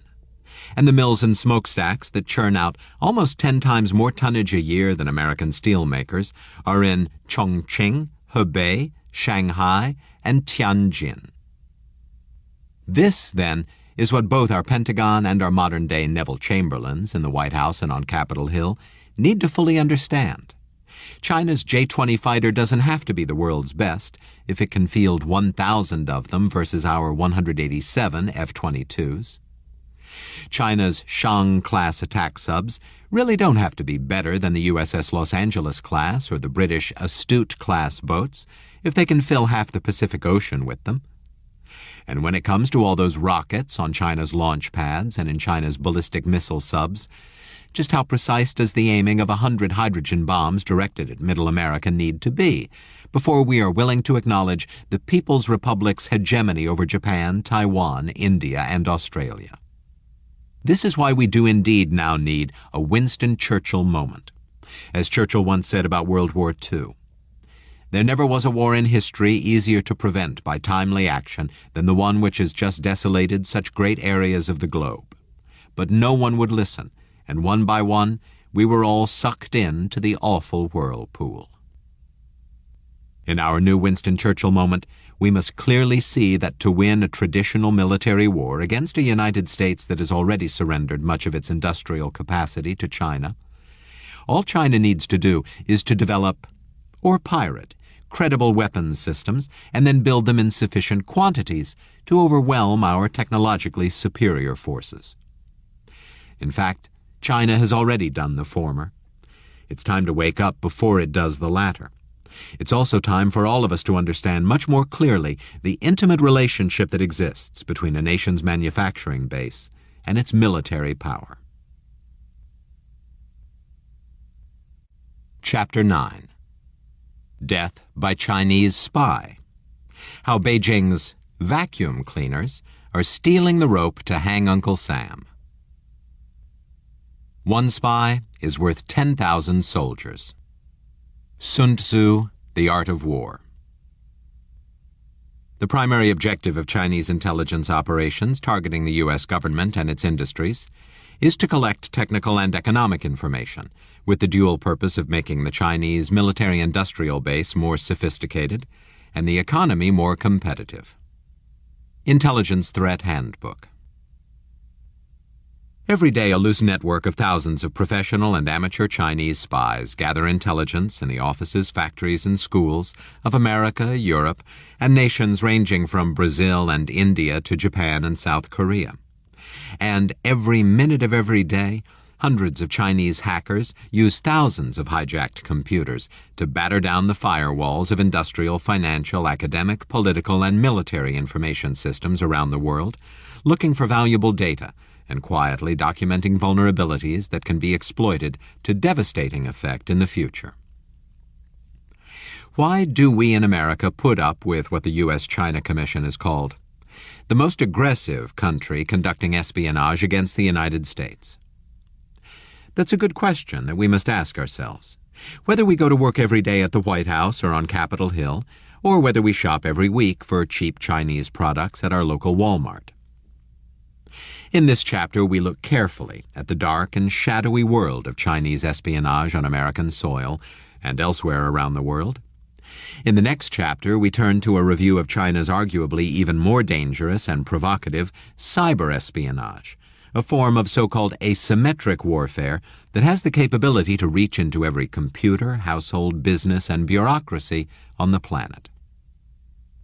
By the end of these 2 chapters, we hope that everyone in America, from Main Street and Wall Street to the halls of the CIA, FBI, and Pentagon, has an epiphany about the naivete of engaging in unconditional commerce and trade with a country that is using spycraft, both old and new, to systematically strip us of our technologies and probe our defenses for a possible eventual kill. While we hunt bin Laden, the dragon runs wild and free. Beijing does not favor the classical methods used by other big intelligence services, featuring tight control over a few deeply buried and valuable agents. Instead, it employs a vast, decentralized network that employs Chinese students, business people, and delegations in the United States, and targets Americans of Chinese ancestry as possible espionage recruits. The Christian Science Monitor.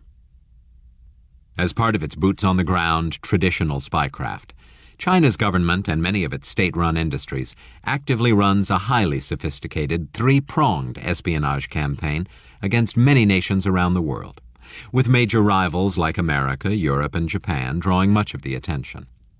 This 3-pronged strategy involves penetrating academia, industry, and government institutions to steal valuable financial, industrial, political, and technological information and prepare for possible disruptive and destructive attacks in the event of a hot war. In fact, while the United States intelligence infrastructure has been consumed by the war on peace, and a seemingly constant supply of new American traitors they turned through bribery or blackmail. While China has its own share of secret agents and turned Americans, it relies far more heavily upon a highly decentralized network of low-level spies, the vast majority of which are ethnic Chinese. China's cadres of semi-pro spies and amateur informants are typically recruited by agencies such as the Ministry of State Security, China's KGB, as well as by specific industry groups. Some of these spies may be drawn from the Chinese-American community. As noted by the Intelligence Threat Handbook, they are typically brought into the network in one of 2 ways, either by appeals to Chinese nationalism and ethnicity, or by coercive threats to family members living in China. Far more of China's spies are embedded among the roughly 750,000 Chinese nationals who are issued U.S. visas in any given year. They may be reporters for news agencies like Xinhua, students at American universities, touring business executives, guest workers at American corporations or national labs, or simply tourists. In fact, the vast quantities of legitimate Chinese visitors to America every year, coupled with the large Chinese-American community, make it easy for recruited spies to fly well below FBI radar and do as Mao Zedong once advised, swim with the fish. Free visas to the U.S. candy store. Spying is war without the fire. Li Fengji. The case of Li Fengji is instructive because it illustrates both how easy it is for a Chinese agent to infiltrate the United States and how deep the Chinese espionage network runs. Li was working as an analyst for the Ministry of State Security when he slipped quietly into the United States as a graduate student at the University of Denver in 2003. According to interviews we conducted with Li, his life started out innocently enough as a son born in 1968 to an educated family in Liaoning province.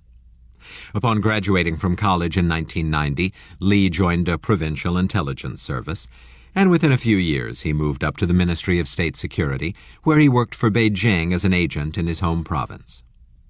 According to Li, as a naive young man, he saw this as a very good job and a special career working for the government. As an analyst for China's version of the KGB, Li spent time gathering intelligence on Eastern Europe and Russia while pursuing a PhD in international politics. In 2003, he was chosen to travel to the United States. Instead of spying against the United States, however, Li had an epiphany. As Li saw more and more of the outside world and what freedom looked like, he, in his own words, began to see that the Chinese Communist Party was evil and that it had been harming the Chinese people.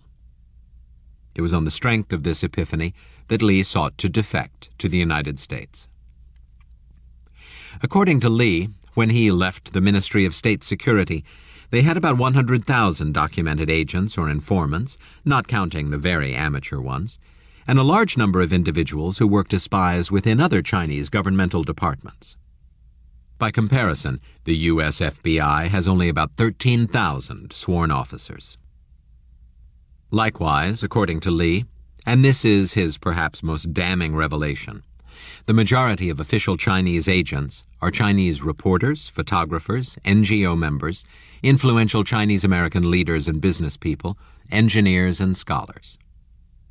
In Li's words, while these professional spies might not have conditions to get the important information, they will focus on recruiting informants to get that intelligence. What is remarkable about the Li Fengji story, besides how easily he was able to slip into the United States despite his background in intelligence, is how much more of a realistic view he has of China than most citizens of the United States. A veritable beehive of vacuuming activity. So just what exactly does China's spy network do, and how does it do it? In the industrial espionage arena, this network is constantly seeking to acquire new technologies, trade secrets, and processes.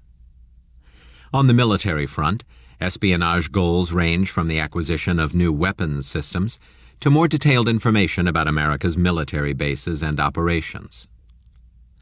In both its industrial and military espionage, the hallmark of Chinese spying is its relentless beehive patience. Decade by decade, thousands of its worker bee spies and information gatherers painstakingly vacuum up small bits of information from America's university research facilities, sensitive national laboratories, Silicon Valley startups, and defense-related companies. In fact, this glacially moving, time-consuming process is totally in character with China's long-run view of history, and fully consistent with Sun Tzu's famous dictum that one spy is worth 10,000 soldiers. For once enough small bits of information are vacuumed up and fed back to mainland China and compiled, they offer Chinese intelligence agencies and state-owned enterprises a clear composite view of entire technologies, processes, or systems. As Scott Henderson has stated in The Dark Visitor, rather than set a targeted goal for collection, they instead rely on the sheer weight of information to form clear situational understanding. That this kind of vacuumed information can be quite valuable is reflected in these famous words of none other than George Washington, the father of America. On the benefits of grassroots intelligence gathering, he astutely observed, "Even minutiae should have a place in our collection, for things of a seemingly trifling nature, when enjoined with others of a more serious cast, may lead to a valuable conclusion." To date, China's spy network has stolen technologies and processes ranging from subsystems of the Aegis-guided missile destroyer, the inner workings of neutron bombs, and naval reactor designs, to plans for the space shuttle, Delta IV rocket specs, and ICBM-capable guidance systems. This communist beehive has been equally effective in vacuuming up details on weapons systems ranging from the B-1B bomber, unmanned aerial vehicles, and submarine propulsion systems, to jet engines, aircraft carrier launch systems, and even highly specific U.S. Navy warship operations procedures. Throughout all these acts of war without fire by China against America, both law enforcement and counter-espionage efforts have been extremely lax. Our politicians have taken no retaliatory actions, and the American public has been grossly underinformed. On top of all this, many of America's most elite academic and research institutions have become naive cheerleaders for the so-called Chinese economic miracle. Part of the problem is a lucrative flood of grant money now flowing in to support various Chinese research efforts. This makes American universities reluctant to bite the Chinese hand that feeds them. An even bigger part of the problem is the billions of dollars in tuition money that floods in from China's 125,000-plus visiting students to America's universities. While the majority of Chinese students in the United States are among the brightest and hardest working, and hopefully will make contributions to America and the world, enough of them are under some level of Communist Party influence to warrant a more serious upfront vetting process. From a public policy point of view, however, throwing open the doors of American education to any and all Chinese comers is a dangerous game. For, as China well knows, much of the technological innovation that has made America great begins in the research facilities of places like Caltech, Harvard, and the Massachusetts Institute of Technology, and national laboratories like Argonne, Lawrence Berkeley, Los Alamos, and Sandia. Indeed, it is not for nothing that our nation's universities and national labs, as well as corporate R&D centers such as Silicon Valley and defense companies like Hughes and L'Oreal, have become veritable candy stores for Chinese industrial and military espionage. One good turned agent deserves another, and life imprisonment. Mr. Shriver sold out his country and repeatedly sought a position in our intelligence community so that he could provide classified information to the People's Republic of China, U.S. Attorney Neil McBride said. Reuters. While ethnic Chinese make up the bulk of the Dragon spy network, China's spy masters have at times also been highly successful in turning non-Chinese into agents in the old Soviet style. Consider, for example, Ko Suen-mu, a South Korean-born sales consultant for Lockheed Martin and other defense firms. This turned agent wound up in a Florida airplane hangar trying to buy an entire GE-manufactured turbofan jet engine specifically designed for the dogfighter par excellence, F-16. Luckily, in this case, U.S. Customs agents shot the plot down. But sometimes America is not so lucky. Such was the bad luck with another South Korean turned by the Chinese, Kwan Hwan Park. He succeeded in exporting 2 Black Hawk helicopter engines to China via a Malaysian front. Lightning didn't strike twice, however, as Park was later arrested at Dulles Airport heading to China with a suitcase full of military night vision equipment. While many of China's spies are quasi-amateurs like Mu and Park, some agents, so-called sleeper agents, have been intentionally planted into the United States. That's how Boeing engineer Dongfan Chung collected Space Shuttle and Delta IV rocket designs destined for Beijing. By the time he was caught, Chung. Mach's case is particularly instructive because it illustrates how Chinese handlers routinely provide shopping lists of specific technologies they are looking for. Shredded documents recovered by the FBI urged Mach to attend more seminars on special subject matters, and micromanaged his spying efforts by listing technologies of special interest that included torpedoes, aircraft carrier electronics, and a space-launched magnetic levitational platform. And here's the scariest sleeper agent part. Both Mach and Chung were quietly living in the United States for decades as naturalized citizens. And little did any of us know they were on a mission to betray their adopted country and deliver 4 and 15 years, respectively. That is what really puzzles us the most about Chinese spying in America. U.S. judges and juries don't seem to take it seriously, much less recognize we are in an undeclared state of war. Indeed, time after time the result has been prison sentences for Chinese espionage that offer little or no deterrent to selling out the United States. For example, the aforementioned Kwan Hwan Park landed a laughable 32-month prison sentence for multiple technology thefts that put the lives of American soldiers and the citizens of our allies in Japan, Taiwan, and Korea at extreme risk. And please take note, it's not just Asians with names like Mu and Park and Chinese Americans like Mach and Chung that are selling out America to the Chinese. How about Glenn Shriver? The case of this not-so-favorite son of Grand Rapids, Michigan, illustrates just how aggressive China can be in recruiting foreign agents. Shriver was a U.S. student abroad, plucked right off a campus in Shanghai, and he eventually tried to penetrate the CIA while under the direction and pay of his Chinese spy masters. Demonstrating just how cheap treason can be these days, Shriver was given a mere slap on the wrist, a 4-year sentence. Chapter 10. Death by Red Hacker, from Chengdu's Dark Visitors to Manchurian chips. Cyber espionage is the great equalizer. Countries no longer have to spend billions of dollars to build globe-spanning satellites to pursue high-level intelligence gathering when they can do so via the web. Shadows in the cloud. While China's human spy network relentlessly vacuums whatever secrets it can from whatever American university campuses, businesses, research labs, and government offices its agents can penetrate, China's growing cadres of computer hackers arguably pose an equal and perhaps even greater threat. To date, China's red hacker brigades have infiltrated NASA, the Pentagon, and the World Bank, hit the U.S. Commerce Department's Bureau of Industry and Security so hard it had to trash hundreds of computers, emptied the hard drives of the Lockheed Martin F-35 Joint Strike Fighter project, and virtually carpet-bombed the U.S. Air Force's air traffic control system. They have also hacked the computers of reform-minded congressmen, as well as the House Foreign Affairs Committee. During the 2008 presidential campaign, Beijing's red hacker brigades even broke into the email servers of both the Obama and McCain campaigns, as well as the Bush White House.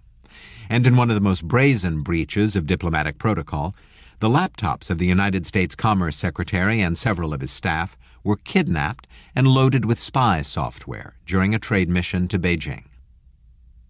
In addition, while traditional spycraft has often relied on the honeypot trap, a Mata-Hari mistress to extract secrets during pillow talk, or a lady of the night to put potential marks into compromising positions, China's virtual spy masters are now using a new variety of digital honeypots to hijack data from computers. Indeed, beyond the usual prostitutes and bugged hotel rooms in Shanghai, China's agents are now offering virus-laden memory cards and even whole digital cameras as gifts. According to Britain's MI5 Secret Service Department, when attached to the victims' computers, these nefarious digital honeypots install software that allow hackers to take control. In fact, being a hacker in China is sort of like being a rock star, says China hacking expert and author of The Dark Visitor, Scott Henderson. It's even a career that reportedly up to one-third of Chinese school kids aspire to. Like an online mirror of China's distributed spy network, large cadres of amateurs handle much of the grunt work in what is a massive cyber warfare effort. Every day, thousands of these so-called hacktivists continually probe, vandalize, and rob the institutions of the West, as well as Asian rivals like Japan and India. In considering the extent of the Chinese cyber warfare threat, it is first useful to identify the major goals of cyber espionage.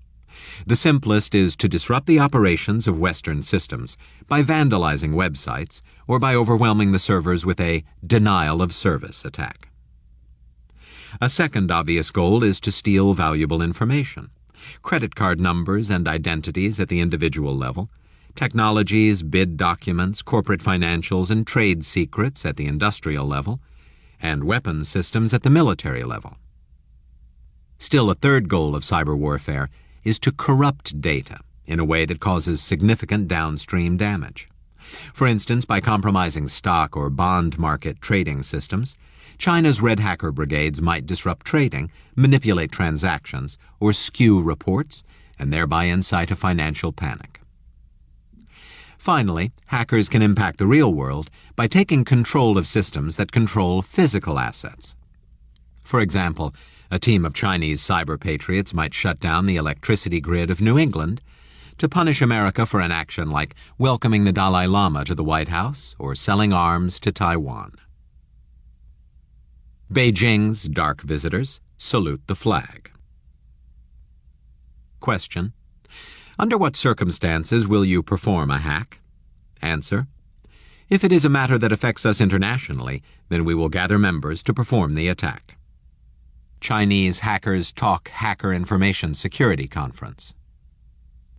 What all the major activities of China's red hacker brigades have in common is that they are conducted at arm's length and under the loose supervision of China's Communist Party. Of course, the party maintains its distance precisely so it can always issue a plausible denial for whatever outrage bubbles up to the surface. a bold hack on the Pentagon, the hijacking of a big chunk of the Internet for 18 minutes, an attack on Google's source code, and so on.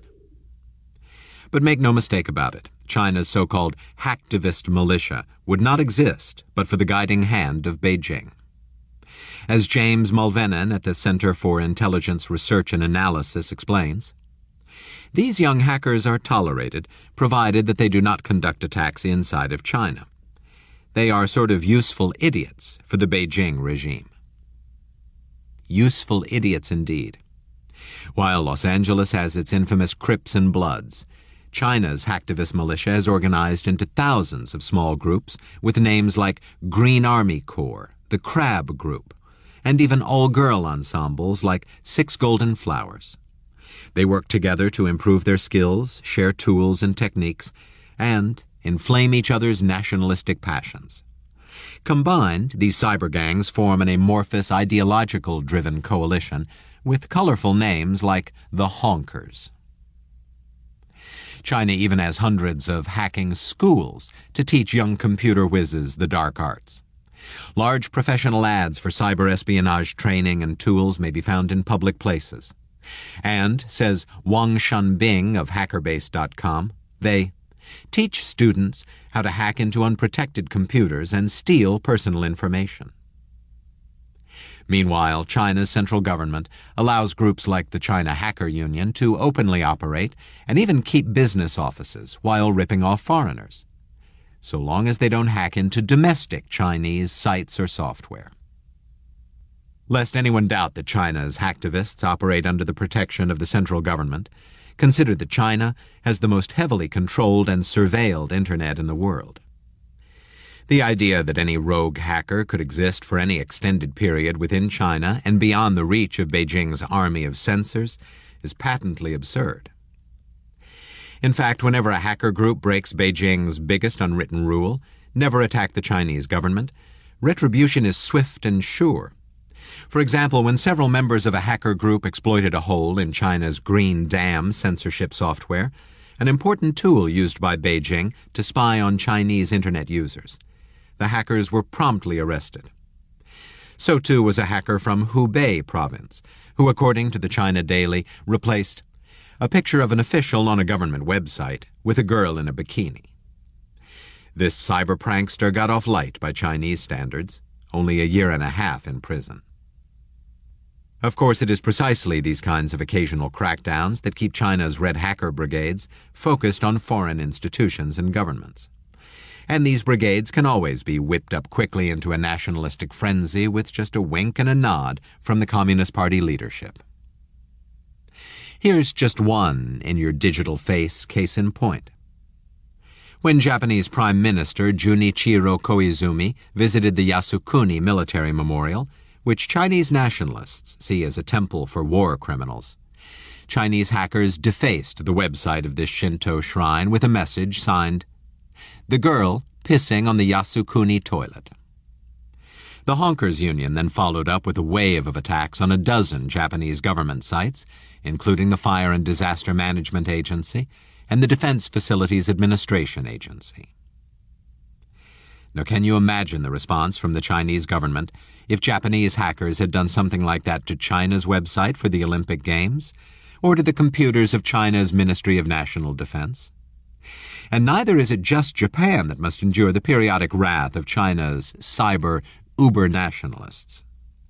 When the annual Melbourne Film Festival in Australia dared to screen a documentary about a Chinese Uyghur leader, Chinese hackers so damaged the website that online ticket sales became impossible. Beijing's big league hackers take on techno-king Google. If Google, with all its cyber resources and expertise, is worried about keeping cyber spies out of its crown jewels, its source code, can other Fortune 500 companies reasonably expect to protect theirs? The Christian Science Monitor. To see into the devious mind of the Chinese hacker, it's useful to examine more closely the infamous Operation Aurora. This was the systematic attack on one of the most sophisticated tech companies in the world, Google, along with more than 200 other American firms, from Adobe, Dow Chemical, and DuPont. to Morgan Stanley and Northrop Grumman. It was also a hack conducted by what the security firm iDefense called a single foreign entity consisting either of agents of the Chinese state or proxies thereof. In Operation Aurora, China's dark visitors, a translation of the Chinese term for hacker, Heike, set up a sophisticated cyber assault. They did so by first befriending employees of target firms via popular social networking sites like Facebook, Twitter, and LinkedIn. After initiating chat sessions, China's cyber spies then lured their new social networking friends into visiting a photo-sharing site that was a front for a Chinese malware installer. Once firm employees took this bait, their computers were infected with viral code that captured and forwarded the employees' usernames and passwords to the hackers. Beijing's hacktivists then used this stolen information to access large amounts of valuable corporate data, including Google's prized source code. Of course, it wasn't just Google's source code the hackers were after. True to the Orwellian nature of the Chinese state, they also sought to access the Google email accounts of various Chinese human rights activists. Predictably, the Chinese government denied culpability. However, an analysis of the Internet protocol addresses of the perpetrators revealed they were from a college closely associated with the Chinese military. As an even more damning indictment of Communist Party complicity, WikiLeaks cables show that the specific attacks on Google were orchestrated by a senior member of the Politburo who typed his own name into the global version of the search engine and found articles criticizing him personally. A pattern of violence. Beyond Operation Aurora, there have been numerous other instances of highly damaging Chinese cyber attacks. One groundbreaking case in point is the Night Dragon affair. This attack was uncovered by the internet security firm McAfee, and it was directed against major Western energy firms. This attack was groundbreaking because it was not a typical hacker effort designed to steal credit card numbers or randomly damage servers. Rather, it was a carefully planned and executed plot to gain control of the computers and email accounts of top company executives, with the ultimate targets being critical internal documents on operations, finance, and bidding. Why did the Chinese government want this information? Because it is of great value to China's numerous state-owned enterprises competing globally against foreign rivals in the energy sector.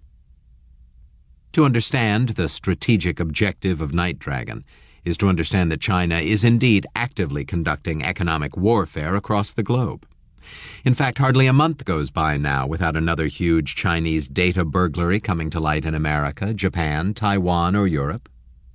We can only imagine how many plots have gone undetected, and what the cost has been to Western and other Asian economies.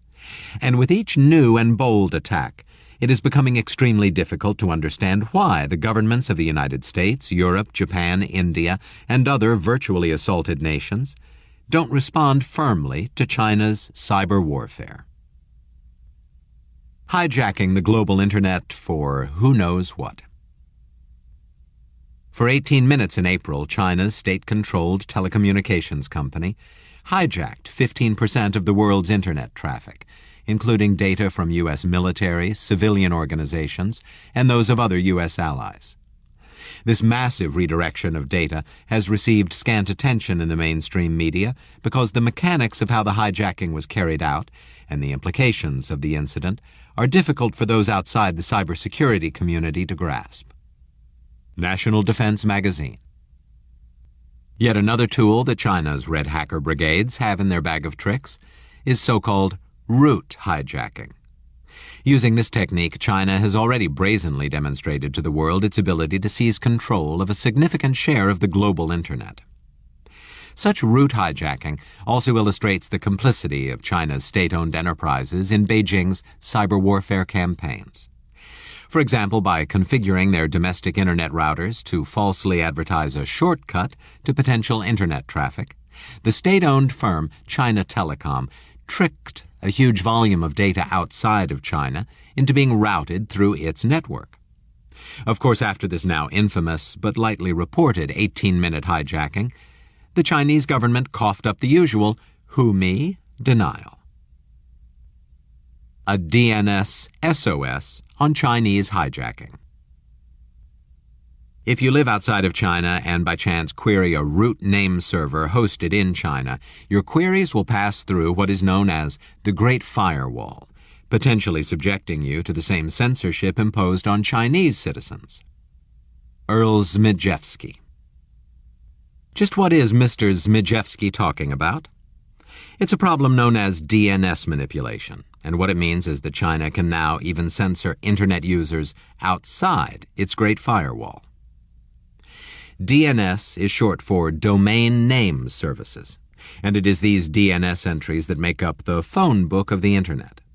DNS manipulation occurs when incomplete DNS data is used to block Internet users in other parts of the world from getting to websites that the Communist Party has unfriended. To see how China's DNS manipulation has the potential to project its domestic censorship efforts beyond its borders, suppose you are a Facebook user in a country like the United States or Chile.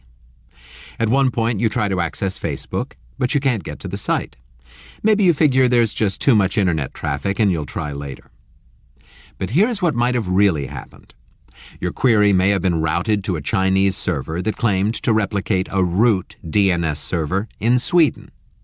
The problem, of course, is that the Chinese server only replicated the parts of the Internet that Big Brother in Beijing wanted people to see, and that didn't include Facebook. What such DNS manipulation means is that China's Internet censorship now extends well beyond its borders, and the situation will only grow worse as China tries to claim more administrative authority on the Internet. Nor is this a small problem. Because of the global nature of the Internet, on any given day it is entirely possible that your normal requests for Internet addresses may be routed through China. In fact, over half of the Internet networks worldwide query a Chinese DNS server in any given year. The likelihood of your requested site coming back as not found because of Chinese censorship is only increasing. This is because rather than opening the Internet more and more, as China claims it is doing, its list of censored websites is actually ever-growing. As a final observation on the dangers of China's DNS manipulation, it was actively used in response to anti-government protests following the upheaval in Egypt. In fact, during this period of social unrest, DNS manipulation, along with other techniques, was used to block the business social networking site LinkedIn, as well as searches and websites containing the words Egypt, Jasmine, and the name of the U.S. ambassador to China, Huntsman. With tongue firmly in cheek, we strongly suggest China's cyber cops switch soon from a black list of websites to a white list, because the list of sites they allow to be visited might soon be smaller than the ones they block. Is hacking the Dalai Lama bad karma?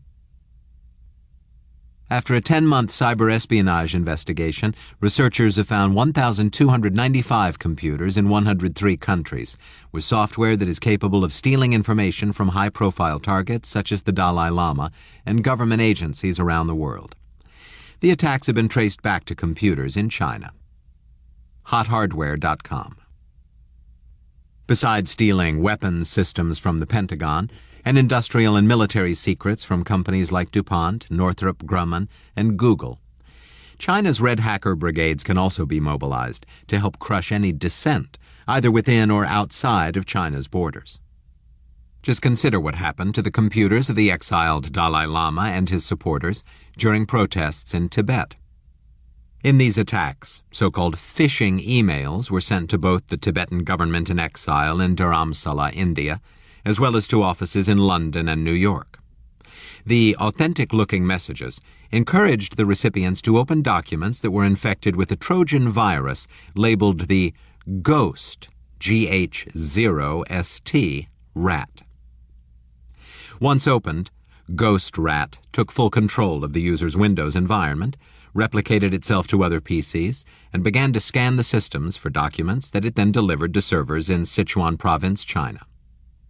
In some cases, the malware began to monitor the user's keystrokes, and may have even commandeered webcams and microphones to record and transmit conversations in the rooms of infected systems. These ghost rat hacks also infected computers in the foreign ministries and embassies of South Korea, India, Germany, and 100 other nations.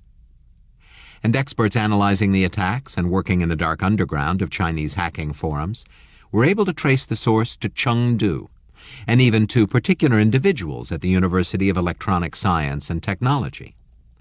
Of course, the Chinese government took no action to stop the cyber attacks, much less locate the perpetrators, nor did Beijing offer any response short of the usual denials. Again, we must ask, why are the governments of countries like the United States, India, and Japan putting up with these blatant acts of cyber warfare? The Manchurian Candidate has a chip in his shoulder. Computer hackers in China have penetrated deeply into the information systems of U.S. companies and government agencies, stolen proprietary information from American executives in advance of their business meetings in China, and in a few cases gained access to electric power plants in the United States, possibly triggering 2 recent and widespread blackouts in Florida and the Northeast. The National Journal. Just consider this scenario. A Chinese engineer designs a remote control backdoor into a computer's operating system, or alternatively, a kill switch into a complex, custom computer chip that is not obviously detectable. China then exports these secretly embedded Manchurian chips and backdoors to the United States, where they become part of larger systems that perform their normal functions. Meanwhile, just as in the movie The Manchurian Candidate, these Manchurian devices await some kind of signal that allows Beijing to either shut down or take control of the equipment, perhaps a critical system like an electricity grid, a metropolitan subway system, or a GPS tracking device. Lest you think this is science fiction, planting such Manchurian chips is remarkably easy to do, particularly by a country that has become the world's factory floor. Planting such bugs in computers is easy because modern software programs can have millions of lines of code. Embedding Manchurian instructions in microchips for our computers and phones and iPods and security systems is equally easy because such chips can contain hundreds of millions of logic gates in which to hide a digital surprise. Now, if you doubt such things can actually sneak by inspection, we've got news for you. Software engineers and chip designers hide things in their work all the time, just for kicks. A classic example is that of a Merlin the Magician insert. It pops up whenever an arcane series of actions are taken in Adobe Photoshop. Even the main character from the book Where's Waldo was rendered at a mere 30 microns onto a microprocessor by a prankster engineer. The broader point is that finding such Manchurian surprises in a source code or computer chip isn't generally part of the quality assurance process used to test subcomponents from China. All inspectors try to do, even military inspectors, is ensure that when you take the product out of the box, it behaves within the specifications that it was designed to operate in. As Princeton electrical engineering professor Ruby Lee has explained, you don't check for the infinite possible things that are not specified. The fact that Chinese hackers have the capability to implant Manchurian chips is particularly distressing because most computers today from Hewlett-Packard, Dell, and Apple are now made in China. In fact, most of them are assembled at the same mega factory in Shenzhen. Moreover, China is where your very own Windows or Mac operating system was most likely loaded, along with many other software application programs you may use. Again, we want to stress that this is not some X-Files fantasy or off-the-wall conspiracy theory. In fact, America itself pioneered precisely this kind of Manchurian chip warfare long ago during the Cold War with the Soviet Union. And here's a classic case in point. According to the CIA's own website, President Reagan personally informed the CIA of a valuable KGB double agent known as Farewell, who had revealed how the Soviets were obtaining important Western technology. Instead of simply shutting off the leaks, policy advisor Gus Weiss devised a clever ruse, the result of which was to plant contrived computer chips into Soviet military equipment. That these kinds of contrived Manchurian chips can cause great damage is illustrated by what has been described as the largest non-nuclear explosion in history. It occurred in 1982 when a remote section of the Soviet Union's vital Trans-Siberian pipeline exploded into a huge fireball. It was subsequently revealed that the cause of this blast was bogus pipeline control software that CIA counterintelligence had first sabotaged and then intentionally left for the Soviets to steal from a Canadian firm. How's that for clever? Writ large, the CIA-engineered Trans-Siberian explosion is the poster child for the dark art of escalating cyber damage into the real world. With more and more computers configured as the semi-autonomous controllers of everything from medical infusion pumps to nuclear power plants, human lives are becoming increasingly dependent on silicon and software. In fact, Beijing's hacktivists may already have destabilized our national electricity grid not once but several times. According to the National Journal, there is evidence that a Chinese hacker may have helped trigger the largest blackout in North American history, one in which an estimated 50 million people were affected. More broadly, according to a senior U.S. intelligence official quoted in the Wall Street Journal, the Chinese have attempted to map our infrastructure, such as the electrical grid, and these infiltrations have left behind software that could be used to destroy infrastructure components. There is no doubt in this official's mind that if we go to war with them, they will try to turn them on. Our point then is a simple one. Manchurian chips are all too real. With so many American companies moving so much of our computer hardware and software production, and even research and development, right into the heart of China, we may very well be setting ourselves up not just for importing Chinese products, but a wide array of Manchurian chips.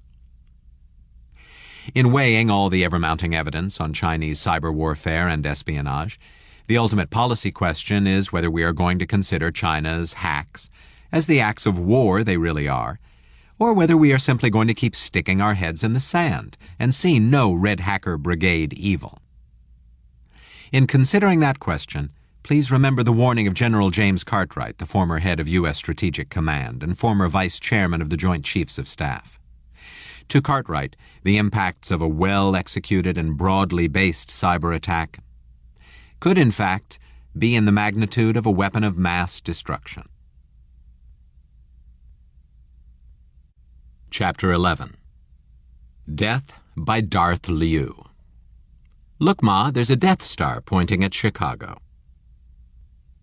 We are devoted to the peaceful use of space and are ready to extend out cooperation to other countries. President Hu Jintao. If anyone wanted to know what the Japanese were planning to do in the 1930s, all they had to do was read their plans and training documents. These plans were then being executed across the Asia-Pacific region. Many in America viewed claims about the increasing threat of the Japanese military as preposterous because they were committed to a peaceful rise. The Chinese are claiming a peaceful rise as well, coupled with a large increase in their armed forces and weapons.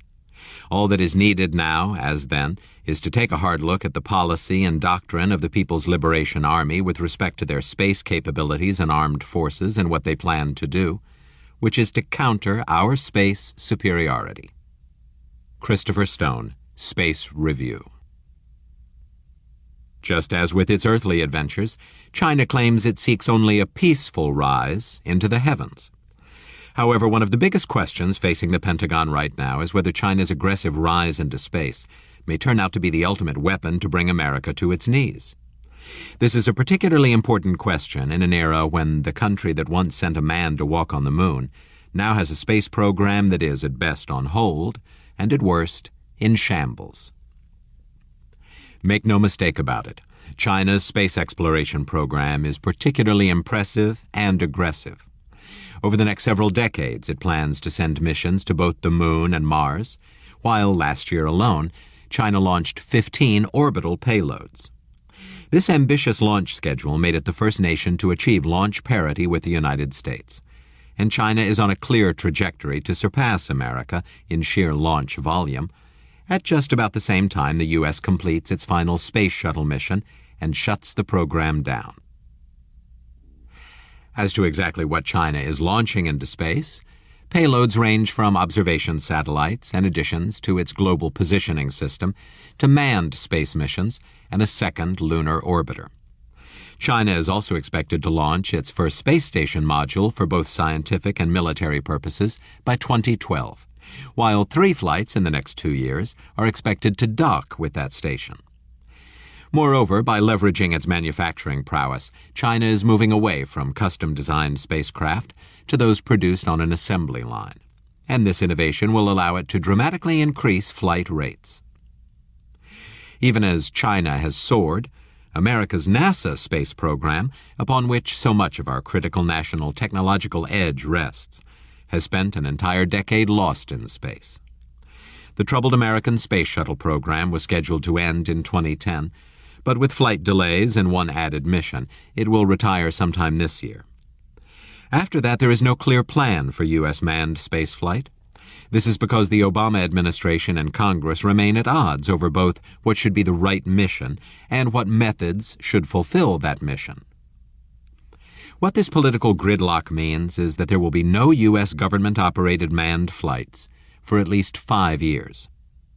For the foreseeable future, that means American astronauts must hitch rides to the International Space Station with the Russians, even as China makes its aggressive lunar and space station pushes.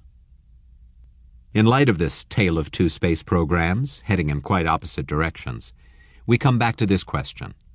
Will this be a peaceful Chinese rise into the heavens, or a race to seize the ultimate high ground, while the American space program remains all but grounded?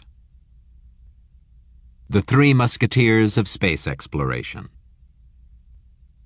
In the 2,900 cubic kilometers of the asteroid Eros, there is more aluminum, gold, silver, zinc, and other base and precious metals than have ever been excavated in history, or indeed could ever be excavated from the upper layers of the Earth's crust. BBC News.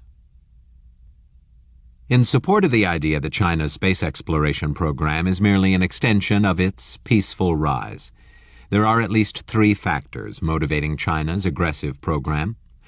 The first is the development of the many and varied new technologies that invariably accompany space exploration.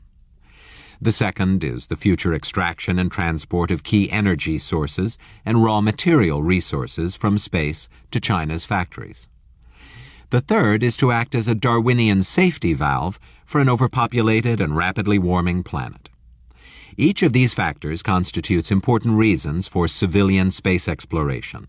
Together, they can be used to paint a pastoral picture of China's space exploration efforts. From GPS and solar power to CAT scans. From this pastoral perspective, one of the most important reasons to engage in space exploration is a reason that America has totally lost sight of: the super boost that such exploration gives to the rate of technological innovation. Together, these innovations alone have provided our economy with trillions of dollars in benefits. And let's not forget more mundane but no less useful inventions, such as the memory foam for Tempur-Pedic mattresses.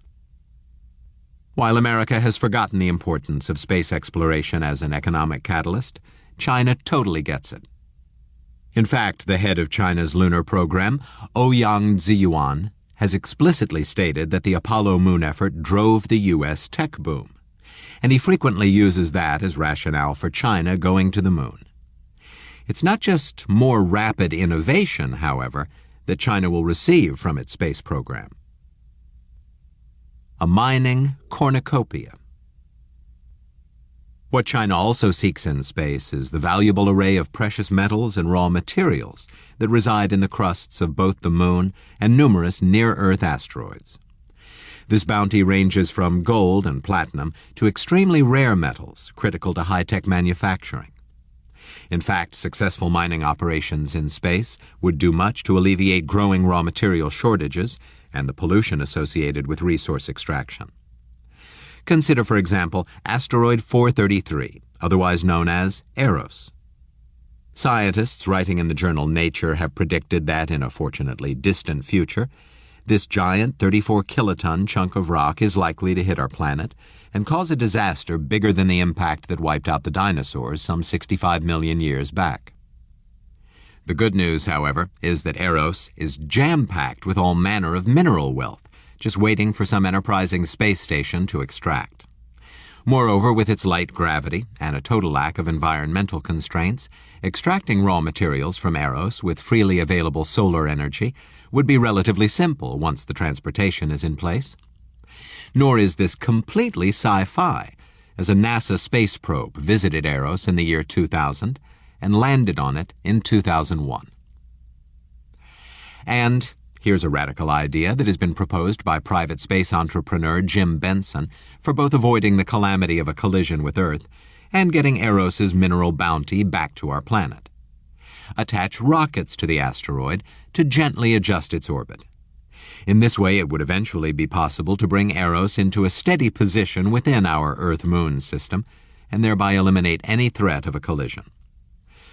Of course, this scenario begs the question as to who will get there first and plant their flag and steering rockets on resources like Eros. Nor is it just raw materials like aluminum, gold, and zinc that China may seek in space. From the Chinese perspective, the even bigger lunar prize in the shorter term may well be realizing the enormous potential of nuclear fusion energy. Unlike the current problematic nuclear fission power plants, fusion energy would be both clean and safe and truly be too cheap to meter. And here's the lunar connection. An ingredient that many physicists believe could bring fusion within reach is helium-3, an extremely rare isotope thought to be abundant on the Moon. As China's Moon Czar has framed the potential of helium-3, each year, 3 space shuttle missions could bring enough fuel for all human beings across the world. Mr. Ouyang might well have added that the successful development of fusion energy from moon-based materials would be a death blow to the OPEC oil cartel and a magic bullet against global warming. Chinese visionaries like Ouyang also see the Moon as offering a free and virtually nightless environment in which to generate solar power up to 8 times more efficiently and then beam it back to Earth. Science fiction, you say? Yes, indeed, just like walking on the Moon or talking to anyone anywhere on Earth from a handheld device. And speaking of walking on the Moon, it is perfectly understandable why the Chinese space program is aggressively targeting the Moon with 2 successful orbital probes and planned robotic and manned landings for peaceful purposes. What is disconcerting, however, to American private enterprise space entrepreneurs, like billionaire Robert Bigelow, is that while China is busy preparing to plant flags on the Moon, America spins its wheels. As Bigelow warns, by the time the Chinese began to systematically do this around the key locations on the Moon, it is probably too late for other countries to put together expeditions to head off complete ownership of the water, ice, and all the valuable areas. A Darwinian escape.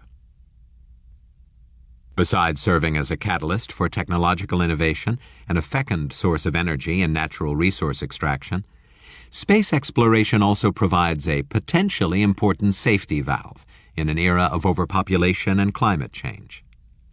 If you think this, too, is science fiction, think again. As NASA Administrator Michael Griffin has observed, the goal isn't just scientific exploration, it's also about extending the range of human habitat out from Earth into the solar system as we go forward in time. In the long run, a single-planet species will not survive. We have ample evidence of that. This is a sentiment shared by physicist Stephen Hawking as well, when he tapped out the following on his computer. Our only chance of long-term survival is not to point in time. China has a much higher probability of successfully colonizing the best real estate in space than any other country. The question we come back to is whether China's seizure of the ultimate high ground will be used strictly for peaceful purposes, or instead, to also help subdue rivals. It is a question to which we now turn as we look first at China's growing arsenal of defensive weapons, and then its plans for offensive weapon capabilities. China's space warfare epiphany. The best defense is a good defense. Outer space is going to be weaponized in our lifetime. Senior Colonel Yao Yunju, PLA, Academy of Military Sciences. Perhaps the best evidence of China's intentions to militarize and weaponize space may be found in the surprising abundance of open-source literature on space warfare published by various Chinese military officers and strategists. From plasma attacks against low-orbit satellites and kinetic kill vehicles to beam weapons and orbital ballistic missiles, the common thread of this literature, much of which has been well analyzed by the U.S.-China Commission, is the destruction or subjugation of American military forces through the exploitation of the commanding heights of space. Here, for example, is the decidedly unpacifist vision of Colonel Li Daguang from his book Space Warfare. Defense systems maintain our good international image by covert deployment and keep space strike weapons concealed and launched only in time of crisis. The very existence of published writings such as these in a tightly censored communist world is curious. Not only do they openly contradict the official position of China's civilian leadership, but they very much confound the ability of Pentagon analysts to figure out just exactly what is going on behind the bamboo curtain, and what America's response should be. One possibility is that this wealth of literature describing all manner of ways to bring Uncle Sam to its knees is simply a ruse to prod America into an expensive space arms race. The other possibility is that the threats made by the likes of Colonel Lee are very real, and absent an adequate response, America is leaving itself vulnerable to either a Pearl Harbor-style space attack or a fait accompli surrender. Either way, one thing is clear. The United States unquestionably still holds the strategic high ground of space today. What is very much in question, however, is who will hold that strategic high ground in the many tomorrows that will follow. From that high ground, both the U.S. economy and the military depend heavily on a complex network of more than 400 orbiting satellites that provide everything from reconnaissance and navigation to communication and telemetry. It is precisely this impressive network that gives America's fighting forces nearly preternatural power in the eyes of their adversaries. Using the vantage point of space and its numerous advantages in high-tech weaponry, the U.S. has been able to fight a number of wars with decidedly asymmetrical casualties. While 150 Americans died in combat during the first Gulf War in 1991, anywhere from 30,000 to 56,000 Iraqi soldiers were killed. The same kind of asymmetric casualty rates were likewise in evidence in the American coordinated NATO attack in 1999 during the Kosovo War, as well as in the initial invasion campaign for the 2003 Iraq War. Whatever your smaller enemy. To kill or blind, that is the Chinese question. As long as China's space program is in the hands of its generals, it will largely reflect the People's Liberation Army's strategic requirements. This was the case for the former Soviet Union, where the military also controlled the Soviet space program. As seen by its development of multiple anti-satellite weapons systems, its willingness to make military use of manned space programs, and its outright deceptions, China is increasingly following the Soviet example of seeking military dominance of outer space. Richard Fisher, StrategyCenter.net. From the Chinese perspective, there are at least two defensive measures that can be taken to counter the U.S. space advantage. One is to destroy part or all of our satellite constellations. The other, which achieves the same result without the explosions, is to simply blind our surveillance birds. That China is developing capabilities in both areas should be evident to anyone who bothers to look. In the area of satellite destruction, China has already tested several ways to blow up, or literally kidnap, American satellites. This testing began with a big and messy bang in January 2007, when the Chinese military shot one of its own aging satellites out of the sky. This apparently ready-for-retirement weather satellite had faithfully circled the globe several times a day for more than a decade, but it was easy prey for a modified DF-21 intercontinental ballistic missile that lifted off from the Xichang launch facility in Sichuan province. The missile threw out a kinetic kill vehicle that took on a collision course with the innocent target. And upon impact, The nuts, bolts, panels, and wires of the satellite, together with thousands of fragments and pieces of the kinetic kill vehicle, created our galaxy's largest mass of space junk. Today, that field of Chinese space junk still remains a huge navigational hazard. China is apparently just as willing to pollute outer space as its own rivers and air basins. At risk from disastrous collisions with China's space junk are more than 2/3 of the nearly 3,000 satellites and craft in orbit. In fact, the list of potential victims includes the International Space Station and its crew, which has had to adjust its orbit at least once to avoid a dense part of the Chinese space hazard. This is hardly the only sign that China is developing anti-satellite or ASAT weapons capabilities to knock America's GPS out of the sky. In January 2010, Chinese space gunners shot down a suborbital target at an altitude of about 150 miles with a mobile-launched solid-fuel missile and a new kinetic kill vehicle called the KT-2. And note that the KT-2, the goal of the test, was to see if one satellite could perform what is blandly called a non-cooperative robotic rendezvous with the other. The world is still waiting to hear from China as to whether the test was a success, although ground observations clearly suggest it was. And if this technology truly works, just imagine a fleet of these kidnappers being dispensed to capture members of the U.S. satellite family. Blinded by the light. The future's so bright, our satellites need shades.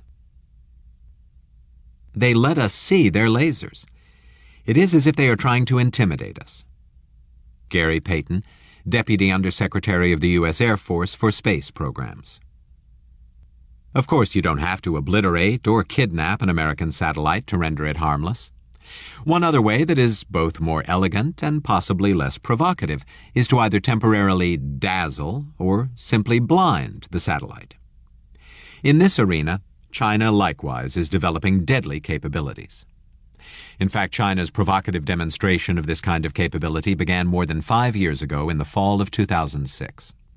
As reported in the highly respected Jane's Defense Weekly, during this time, U.S. spy satellites experienced a sudden decline in effectiveness as they passed over China.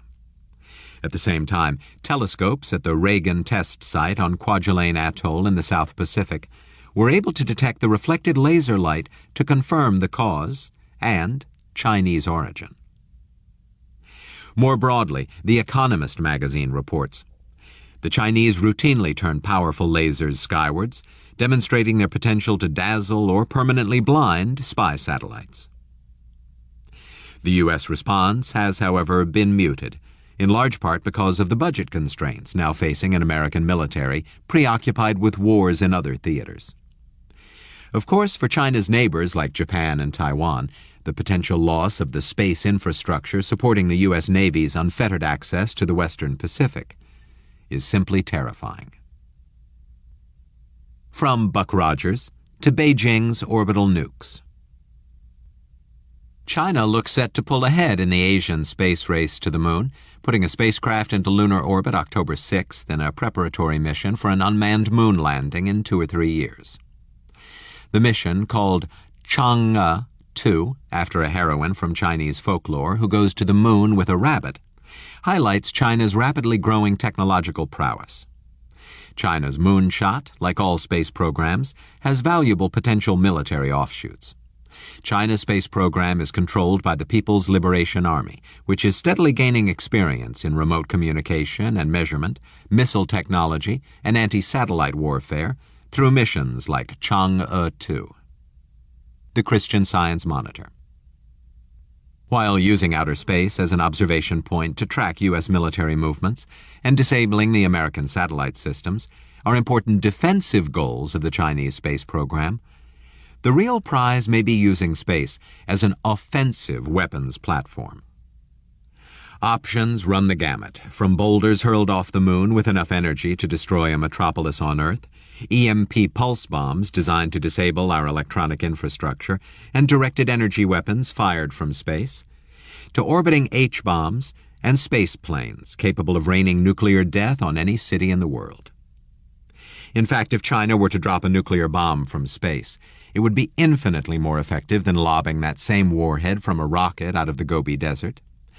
This is because Earth-launched rockets have distinctive heat signatures that allow early detection and long trajectories that allow for tracking and interception. On the other hand, an orbital nuclear bomb needs only an undetectable jet of compressed air to drop from the silence of space. It then uses gravity to rapidly cover the short 200 miles or so to the Earth's surface, while such an attack route is virtually undetectable until it is too late. To support the offensive capabilities of its space exploration program, China is building a massive infrastructure of space assets. These include a growing fleet of huge space tracking ships, new spaceports and ground stations, dozens of new communications, relay and surveillance satellites, and last, but hardly least, an extremely expensive global positioning system of its own. China's GPS is known as Beidou, and it is named after the Big Dipper constellation, whose tail has long given mariners an arrow to the north. The fact that China is launching its own GPS to rival that of the United States is strongly suggestive of China's militaristic intentions. After all, the United States offers its GPS free to the world, and there is no reason for any other country to undertake the tremendous expense of developing its own system, unless it intends to destroy the American GPS system or otherwise engage the United States in military conflict. It's not like we haven't been warned about China's offensive weapons space threat. In January 2001, a Space Security Commission appointed by the House and Senate Armed Services Committees concluded that America is at serious risk of a space Pearl Harbor, and that strategic planning to counter developing offensive capabilities in China and Russia is urgently required. As with so many other warnings, the recommendations of this report were inadequately addressed in the wake of 9/11, as America's military and intelligence operations refocused toward tactical threats from primitive enemies. The Taiwan Endgame: Anti-Access Area Denial. The goal of a space shock and awe strike is to deter the enemy, not to provoke the enemy into combat. For this reason, the objectives selected for a strike must be few and precise. This will shake the structure of the opponent's operational system of organization and will create huge psychological impact on the opponent's policymakers. Colonel Yuan Zelu, People's Liberation Army. Colonel Yuan has truculently described China's vision of a space Pearl Harbor for us. He and many of China's more hawkish leaders dangerously view their anti-satellite weapons, GPS-blinding lasers, and orbiting nuclear bombs, along with their anti-ship ballistic missiles, extensive submarine fleet, cyber weaponry, and forms of economic warfare, as active chess pieces in a game designed to achieve a surprise political checkmate over America, while avoiding any retaliation from the qualitatively superior U.S. forces and weaponry. Taken in their totality, China's growing five-dimensional array as five-dimensional war machine can drive U.S. naval forces out past the so-called Second Island chain, which is an imaginary line running from Japan through Guam down to Indonesia. China's civilian government can pretty much tell Japan, Korea, Taiwan, and Vietnam how things are going to run and how resources are going to be divided up. This is a chilling development, particularly for Taiwan, because once China's A2AD strategy is fully operational, the little island of Free Chinese has little hope of remaining independent from the mainland. Why? Because current U.S. strategy is all about preventing Chinese military forces from taking Taiwan by using our aircraft carrier groups as a deterrent.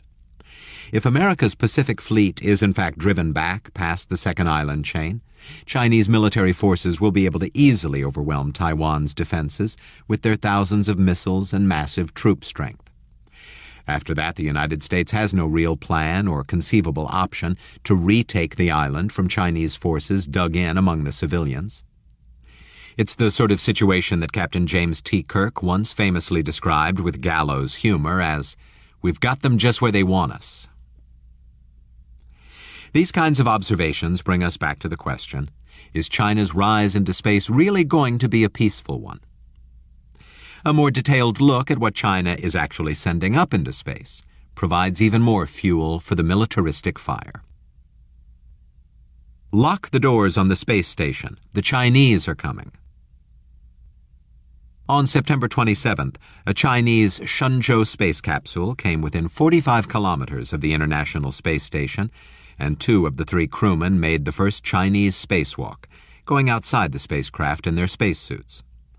Later, a small 88-pound microsatellite, the BX-1, was released from the Shenzhou.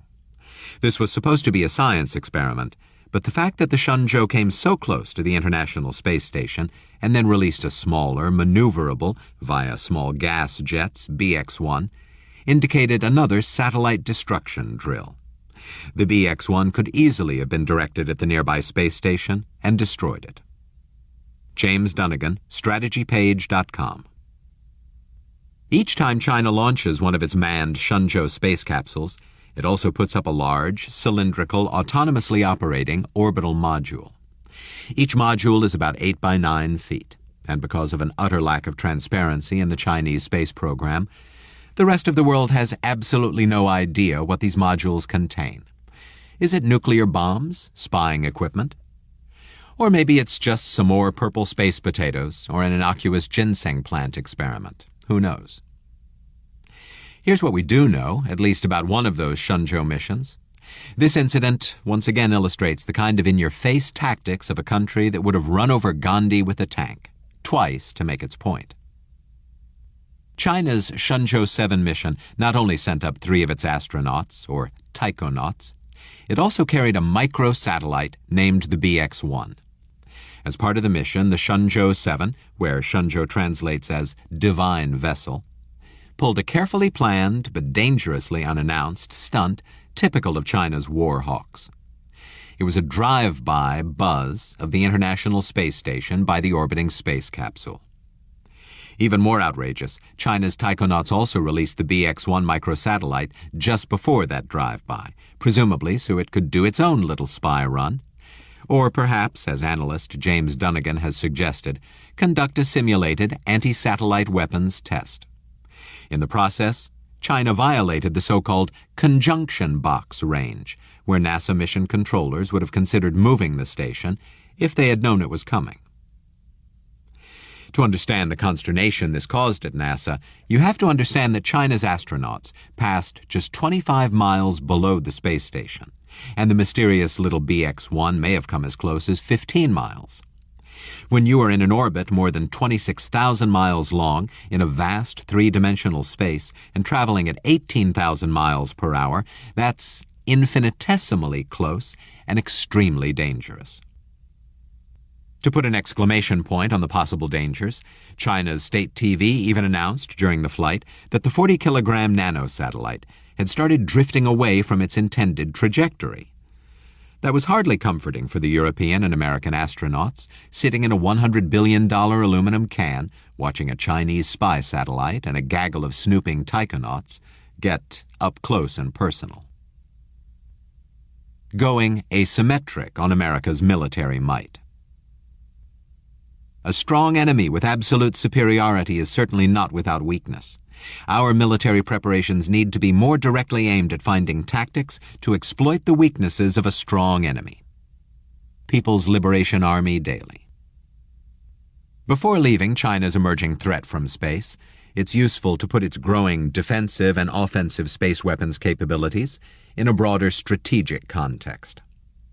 In fact, the crown jewel of China's carefully laid out military planning is its focus on so-called asymmetric warfare.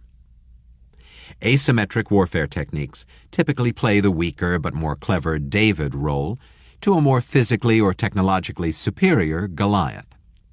In China's case, faced with a significant technological disadvantage and despite a huge troop advantage, Chinese strategists are constantly looking for surprising and inexpensive ways to disable, destroy, or otherwise defeat America's greatest technological strengths.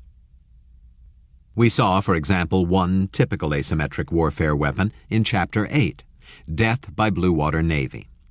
This was a relatively inexpensive anti-ship ballistic missile capable of sinking an American aircraft carrier or at least scaring it back past the second island chain. Another example from this chapter is that of anti-satellite weapons capable of taking down the American GPS and satellite communications grid.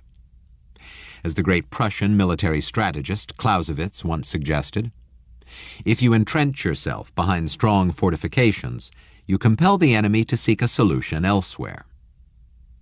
To get an idea how China's cheap weapons could in the future take out America's much more expensive technology, consider this gambit offered up in a Chinese military white paper entitled Methods for Defeating GPS. An ordinary inexpensive weather monitoring rocket may carry a bomb containing a large amount of small lead shots into a designated orbit. Once exploded, the small lead shots will fly out with a relative velocity of 6.4 kilometers per second and destroy any satellite they encounter. When a few kilograms of gravel are thrown into orbit, they will attack the satellites like meteor showers and incapacitate the expensive GPS constellation. It is precisely these kinds of weapons and scenarios that China is developing that expose the lie to its claims of a peaceful rise. All of us outside of China must keep in mind that the very rhetoric of peaceful rise is purposely designed as a mask to hide China's true militaristic intentions. Colonel Chia Chun-ming made this abundantly clear when he wrote this: "Our future space weapons program should be low profile and intense internally, but relaxed in external appearance to maintain our good international image and position." As the 2001 U.S. Space Commission warned, we are on notice, but we have not noticed. Part 4. A Hitchhiker's Guide to the Chinese Gulag. Chapter 12. Death to a Big Planet. Do you want to be fried with that apocalypse? China's environmental problems are mounting. Water pollution and water scarcity are burdening the economy. Rising levels of air pollution are endangering the health of millions of Chinese, and much of the country's land is rapidly turning into desert. Foreign Affairs. This soot-blackened city of Linfen in China's inland Shanxi province makes Dickensian London look as pristine as a nature park. Shanxi is the heart of China's coal belt, and the hills around Linfen are dotted with mines, legal and illegal, and the air is filled with burning coal. Don't bother hanging your laundry. It'll turn black before it dries. Time. The Chinese people are not generally known for being stupid. But what China's business and government leaders are doing to the air, land, and waters of their country, with the tacit acceptance of much of the population, has to be one of the dumbest, most short-sighted, and self-destructive acts of mass violence against Mother Nature the world has ever witnessed. Whether it is the eye-stinging, throat-scratching, lung-busting, toxic air pollution belching up from China's factory floor, or the tsunami of cancerous chemicals and raw feces inundating great rivers like the Yellow and Yangtze, or the ubiquitous heavy metals, pesticide residues, and deadly e-waste marinating prime farmland, or China's long march of deforestation and desertification from the westernmost province of Xinjiang to the very gates of Beijing, it's becoming an ever more silent spring virtually year-round. Of course, Communist Party officials are wont to excuse their crimes against Mother Nature by arguing that their budding empire is still in a relatively early stage of its economic development. They insist that at least some environmental damage is to be expected before Red China makes the inevitable transition to Green China. And at least some, jobs now, environment later, party apparatchiks are quick to point out that when industrial America was first developing over a century ago, Pittsburgh was encased in a coal-encrusted shroud, and Cleveland was a city where, if you couldn't walk on the water, you could at least set that water on fire. Well, we hear that, China. But China, please hear this. Anything that America has ever done in its environmental history, or that Victorian England ever did during the Industrial Revolution, or that Brazil or Indonesia or Mexico, or indeed any other big country anywhere today is now doing, pales in comparison to the wholesale and retail environmental desecration now going on in China. And you don't have to be Al Gore to understand this inconvenient truth. Much of the environmental damage being done is not just irreversible. China's industrial slash and burn spillover effects are spreading, quite literally, like a cancer around the world. It is because of this last observation that all of us outside of China must ultimately be concerned about the Chinese government's myopic willingness to wantonly trade off its air, water, and soil for 30 pieces of silver and a bigger global market share. For unlike in Las Vegas, what happens in China doesn't stay in China. To bring this slogan right to our doorstep, consider that the toxic gases rising up like locusts from China's factory floor now befoul the air basins, not just of Japan, Taiwan, and the Korean Peninsula, but also of Los Angeles, San Francisco, and Denver. Consider also, as Chapter 2, Death by Chinese Poison, is graphically illustrated, that the bacteria, dioxins, heavy metals, and toxic pesticide residues that pollute the waters and soil of China are winding up in our apple juice, chicken, fish, garlic, honey, vitamins, and other foods and drugs that America imports from China. And looking into our children's future, as air and water pollution, desertification, overdevelopment, increasing soil toxicity, and climate change increasingly shrink or contaminate the Chinese harvests of key staples like wheat, rice, and soybeans. China will increasingly compete for food supplies from around the world, and prices will spike accordingly, from the village markets of Africa to the supermarkets of Europe to the food aisles of Walmart in America. For all these reasons and many more, including China's role as the world's most egregious global warmer, all of us around the world need to clearly understand the tragedy of the global commons now unfolding and confront China accordingly. Don't it make our blue skies brown? In America, we take city kids out to farms to show them cows and where milk comes from. In China, that's the same kind of trip many adults raised in industrial cities like Beijing, Chongqing, and Chengdu must take to realize that the sky is actually blue during the day and has stars out at night. I learned this lesson firsthand on a humanitarian mission, helping some urban Chinese doctors screen rural children for congenital heart defects and adults for hypertension. When these city mice got out to the countryside, they were amazed to actually see stars. The funny part was that the air was still so polluted, even in the mountains of Yunnan, that rather than witnessing the amazing spectacle of 2,000 stars that awes an American child on a camping trip to Joshua Tree or Mount Washington, all we actually saw was the handful of twinkling smudges you'd catch most any night in Los Angeles. Greg Autry. Anybody who has traveled to China to see the Forbidden City, the Great Wall, or that great graveyard of democracy otherwise known as Tiananmen Square, knows exactly what the problem is. You just shouldn't be able to see, taste, or have to choke on the air you need to breathe. But that is the daily lot in life for hundreds of millions of chronically coughing Chinese citizens, most of whom really and truly have no idea that the sky can be a deep azure blue in the day and twinkle with a billion stars at night. It's not just a blotted sky, however, that the Chinese people have to worry about when it comes to the ill effects of air pollution. According to a seminal World Bank study, such pollution kills a staggering 700,000 Chinese souls annually. That's roughly the equivalent of choking out the entire population of the city of San Francisco, the states of Wyoming or Delaware, the Canadian province of New Brunswick, or even the entire nation of Bahrain every single year. Now parse this. In quintessential Orwellian fashion, when the World Bank's study first came out, Beijing censors demanded this 700,000 corpse statistic be suppressed in the printed edition of the final report. These Communist Party hacks didn't claim it was untrue, simply that the grim findings might lead to social unrest. Indeed, and wouldn't it be about time? And here's another mind-numbing statistic that isn't exactly a state secret either.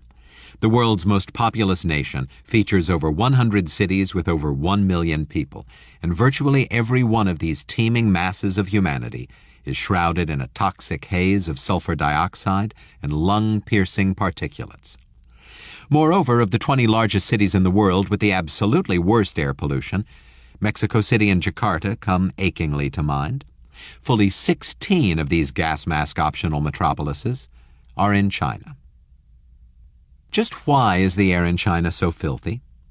Simply because China relies on coal for 75% of its energy needs, with little serious effort to manage its coal use cleanly. Indeed, throughout China, coal is transported, burned, and disposed of with little pollution control technology, and with even less regard for its impact on human or animal life. One of us has even personally witnessed sites where ton upon ton of coal has slid into the Yangtze River from pathetically constructed cliffside storage bins, which are then patched up with an equal lack of concern. It's not just that coal is China's choice for electricity generation. In many rural Chinese households, raw coal is still burned for cooking and heating, with little or no ventilation. And it is because of coal's ubiquity in the Chinese economy that it accounts for 90% of China's sulfur dioxide emissions, the principal ingredient of smog. High coal dependence is also the reason why China's air is heavily laden with particularly lethal particulate matter, which can deeply penetrate and often lacerate lung tissue. As to why any of us should care if the citizens of China want to choke themselves to death, remember this. For every 100 tons of sulfur dioxide or particulate matter or deadly mercury the Dragon's factories belch into Chinese skies, thousands of pounds of these pollutants eventually reach vulnerable eyes, lungs, throats, and nervous systems in Japan, Korea, Taiwan, and eventually North America. It's not for nothing that you can wake up in Carson, California or Seattle, Washington and exclaim, "I hate the smell of China" in the morning. Water, water everywhere, and nary a drop to drink. America's 3 great rivers, the Colorado, Mississippi, and Ohio, are so filthy that it is dangerous to swim or eat fish caught in them. Parts of the Ohio River in Pittsburgh are so thick, dark, and soupy, it looks like one could walk across it. FactsAndDetails.com. You don't have to be a card-carrying member of the Sierra Club to know this quotation is phony. But once you replace America with China, substitute the Yangtze, Pearl, and Yellow rivers for the Colorado, Mississippi, and Ohio, and swap Guangzhou for Pittsburgh, the environmental picture painted by the website FactsAndDetails.com is all too real. Nor do you have to be a member of the National Rifle Association to know that if the rivers and waterways in America were even a tenth as filthy as those in China, the good old US of A would literally be up in arms. In China, however, there is precious little being done to protect the most precious of its resources, water. Frankly, we find this aspect of China's lack of environmental stewardship to be the most astonishing. With 20% of the planet's population, China has only 7% of the world's fresh water, and vast portions of the country, including over 100 cities, suffer from chronic drought. Despite such water scarcity, China's business and government brain trust has allowed 70% of all Chinese rivers, lakes, and streams, and 90% of all Chinese groundwater to become severely polluted. Moreover, in industrial bastions like Shanxi, much of the river water is even too toxic to touch. Jeffrey Hayes offers this brief snapshot of a real movie playing out in rivers and lakes all across China. Waters that used to teem with fish and welcome swimmers now have film and foam at the top and give off bad smells. Canals are often covered with layers of floating trash, with the deposits particularly thick on the banks. Most of it is plastic containers in a variety of sun-bleached colors. Such damage is being done by a relentless torrent of billions of tons of largely untreated industrial waste, chemical fertilizers, and raw animal and human sewage that spew from everything from chemical factories, drug manufacturers, and fertilizer producers to tanneries, paper mills, and pig farms. Because of this relentless barrage of untreated wastes, 1 billion Chinese citizens must drink polluted water on a daily basis, while at least 700 million of these chosen many must endure their potable water seasoned with human or animal wastes. Meanwhile, the Liao River, which is the biggest river in southern Manchuria, is a monument to the maxim that the faster China grows, the further it gets behind in environmental protection. For even though the river's banks feature new water treatment facilities, these facilities have been utterly overwhelmed by ever-increasing pollution levels. As to why so much pollution winds up in Chinese waters, here's just one typical fly-by-night scenario offered up by one of the T-shirt kings of Guangdong Province, Fuan Textiles. As chronicled by the Washington Post, Fuan's factory was shut down for illegally dumping 20th village. Along the Huai River alone, there are more than 100 such cancer villages, and these beleaguered peasant backwaters feature esophageal, stomach, and intestinal cancer rates every bit as high as the death rates faced by American doughboys storming the beaches of Normandy. And think about this. As recently as Mao's time, the Chinese people were very closely connected to the water. Today, however, even a reincarnated Chairman Mao, who loved to swim across the Yangtze, wouldn't be caught dead in it. In the same tawdry vein, despite easy access to many mountain rivers, the residents of cities like Chengdu and Chongqing don't consider recreational fishing to be an option outside of man-made pools inside fishing parks. Meanwhile, millions of citizens in Shanghai live right on the coast and at the mouth of a great river, but almost nobody dares to bathe or swim in the deadly waters surrounding the city. To view this environmental shame from an American perspective, consider the plight of Lake Tai. This Chinese equivalent of America's beautiful Lake Placid in the Adirondacks is the third largest lake in China, is home to more than 90 islands, and is famous for its beautiful limestone formations. Today, however, a beleaguered Lake Tai is becoming even better known for its propensity to turn bright green from algae blooms that deplete the lake's oxygen, kill fish, and render the lake's water totally unsuitable for drinking. And what's an endangered Chinese natural resource like Lake Tai without an environmental activist who has been tortured for trying to protect it? To his credit, Wu Lihong did hold out for 5 days before the police finally beat a confession out of him and sent him off to the Chinese slammer, which, in China, is truly a slammer. China's invisible scourge, soil toxicity. China's arable land, which feeds 22% of the world's population, is facing grim pollution and degradation, warns Zhou Shansheng, director of the State Environmental Protection Agency, SEPA. The decline in soil quality has become one of the most worrisome byproducts of China's breakneck economic growth. Heavy metals are accumulating in the soil, hardening the soil surface and reducing its fertility, and residues from chemical fertilizers and pesticides are showing up in farm products, poisoning both people and livestock.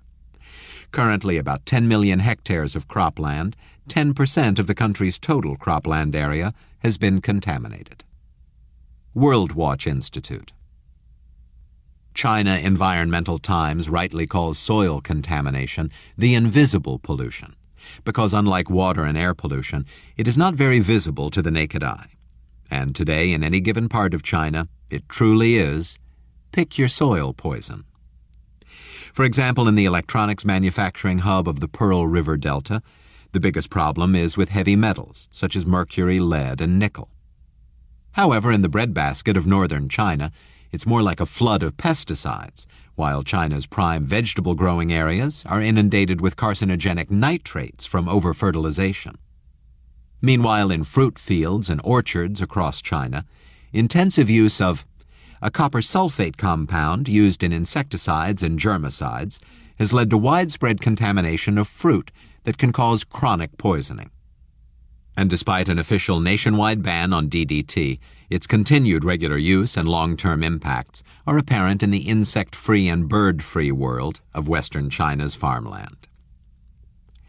What's so myopic about so much of this pollution is that it is the malignant outgrowth of an insane more is better philosophy embraced by millions of Chinese peasant farmers.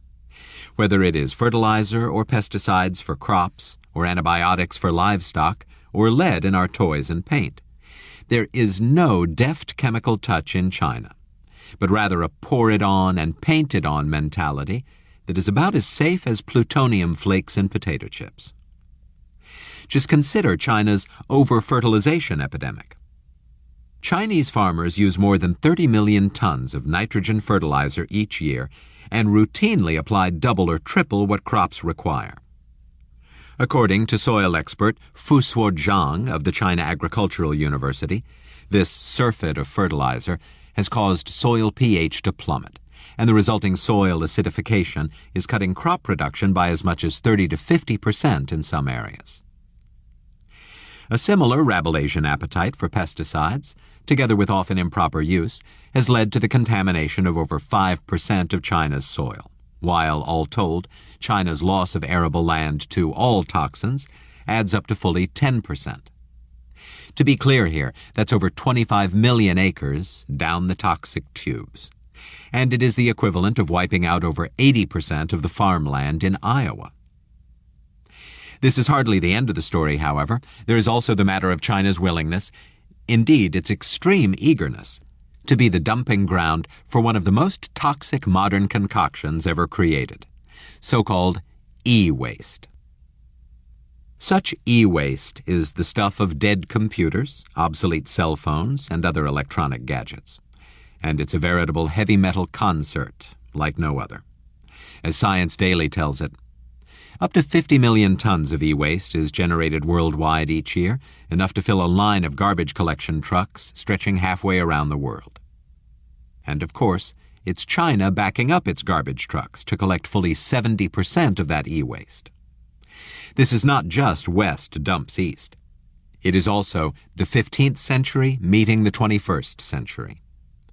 In this squalid e-waste world, Chinese peasants squat over small charcoal grills to melt lead solder from circuit boards and use only small portable fans to ward off the toxic fumes as they pick bare-handed through the computer chips and capacitors and diodes that will be resold to electrical appliance factories. It's an ultra-primitive recycling process amidst all the paraphernalia of modern life, and it yields China's factory floor yet another competitive edge over countries like Brazil or Mexico or France or America that are willing to treat their citizens like human beings rather than as human sacrifices to the godless goal of cheap production. This is all so disgusting on its face, and all the more so because the toxic dust that results from the recycling process travels for miles into the Chinese countryside. Indeed, in and around e-waste reprocessing ghettos like Guiyu in Guangdong province, the levels of copper, lead, nickel, and various other toxic heavy metals are 100, 200, and 300 times higher than safety levels. So what, then, is the grand total cost of all of China's various sources of soil contamination, from chemicals, fertilizers, and pesticides to e-waste? According to China's own scientists, the price tag comes in the form of over 10 million tons of grain lost annually, a number equal to about 1/6 of the U.S. wheat harvest, half the total corn production of Mexico, and almost all of the annual rice production of Japan. So to put this price tag in another way, we will all come to painfully understand at the checkout line of our local grocery store, that's over 10 million more tons of grain that China will have to raid from the food supplies of other countries every year because of its lack of environmental stewardship. The Emperor of Global Warming. The world has never faced such a predictably massive threat to food production as that posed by the melting mountain glaciers of Asia. China and India are the world's leading producers of both wheat and rice, humanity's food staples. China's wheat harvest is nearly double that of the United States, which ranks third after India. With rice, these two countries are far and away the leading producers, together accounting for over half of the world harvest. Friends of the Earth.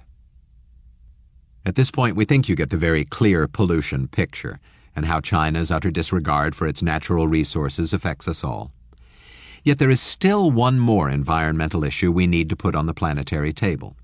This is the very weighty matter of the prodigious contributions of China's factory floor to climate change.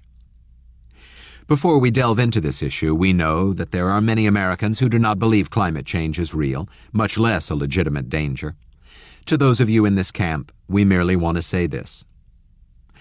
The costs of failing to prevent climate change, if it is indeed real, are likely to be far higher than any costs we might incur to prevent climate change if it turns out to be a hoax. Viewed from this perspective, action on climate change would seem to represent a prudent insurance policy against a phenomenon we do not. Coal-fired driven growth, working in tandem with a projected swarm of hundreds of millions of new cars on Chinese roads, will lead to an exponential increase in greenhouse gases that will absolutely dwarf that of all other nations combined, including the United States. Of course, the China apologists will argue that China has a right to pollute the world in proportion to its massive population. But that begs the question of exactly who is responsible for China being severely overpopulated in the first place. China certainly can't pin that one on anyone else. The biggest irony of all of this is that China actually stands to be one of the biggest victims of climate change. To understand why, it's helpful to know that the mighty waters that flow through China's two greatest rivers, the Yellow and the Yangtze, largely originate in the snowpack glaciers of the Tibetan Qinghai Plateau. These glaciers are already melting at the rate of about 7% a year, and if planet Earth does indeed continue to heat up, these glaciers will melt far faster.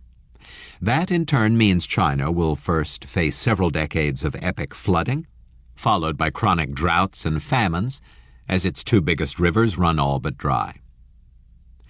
Meanwhile, as the polar ice caps continue to melt and sea levels rise, coastal cities like Shanghai and Tianjin will face submersion.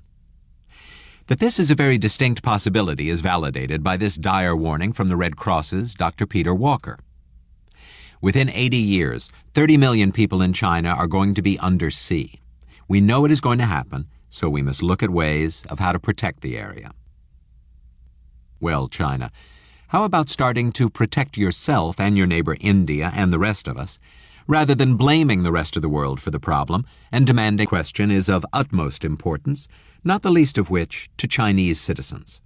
For it is certainly true that China's battering of Mother Nature will ultimately cause far more suffering than anything the Chinese people endured during the 1930s horrific rape of Nanking by Japanese imperial forces, or over the course of the British Empire's ruthless opium wars during the 19th century.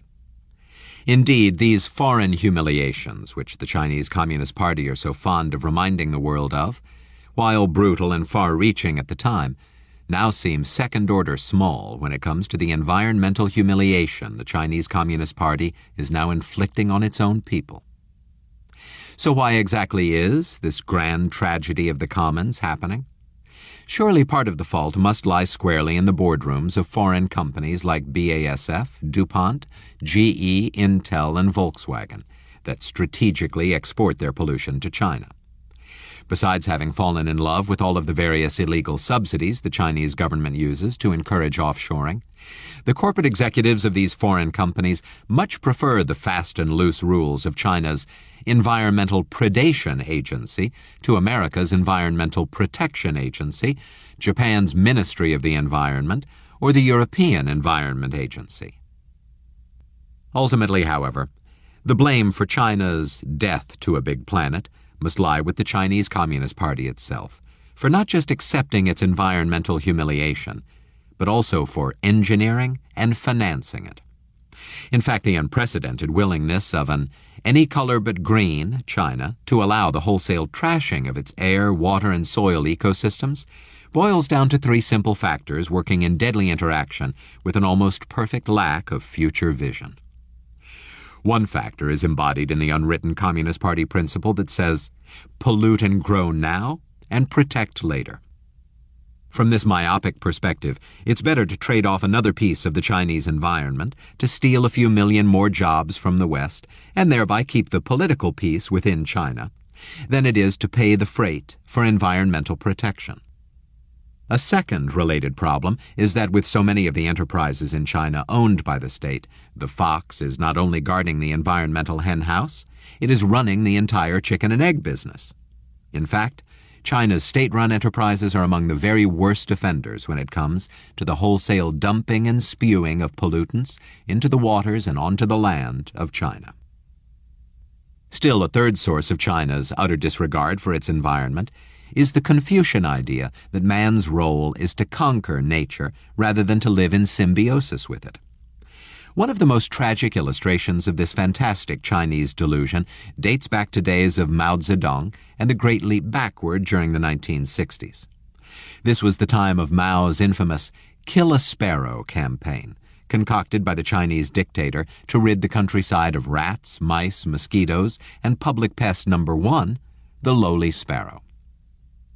This felony-dumb crime against nature was straight out of a Chinese revolutionary opera, as Chairman Mao mobilized millions of peasants to sing and shout and bang on pans to scare the sparrows from the fields. Mao's goal was to prevent the sparrows from feasting on the seeds of the planted crops, but what the chairman didn't count on was that as much seed as sparrows might eat, they devoured even more insects. So it was that once China suppressed its sparrow population, China's prime agricultural lands were overrun by hordes of hungry locusts. While the resulting starvation literally killed tens of millions of Chinese, the real long-term tragedy is that the Communist Party hasn't learned a whit about the wisdom of environmental stewardship. Chapter 13. Death by Chinese Pogrom. When Mao met Orwell and Deng Xiaoping in Tiananmen Square. Communism is not love. Communism is a hammer which we use to crush the enemy. Mao Zedong. In China's workers' paradise, far too often the enemies of the Communist Party state are the citizens of China themselves. These citizen enemies are the real hard-working people in the People's Republic who want higher wages and better working conditions, who long for clean water and breathable air, who strive for reasonable health and pension benefits, and who desperately and fervently seek the freedom to express their political and religious views. In conquered territories, like Tibet, Inner Mongolia, for the express purpose of diluting and cleansing their gene pool.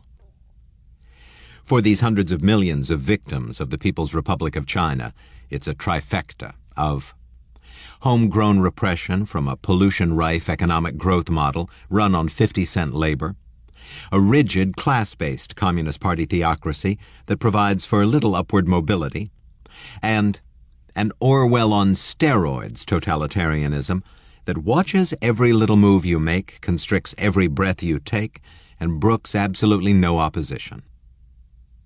In fact, the ironically named People's Republic is neither a representative democracy with leaders duly elected at the ballot box by the people, nor is it a republic where its citizens in any way, shape, or form retain significant control over the government.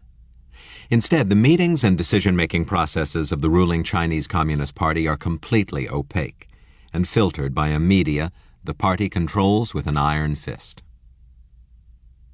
The big lie begins with China's name and is told by its constitution. Citizens of the People's Republic of China enjoy freedom of speech, of the press, of assembly, of association, of procession, and of demonstration. Article 35 of China's Constitution. Just as the name of China, the People's Republic, is a lie steeped in irony, so too is the Constitution of the People's Republic, a charade laced with absurdities.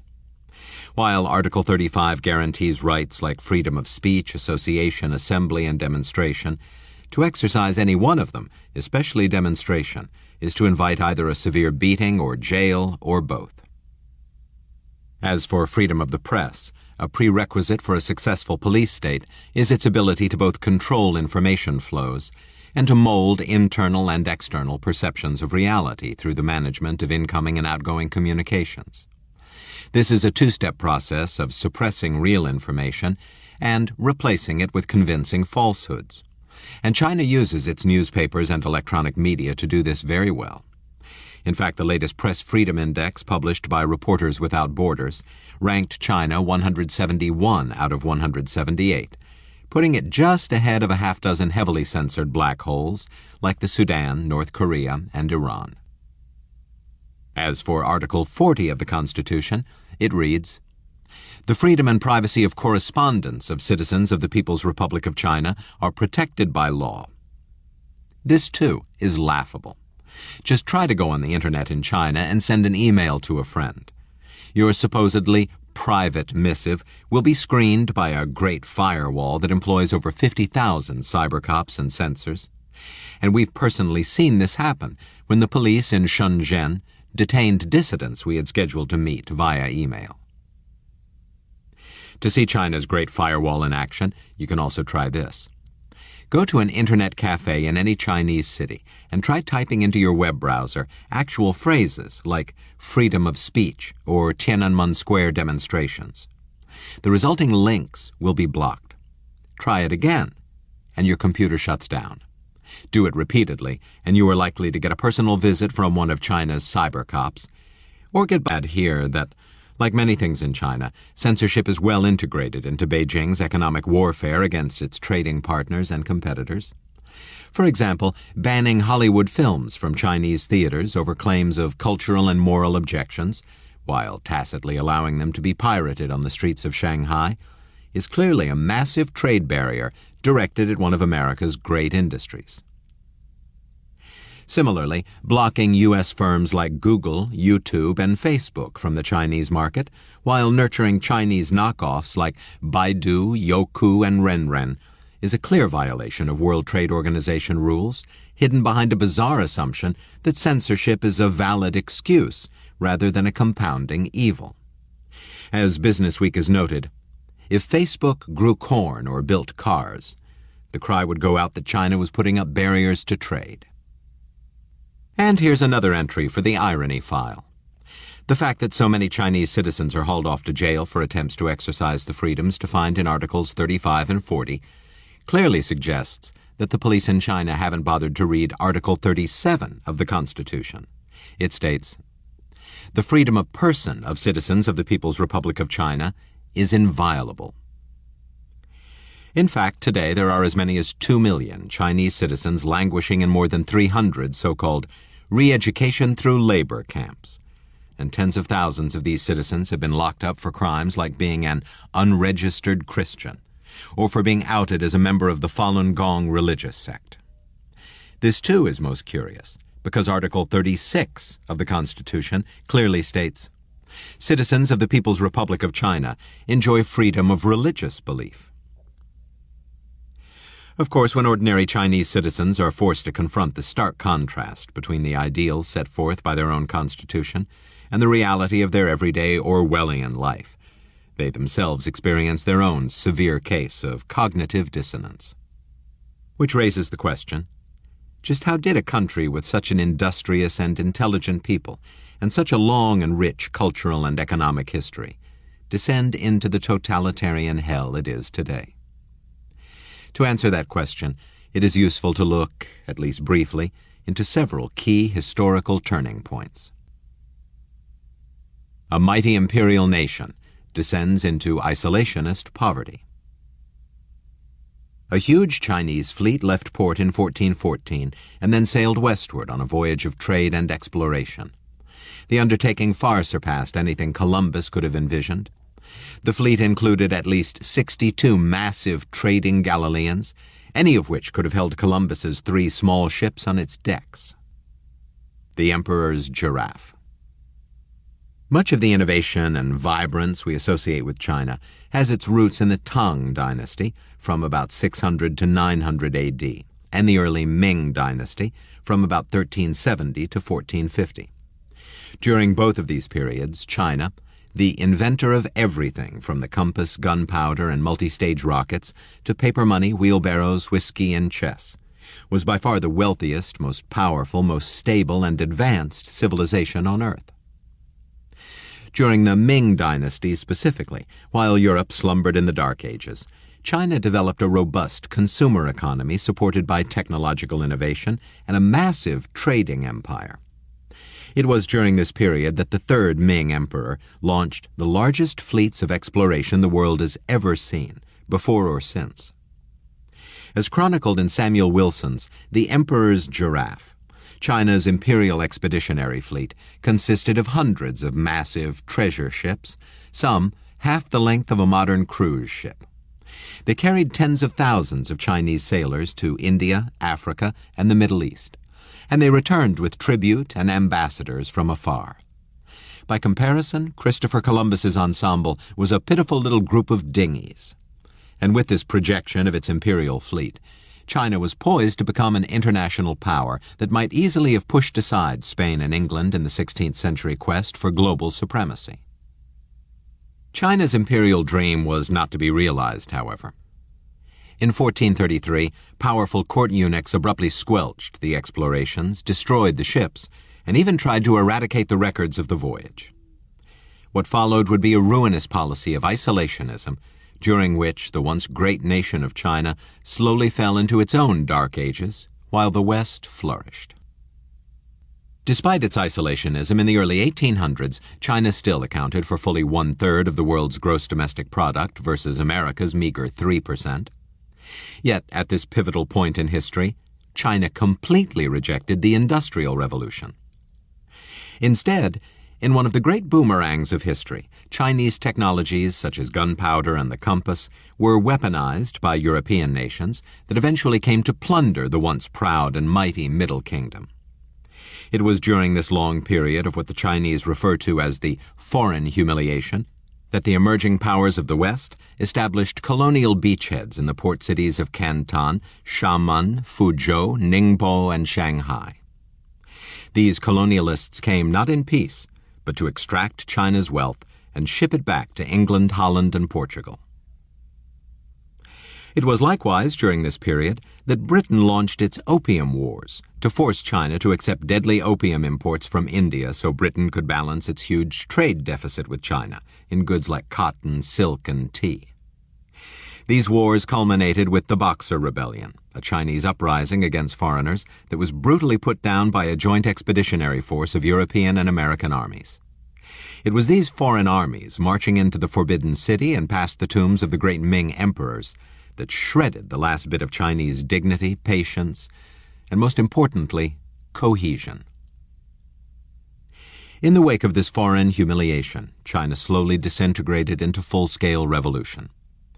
After the briefest wisp of hope for a republic under Sun Yat-sen in 1912, China was soon embroiled in a bloody, multidimensional civil war between nationalists, communists, and various private warlords.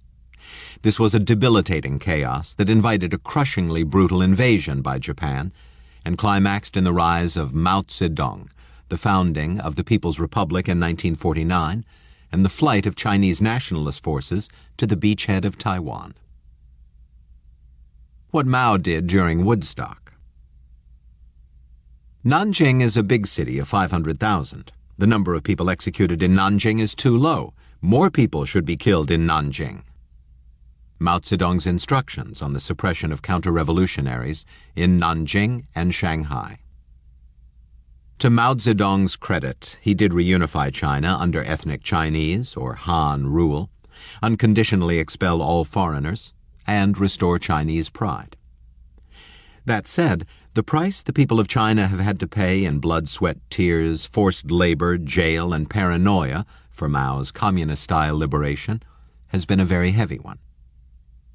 Consider that while Hitler killed or exterminated about 12 million civilians, and Stalin about 23 million in his famines and purges, Mao's death toll ranges anywhere from 49 to 78 million. That makes Mao the worst mass murderer of all time, at least according to Piero Scaruffi, who has catalogued history's most horrible genocides. In fact, during the 2.5 decades of Mao's rule, when he wasn't swimming across the Yangtze River for sport, the frenetic chairman would leap from one mad program or pogrom to another. For example, his great leap forward included melting all the steel in the country in useless homemade forges and killing all the sparrows. Economic disaster and widespread famine inevitably followed in the footsteps of Mao's often quite literally insane reforms. Equally disastrous and terrifying were Mao's periodic purges of counter-revolutionaries, intellectuals, and members of his own party he labeled capitalist roaders. The phenomenon of the 1960s, known as the Cultural Revolution, was particularly brutal, and all those who lived through it are scarred by the experience. During this cultural revolution, while the Rolling Stones and Beatles were emerging from Great Britain to rock the music world, and hippies sought peace and love in the fields of Woodstock, crazed vigilantes known as Red Guards roamed the streets of China in search of victims for their peculiar political violence. At the same time, businessmen, intellectuals, and professors were blamed for all of China's ills and were forced into manual labor, while citizens lacking revolutionary zeal were routinely rounded up, publicly humiliated, beaten, and locked in labor camps for years.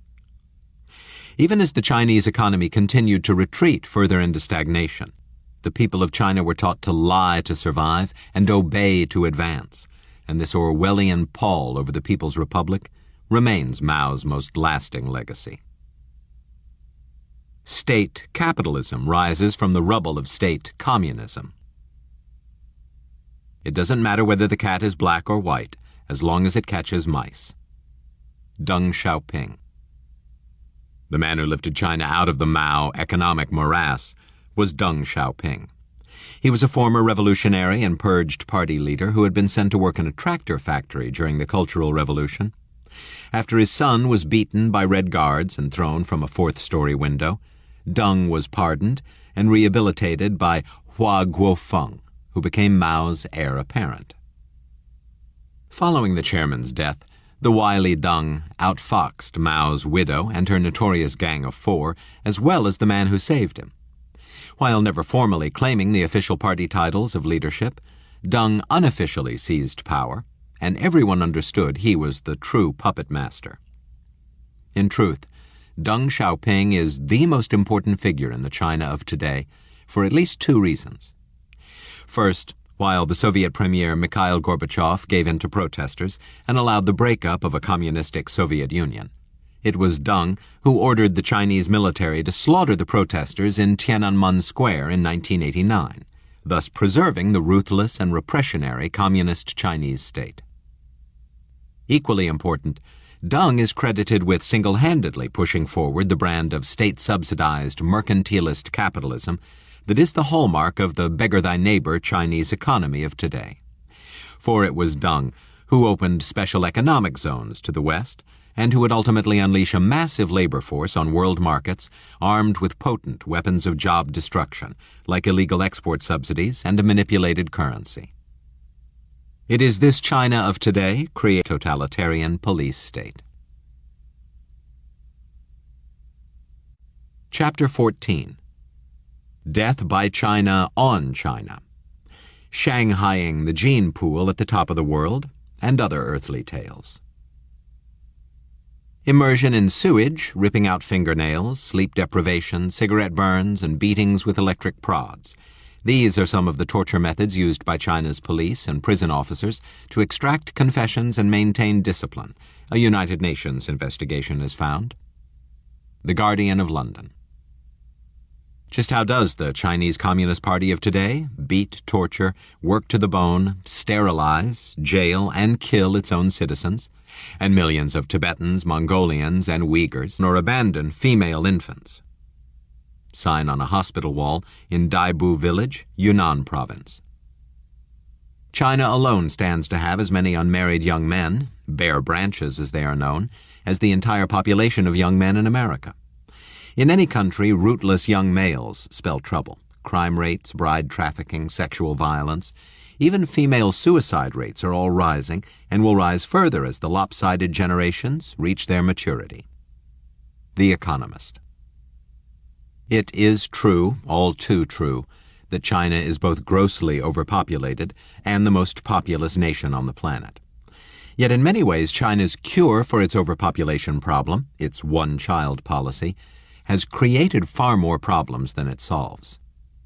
Indeed, even as other developing nations like Brazil, India, and Mexico have brought their populations under better control and more humane ways, China's governmental control over reproductive rights remains a chilling study in coercion, forced sterilization, compulsory abortions, and infanticide. The cornerstone of China's no-choice policy is a punitive fine for having a second child, the hefty amount of which nearly always exceeds the family's annual income. The size of this fine means that most couples who find themselves in a second pregnancy face financial ruin if they decide to have the child. The not unsurprising result is that China has more abortions than the rest of the world combined, close to 13 million a year, and that's a conservative government estimate.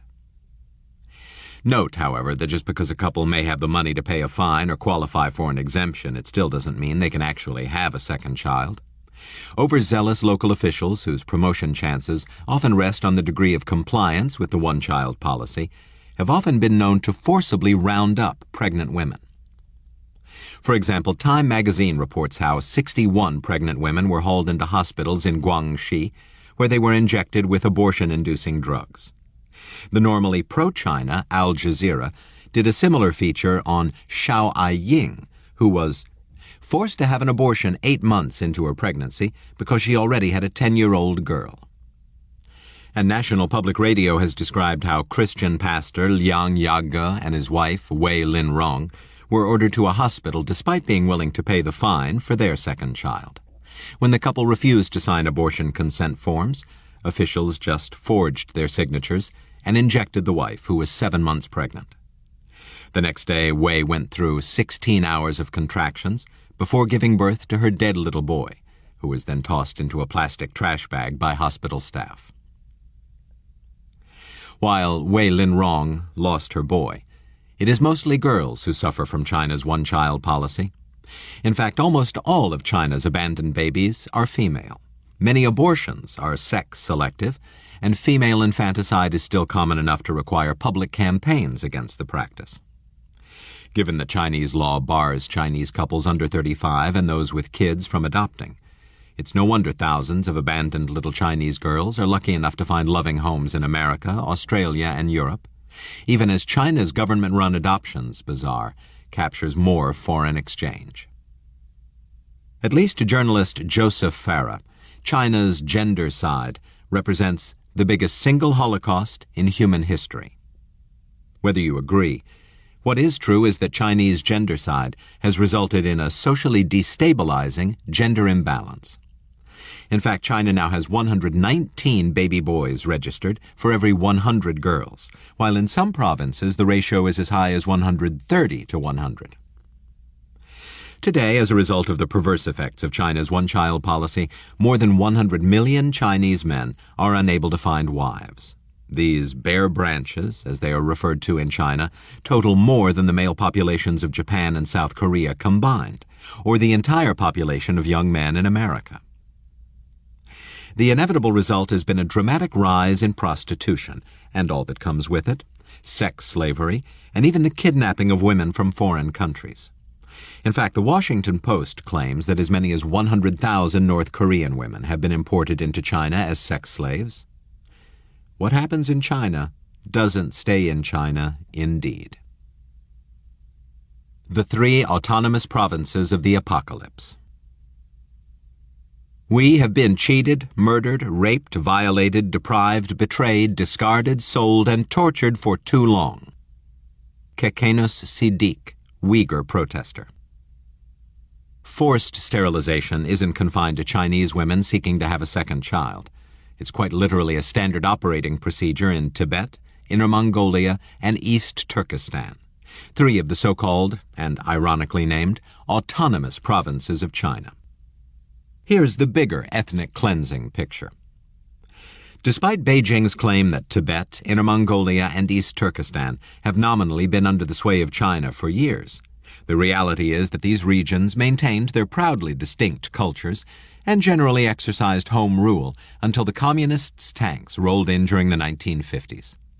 During this time, the Red Army chased the Dalai Lama out of Tibet, and Mao Zedong split up Mongolia with the Soviets. With the help of Stalin, Mao also managed to engineer a plane crash that decapitated the political leadership of East Turkestan and allowed for easy replacement of that leadership with Chinese puppets. Today, more than 50 years later, all 3 of these once independent territories remain under the jackboot of the Communist Party. They also suffer from a relentless ethnic cleansing campaign aimed at replacing the indigenous ethnic populations with ethnic Han Chinese. This so-called Hanification of Tibet, Inner Mongolia, and East Turkestan involves everything from the busing in of millions of ethnic Han Chinese and the busing out or killing of the locals, to sterilizing the local women or diluting their gene pool through policies that drive marriage to Han men. To date, such ethnic cleansing has been most successful in Inner Mongolia, where more than 80% of the population is now Han. According to the Inner Mongolia People's Party, to bring about this Hanification, more than 250,000 Mongolians were murdered, while more than 15 million Chinese were moved into Inner Mongolia to water down Mongolian culture. As for East Turkestan, known now on the Chinese map as Xinjiang Province, Rabia Kadir, a Uyghur leader expelled to the United States from her native Xinjiang, has testified to Congress that 240,000 of her people, mostly women, have been forcibly moved out of their ancestral home. Of these women, many have been compelled to marry Han men to crossbreed, while many others have been used for cheap slave labor and as sex workers. Further, despite exemptions in the one-child law for minorities, thousands of Uyghur women have been subjected to forced abortions, forced sterilizations, and forced insertions of intrauterine devices. Resentment in Xinjiang came to a head in 2009, with protests that escalated into open battles between Uyghurs and Han Chinese. In a typically hardline response, Chinese police rounded up and beat hundreds of these protesters, even as they literally disappeared dozens of Uyghur men. A resident of Urumqi described the brutal crackdown to Human Rights Watch. They told everybody to get out of the houses. Women and elderly were told to stand aside, and all men 12 to 45 years old were all lined up against the wall. They beat the men randomly, even the older ones. Our 70-year-old neighbor was punched and kicked several times. We couldn't do anything to stop it. They weren't listening to us. Tibet has hardly fared better than either Inner Mongolia or Xinjiang. In fact, the introduction of a new high-speed rail line to Tibet from cities like Beijing, Chengdu, Guangzhou, and Shanghai has merely accelerated the rush of a seemingly never-ending stream of Han Chinese into the Himalayas. In today's Tibet, Han Chinese now own most of the shops in the capital of Lhasa and likely already comprise the majority of the capital's population. Meanwhile, the Tibetan language is being taught as a second foreign language, while Mandarin is the only speech allowed in high school. Rural Tibet is under a similar Hanification siege. In some cases, entire villages have been evacuated and then flooded with Chinese-built dams, while nomadic people have been herded into concrete camps and their livestock confiscated. One camp inmate explained the plight of his people. They have no jobs and they have no land. The only way they can fill their empty stomachs is by stealing. And here's a Tibetan version of Catch-22. Some local farmers have been reduced to renting their lands to Han Chinese to pay back loans on the new homes they were forced to buy to begin with because of a government policy that required them to relocate. Of course, Chinese bankers have been executing the rental agreements. For all these reasons and more, Tibetan anger overflowed several years ago as rioters threw stones at police, attacked Han Chinese on bicycles and in taxis, and set fire to Han businesses. As expected, the protesters were brutally repressed, while hundreds of monks who began the unrest with a peaceful protest were rounded up, kicked, and beaten. Meanwhile, to keep its repression under wraps, Beijing has severely restricted the access of journalists to Tibet. Moreover, any foreign visitors must receive special approval, and in recent years such permits have been completely banned near the anniversary of the protests. Those who have snuck in have been horrified, as was British filmmaker Jezza Newman working on the documentary Undercover in Tibet. He has noted, "I haven't met anyone who had been arrested who wasn't tortured." The filmmakers also relay reports that the Chinese have swept into Tibet with mobile sterilization vans and are forcibly inserting permanent IUDs into Tibetan women, as well as performing tubal ligations without anesthesia. One victim describes the process. "I was forcibly taken away against my will. I was feeling sick and giddy and couldn't look up. Apparently they cut the fallopian tubes and stitched them up. It was agonizingly painful. They didn't use anesthetic. They just smeared something on my stomach and carried out the sterilization. Meanwhile, the Dalai Lama hangs out at his home in exile in India, helpless in his efforts to move his people toward true autonomy from Chinese rule. And in a park near the sacred Potala Palace, where the Dalai Lama once lived in winter residence, his followers hide his forbidden image in their pockets and pray, while government loudspeakers blast propaganda messages like this: "We are part of a Chinese nation contributing to a great future. We are Chinese people." Now, here's a cry-out-loud ode to both the zealousness and thoroughness of the jackboots of Beijing. They have managed to take 2 steps to ensure that the next Dalai Lama will be one of their puppets, and not an independent voice like the current Dalai Lama. First, they long ago disappeared the 6-year-old reincarnation of the Panchen Lama, Tibetan Buddhism's second highest religious figure. This world's youngest political prisoner has not been seen since 1996. Second, and this is as much laugh out loud as cry out loud, Beijing has banned Buddhist monks in Tibet from reincarnating without the government's permission. The Huffington Post has explained the hidden agenda behind this seemingly absurd law. By barring any Buddhist monk living outside China from seeking reincarnation, the law effectively gives Chinese authorities the power to choose the next Dalai Lama, whose soul, by tradition, is reborn as a new human to continue the work of relieving suffering. Charles Dickens does Dongguan. Chinese entrepreneurs have 5-star factories that meet the ethical standards of the big companies they cater to. Alexandra Harney, in her book The China Price, takes the example of a Walmart executive who went to visit a factory that sold goods to Walmart. Her job was to determine whether the factory was producing according to Walmart's ethical standards, which include a strict ban on child or slave labor and rules on occupational hazards, working hours, and payment of minimum wages. What the Walmart executive was inspecting was a 5-star factory, but the real production takes place in a shadow factory. Tucked away in a gated business park, the shadow factory is not registered with the Chinese government. Its 500 employees work on a single floor without safety equipment or insurance, and in excess of the legal working hours. They are paid a daily rather than a monthly wage. No one from Walmart has ever seen this factory, though Walmart buys much of the factory's output. Daily news and analysis. While Tibetans, Mongolians, and Uyghurs suffer under the boot of Chinese Communist Party rule, workers don't fare a whole lot better. In fact, while Chinese officials love to take Westerners to so-called 5-star show factories that offer guided tours of clean facilities with state-of-the-art safety and environmental protection equipment, they are rarely allowed to see the truly unbearable shadow factory conditions behind the ubiquitous electronic gates and guard shacks that surround virtually all Chinese plants.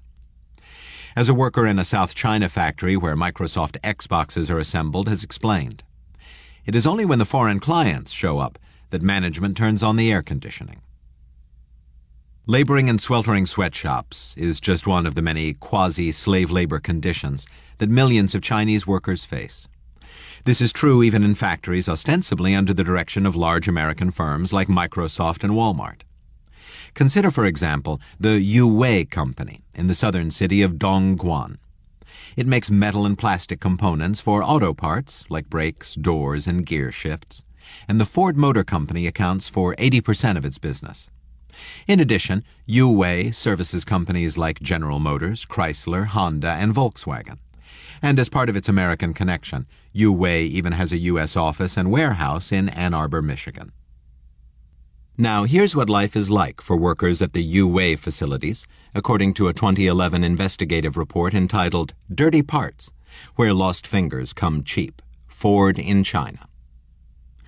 As this report reveals, Yuwei workers toil 7 days a week in 14-hour shifts and regularly operate equipment with safety devices that have been intentionally disabled. One result is a remarkably high production rate. The other is an equally remarkable high rate of cut, mutilated, or severed fingers and limbs. As the Ford in China report describes this carnage, 21-year-old worker A had 3 fingers and several knuckles torn from his left hand when it was trapped in a powerful punch press or stamping machine. He was making RT tubes for export to Ford at the time of his accident. Management deliberately instructed the worker to turn off the infrared safety monitor device so he could work faster. "We had to turn it off. My boss did not let me turn it on," said worker A. He had to stamp out 3,600 RT tubes a day, 1 every 12 seconds. So what's the loss of, say, 3 fingers worth in China? About $7,000 in compensation pay, and the loss of the mutilated worker's job and future career prospects. And by the way, any worker who misses 1 day's work at a UA facility is docked 3 days' pay. In fact, getting fired for becoming injured is a standard labor practice in China. As a friend of ours who sells supplies to a Shanghai factory told us, if there is an accident, even a death, there is no investigation. A second accident at the same task, no investigation. A third time will probably be investigated. Please remember all of this if you ever consider buying a Ford supposedly made in America, but put together with a bunch of Chinese parts. Ain't nothing quasi about this slave labor. Among the 10 to 14-year-old children, the working rate is 11.6% in China. Many companies prefer child labor because children are cheap, obedient, and agile enough to maneuver in small, machine-cramped work areas. IHS Child Slave Labor News. They took advantage of my brother because he has a mental disability. They forced him to work, beat him, tortured him, and then when he was too weak to take it anymore, they threw him out on the street. Liu Xiaowei. Not surprisingly, in particularly hellish jobs like brickmaking and low-skilled, numbingly repetitive jobs like toy making, it is difficult to recruit adequate workers. In such industries, many factory managers see labor shortages as an open invitation to human trafficking, and both children and the mentally handicapped are always at the top of the traffickers' list.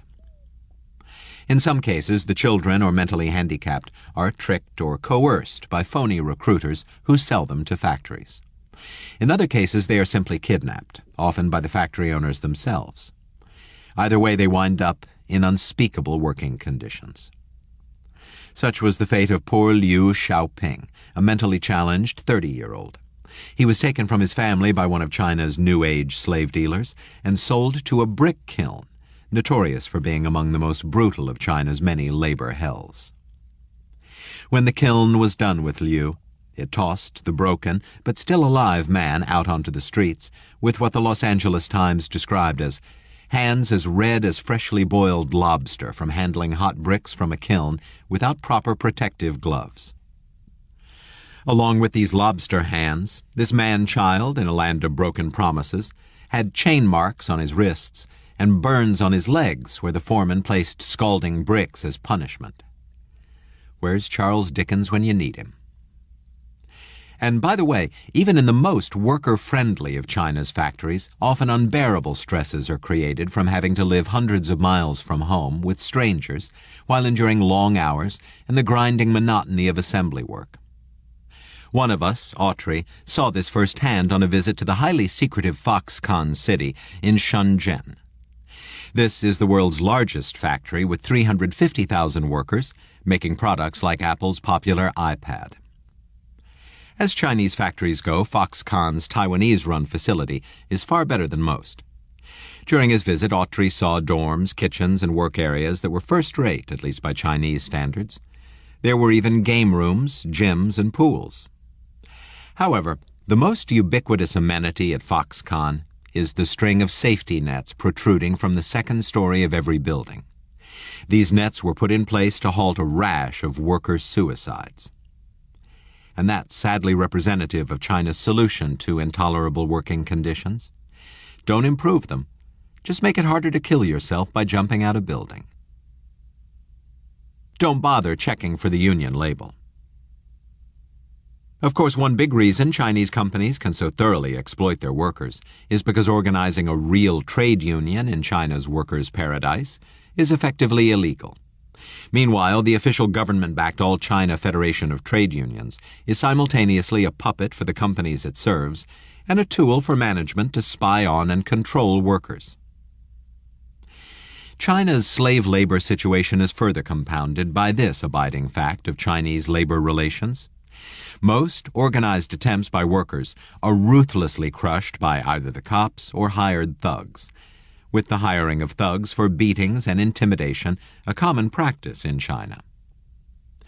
One graphic case in point is offered up by the fate of the 2,000 workers at the KOK machinery factory outside Shanghai. They had the temerity to organize a strike to protest unbearable conditions, including working with hot rubber in rooms up to 122 degrees Fahrenheit. One female worker described what happened when their protest spilled over into the streets. "The police beat us indiscriminately. They kicked and stomped on everybody, no matter whether they were male or female." Even filing a grievance within the rules of the system can get you into serious trouble. For example, Li Guohong, an oil worker in Henan, earned 18 months of re-education through labor in one of China's infamous forced labor camps. His crime? Filing petitions and lawsuits in protest of being laid off. Of course, being sent to a forced labor camp wasn't exactly how Mr. Li envisioned getting back to work. But he has now joined the fraternity of more than 50 million Chinese citizens over the past 50 years who have passed through or died in China's more than 1,000 forced labor camps.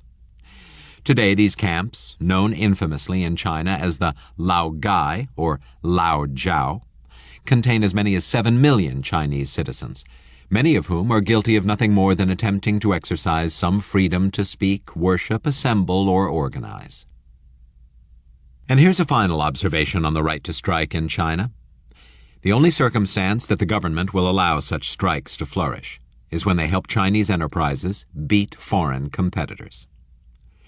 A case in point is that of a series of strikes and public protests that shut down several Honda automobile factories. Rather than intervene, the usual riot police simply stood by and finally walked away. That left Honda thousands of cars short of production goals. The lack of the usual police strike-breaking also forced Honda to negotiate higher wages with its angry Chinese workers. Of course, this makes Japan's Honda less competitive against Chinese car companies like Chery and Geely. How Chinese cops bring Chinese parishioners to their knees.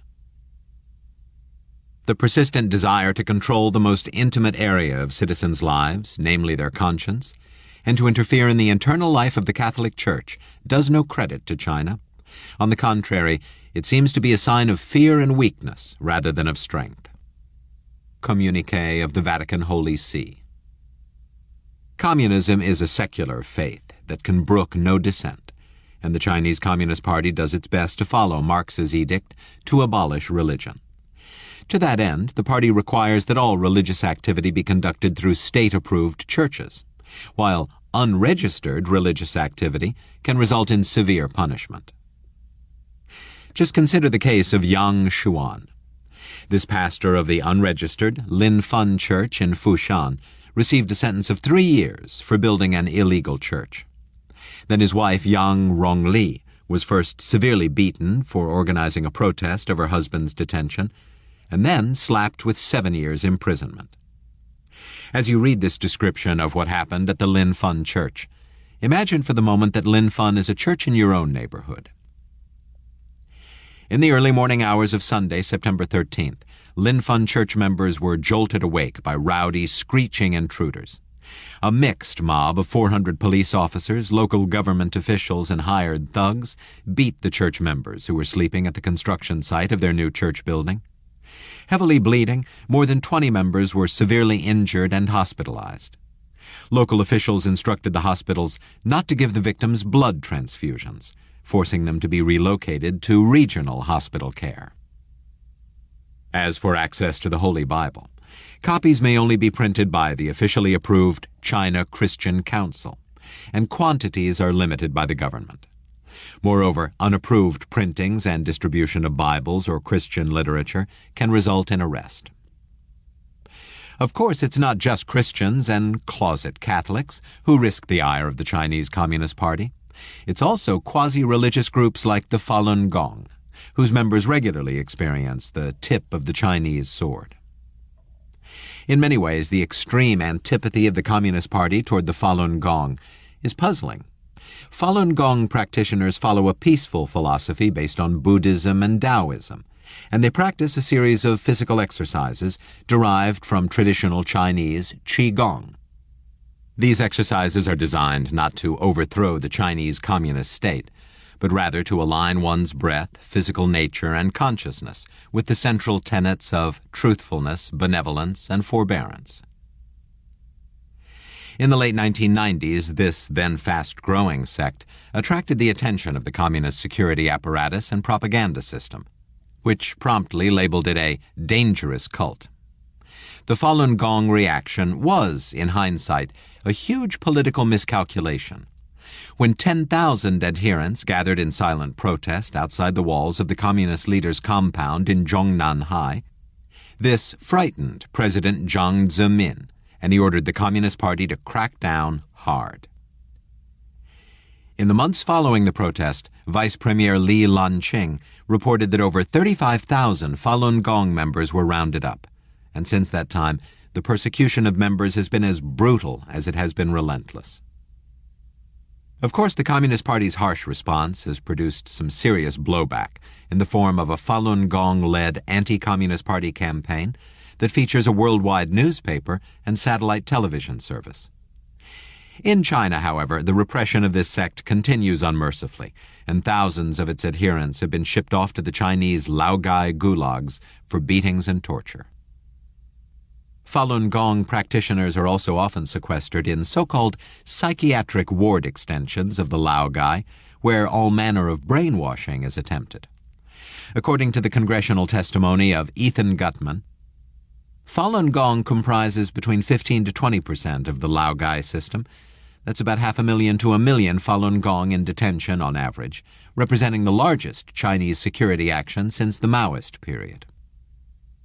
Just as with the other forms of slave labor that produce collateral damage to workers around the world, the repression of the Falun Gong likewise has its global labor market implications.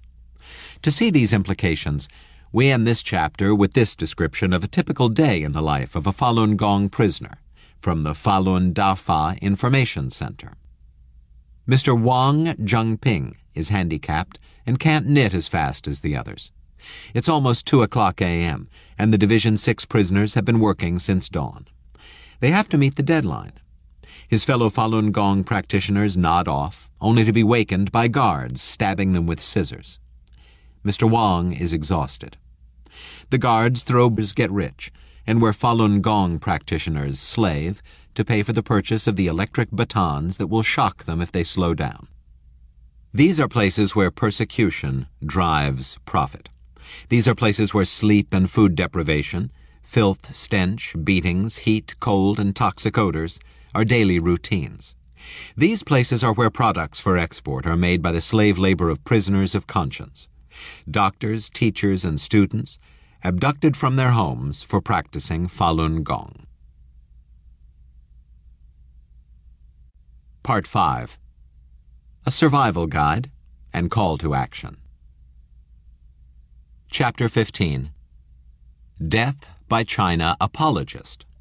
Fareed Zakaria floats a scholar credibly defend a totalitarian regime that knowingly sells products that maim and kill us, hacks our computers to pirate our intellectual property, launches mercantilist attacks upon our economy to steal our jobs, uses planet Earth like a giant ashtray, treats its own workers like a bunch of slaves, and is arming itself to the teeth so it can sink our navy and shoot our satellites out of the sky and have its way with the world. That is a very good question, and it has no defensible answer. Yet every day across America, a surprisingly large number of apologists and appeasers, from the likes of Fareed Zakaria, James Fallows, Tom Friedman, and Fred Hyatt, to Nicholas Kristof, David Leonhardt, and Joseph Stiglitz, vigorously defend China against those who would press for long overdue reforms. In fact, the very existence of this unofficial China apologist coalition within America's borders has an important political implication. We as a nation cannot effectively confront the Chinese government until we first clearly identify the apologists and then fully refute what has become a veritable Tower of Babel against meaningful change in the U.S.-China relationship. That's the overarching purpose of this chapter. And to begin, here's a list of the 6 major players in the China apologist coalition. They are in no particular order and include the following: the Democratize and Tame the Dragon liberals, the Damn the Mercantilist Torpedoes, Free Trade Ahead at Any Costs conservatives, the Wall Street banker expat spin doctors, the Washington power elite appeasers, the World is Flat globalization gurus, the panda-pandering think tanks. The Democratize and Tame the Dragon liberals. President Clinton will close years of political and economic debate Tuesday and seal a major achievement of his administration by signing off on normalized trade with China. The move is designed to open China's mammoth market to U.S. businesses and pave the way for China's entry into the World Trade Organization. Clinton argued that bringing China into the global trade regime will help make Beijing a more responsible and accountable member of the world community. CNN. Distilled to its essence, the Democratize the Dragon liberal argument for supporting China's rise is this: we must engage the dragon to tame it. In this view, all that a totalitarian China really needs to become a democratic China is time and a hefty dose of economic prosperity. By becoming more affluent, the argument goes, they will become just like us. That is, a civilized democracy that respects free speech, human rights, intellectual property, the rules of free trade, and the sanctity of the ballot box. It is precisely this misguided argument that represents the taproot of America's current economic problems with China. This is because the Clinton administration used it relentlessly in the late 1990s to support its policy of engagement with China and to press forward all the congressional legislation that was needed to shoehorn China into the World Trade Organization in the year 2000. Of course, history on this particular issue has proven to be a harsh mistress for President Clinton. For over the last decade, America has gotten just the opposite result promised by his administration's policy of engagement with China. Indeed, the more wealth that China's economy has generated for its budding middle class, the more Chinese citizens have been willing to buy into the idea that totalitarianism is both necessary and desirable to keep the miracle growing. Professor Ming Xia has described the American liberals' total misread of the Asian neoconservative mindset. In the West, liberal Democrats often expect that the emerging market economy will create a sizable middle class, who then will become the backbone of civil society and the driving force for democratization. But many Asian specialists have found that the dog does not bark in East Asia. Under the state-guided capitalism in East Asia, the middle class often depends on the state for employment, state functionaries and professionals, and resources, business people, and therefore is not active in opposing the state. This is the case in China, too. Not surprising, the middle class has been sided with neoconservatism in China since the 1990s. To put this in plain terms, far too many of the people of China seem far too willing to give up their free speech and human rights in exchange for the right and wherewithal to buy BMWs and Big Macs. That's why Harvard professor Samuel Huntington warned liberals in the mid-1990s not to fully buy into the concept of engagement. Huntington's warning is paraphrased in the Taiwan Review. The essence of Western civilization is the Magna Carta, not the Magna Mac. Indeed, the Chinese may eat Big Macs or even drive cars, but still not care to introduce popular sovereignty into their politics, particularly when they have thrived under government-driven authoritarian capitalism. In thinking through this problem, we want to make one thing abundantly clear. There is nothing inherently Chinese about totalitarianism, and nothing that prevents the Chinese people from prospering in free societies. Indeed, Taiwan, Hong Kong, Singapore, and the worldwide Chinese diaspora has proven this over and over. In fact, the success of the Chinese people in other, more democratic systems is the result of pride, a strong work ethic, and a great respect for education. Sadly, however, the Communist Party's propaganda machine has falsely convinced a significant portion of China and much of the world that it is the Communist Party's inspired leadership that has produced China's wealth. So the next time you hear liberals insist we must engage the dragon to tame it, remind them that engagement only works if China is willing to play by Western rules, not make up its own. The damn the mercantilist torpedoes, free trade ahead at any costs, conservatives. As if the world economy wasn't fragile enough, politicians in the U.S. and China seem intent on fighting an old-fashioned currency war. The U.S. is more wrong than China here, and it's important to understand why, lest the two countries send the world back to the dark age of beggar-thy-neighbor currency protectionism. The Wall Street Journal. Lest anyone think we are picking unduly on the left, guess what? At least one segment of America's right wing is equally to blame. The hallmark of these damn the mercantilist torpedoes, free trade ahead at any costs conservatives is a blind faith in the principle of free trade, no matter what kind of mercantilist and protectionist policies America's trading partners adopt. However, as we painfully learned in Chapter 4, Death to America's Manufacturing Base, free trade only benefits both trading partners if both play by the rules. Otherwise, and as is very much the case with the lopsided U.S.-China trade relationship, one country wins at the expense of the other's income, jobs, manufacturing base, and prosperity. What is perhaps most disconcerting about the free trade ahead at any costs conservatives is that it is virtually impossible to reason with them. These self-righteous ideologues seemingly condone any violation of free trade rules by China, even as they insist that America continue to abide by those rules.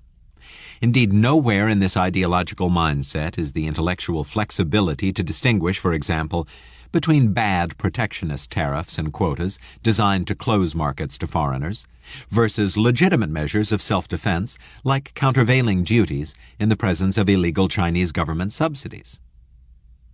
Just who exactly are we talking about here? A useful starting point is the editorial pages of the Wall Street Journal. For as the excerpt leading off this section illustrates, any time the topic of trade reform comes up, the Wall Street Journal and its stable of editorialists and op-ed thoroughbreds go on the attack, using a tried-and-true propaganda formula. This formula always begins with branding any defensive action taken against China as protectionism. After dropping the emotionally charged P word, the Wall Street Journal then follows up with a dire warning of an impending trade war if the U.S. tries to defend itself against Chinese predation. Of course, if real reform is a possibility, the Wall Street Journal will really try to scare us by referencing the role of the Smoot-Hawley tariffs in triggering the Great Depression.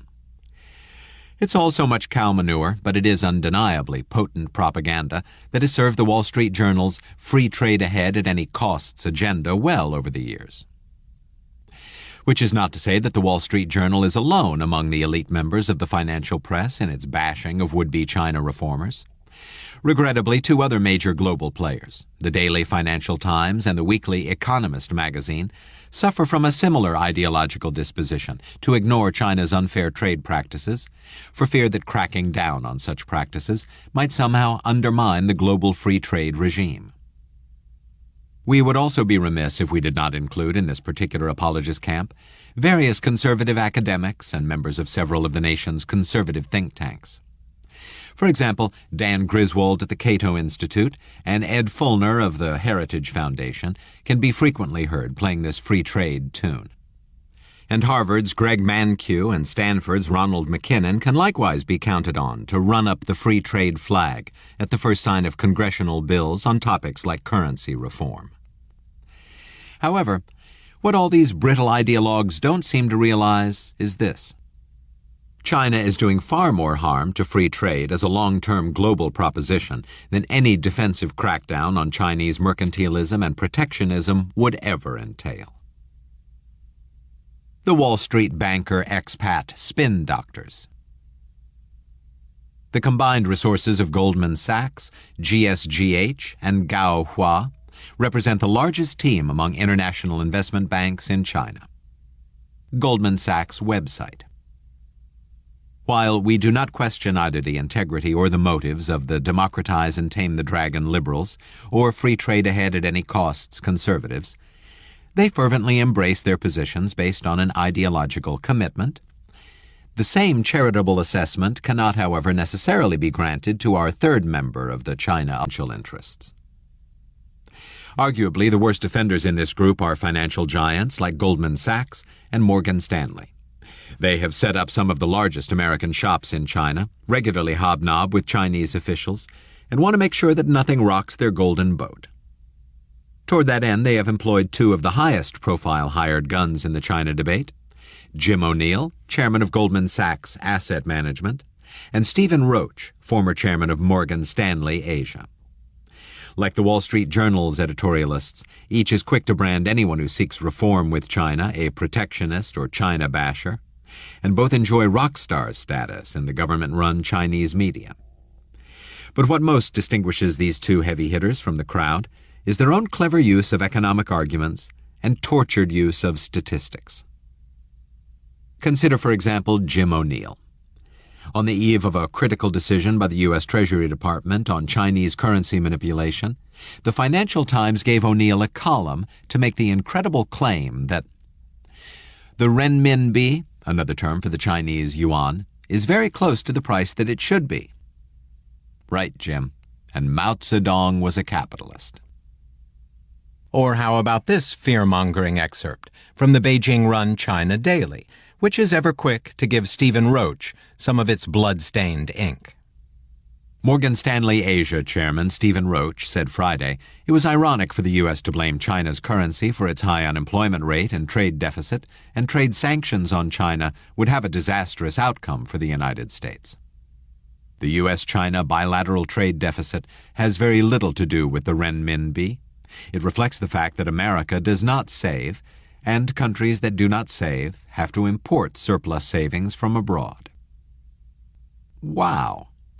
In a single paragraph, Roach shifts the entire blame to America for its huge trade deficit with China, uses fear-mongering to raise the specter of some vaguely defined disastrous outcome, and most incredulously claims that China's undervalued currency is not really a factor. Nor is there anything subtle about Roach. In response to a Nobel laureate's harsh criticism of an undervalued renminbi, Roach barked, "I think we should take out the baseball bat on Paul Krugman." Of course, when we read stuff like this, we always wonder why China is so unwilling to fairly value its currency, if, as Roach claims, it really doesn't provide a big boost to China's economy.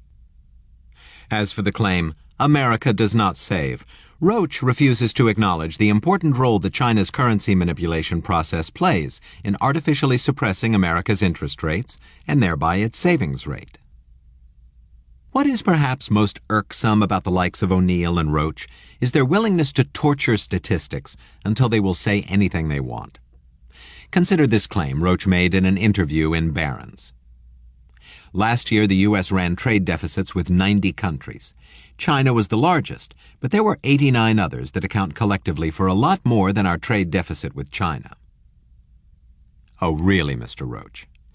In fact, China alone accounts for a full 45% of the U.S. trade deficit in goods, leaving Roach's other 89 countries to divide up the remaining 55% for an average of less than 1% each. Even more to the point, China accounts for fully 75% of the U.S. deficit in goods when petroleum imports are taken out of the equation. Yet, as the Lee Atwater of Dragonomics, Roach gets away with claiming other countries are a lot more responsible for America's trade deficit, when nothing could be further from the truth. The broader point, of course, is that when you see Wall Street advocates like O'Neill and Roach arguing against meaningful reforms with China, just remember who they are working for and where their rice is being fried. The Washington power elite appeasers. I believe it is peace in our time. Neville Chamberlain. I absolutely believe that China's peaceful rise is good for the world and it's good for America. Barack Obama. Over the last decade, as China has had its way with the American economy, it hasn't seemed to matter who sits in the White House, runs the Treasury Department, or holds the majority on Capitol Hill. Regardless of which political party is in power, the Washington power elite consensus has been to appease rather than confront the dragon. With President George Bush, the problem was largely ideological. As a free trader, he just couldn't fathom the damage being done to the American manufacturing base by a mercantilist and protectionist China. Add to this Bush's distraction with the war in Iraq, the war on terror, and his obsession with the evildoers, and we wound up with 8 years of a see no China evil policy from the most powerful man on the planet. And here we must make a confession. Both of us had very high hopes that once we had a regime change in Washington in the 2008 election, America would move briskly down the road of meaningful reforms with China. However, with President Barack Obama, it has become all too clear that we have merely traded one Washington power elite appeaser for another. What is most troubling about all of this is that President Obama seems totally incapable of connecting the increasingly obvious dots between America's economic Senior Director Jeffrey Bader, Treasury's Lael Brainerd, and State Department officials James Steinberg and Kurt Campbell. Most ominously, perhaps it is that President Obama really and truly doesn't understand the intricacies of global macroeconomics, and as a modern-day version of Neville Chamberlain, absolutely believes that China's rise will be peaceful and good for America. But either way, we in America have not been served well on the China question by the last two occupants of the White House. And given this tale of two presidents, it's not surprising either that we have a similar tale of two Treasury secretaries, Bush's Henry Paulson and Obama's Timothy Geithner.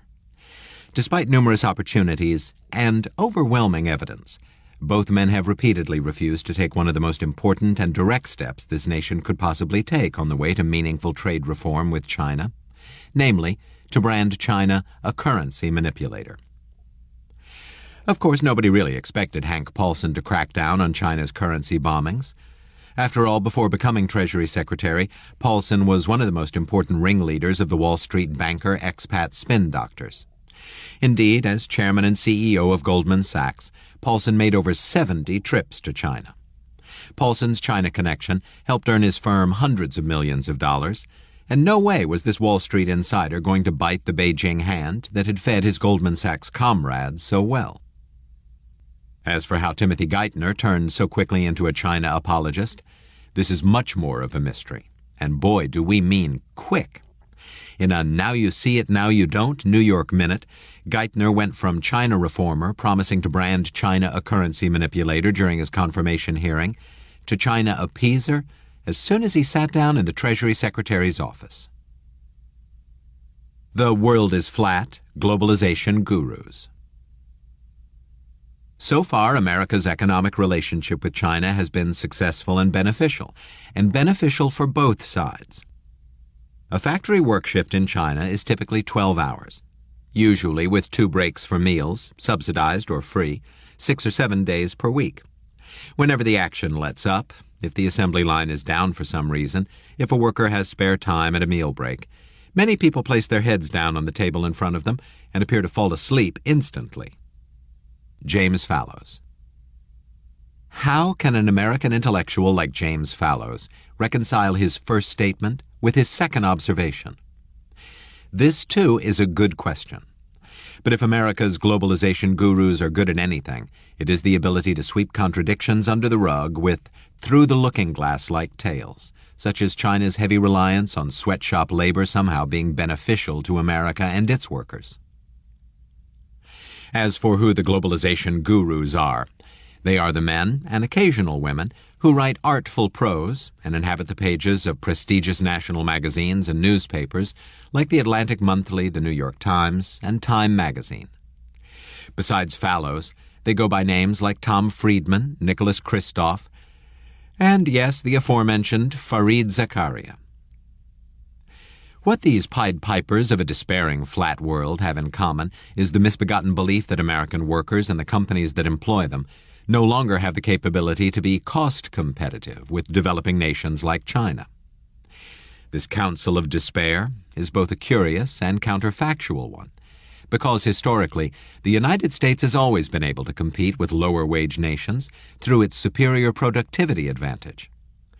With such an advantage, it doesn't really matter if workers in Shenzhen or Saigon are earning 50 cents an hour and American workers are earning 30 times that, if American workers, armed with newer technologies and superior capital equipment, can be 30 times more productive.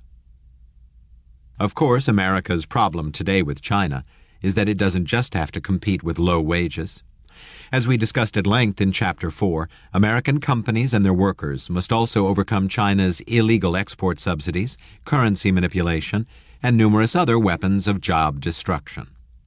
Yet no American should ever doubt this abiding economic truth. Given a level playing field with China or anybody else, American companies and their workers can compete with anyone in the world. It is because of this abiding truth that real trade and currency reforms with a cheating China are so critical at this juncture in our history. Still, the globalization gurus refuse to acknowledge this truth and instead insist that American workers need not apply for manufacturing jobs because these jobs are all inevitably going to countries like China. Our beef with these globalization gurus is not just that they are dead wrong, it is also that they use their positions of privilege and power at the top of the journalism food chain to mislead and in some cases outright lie to the American public in promotion of their globalization agenda. Consider, for example, this Fareed Zakaria rant against Chinese currency reform from his privileged perch at Time magazine. On September 29th, the House of Representatives passed a bill that would punish China for keeping its currency undervalued by slapping tariffs on Chinese goods. Everyone seems to agree that it's about time, but it isn't. The bill is at best pointless posturing and at worst dangerous demagoguery. It won't solve the problem it seeks to fix. More worrying, it is part of growing anti-Chinese sentiment in the U.S. that misses the real challenge of China's next phase of development. In fact, Beijing's propaganda machine could not have churned out a more artful dodge.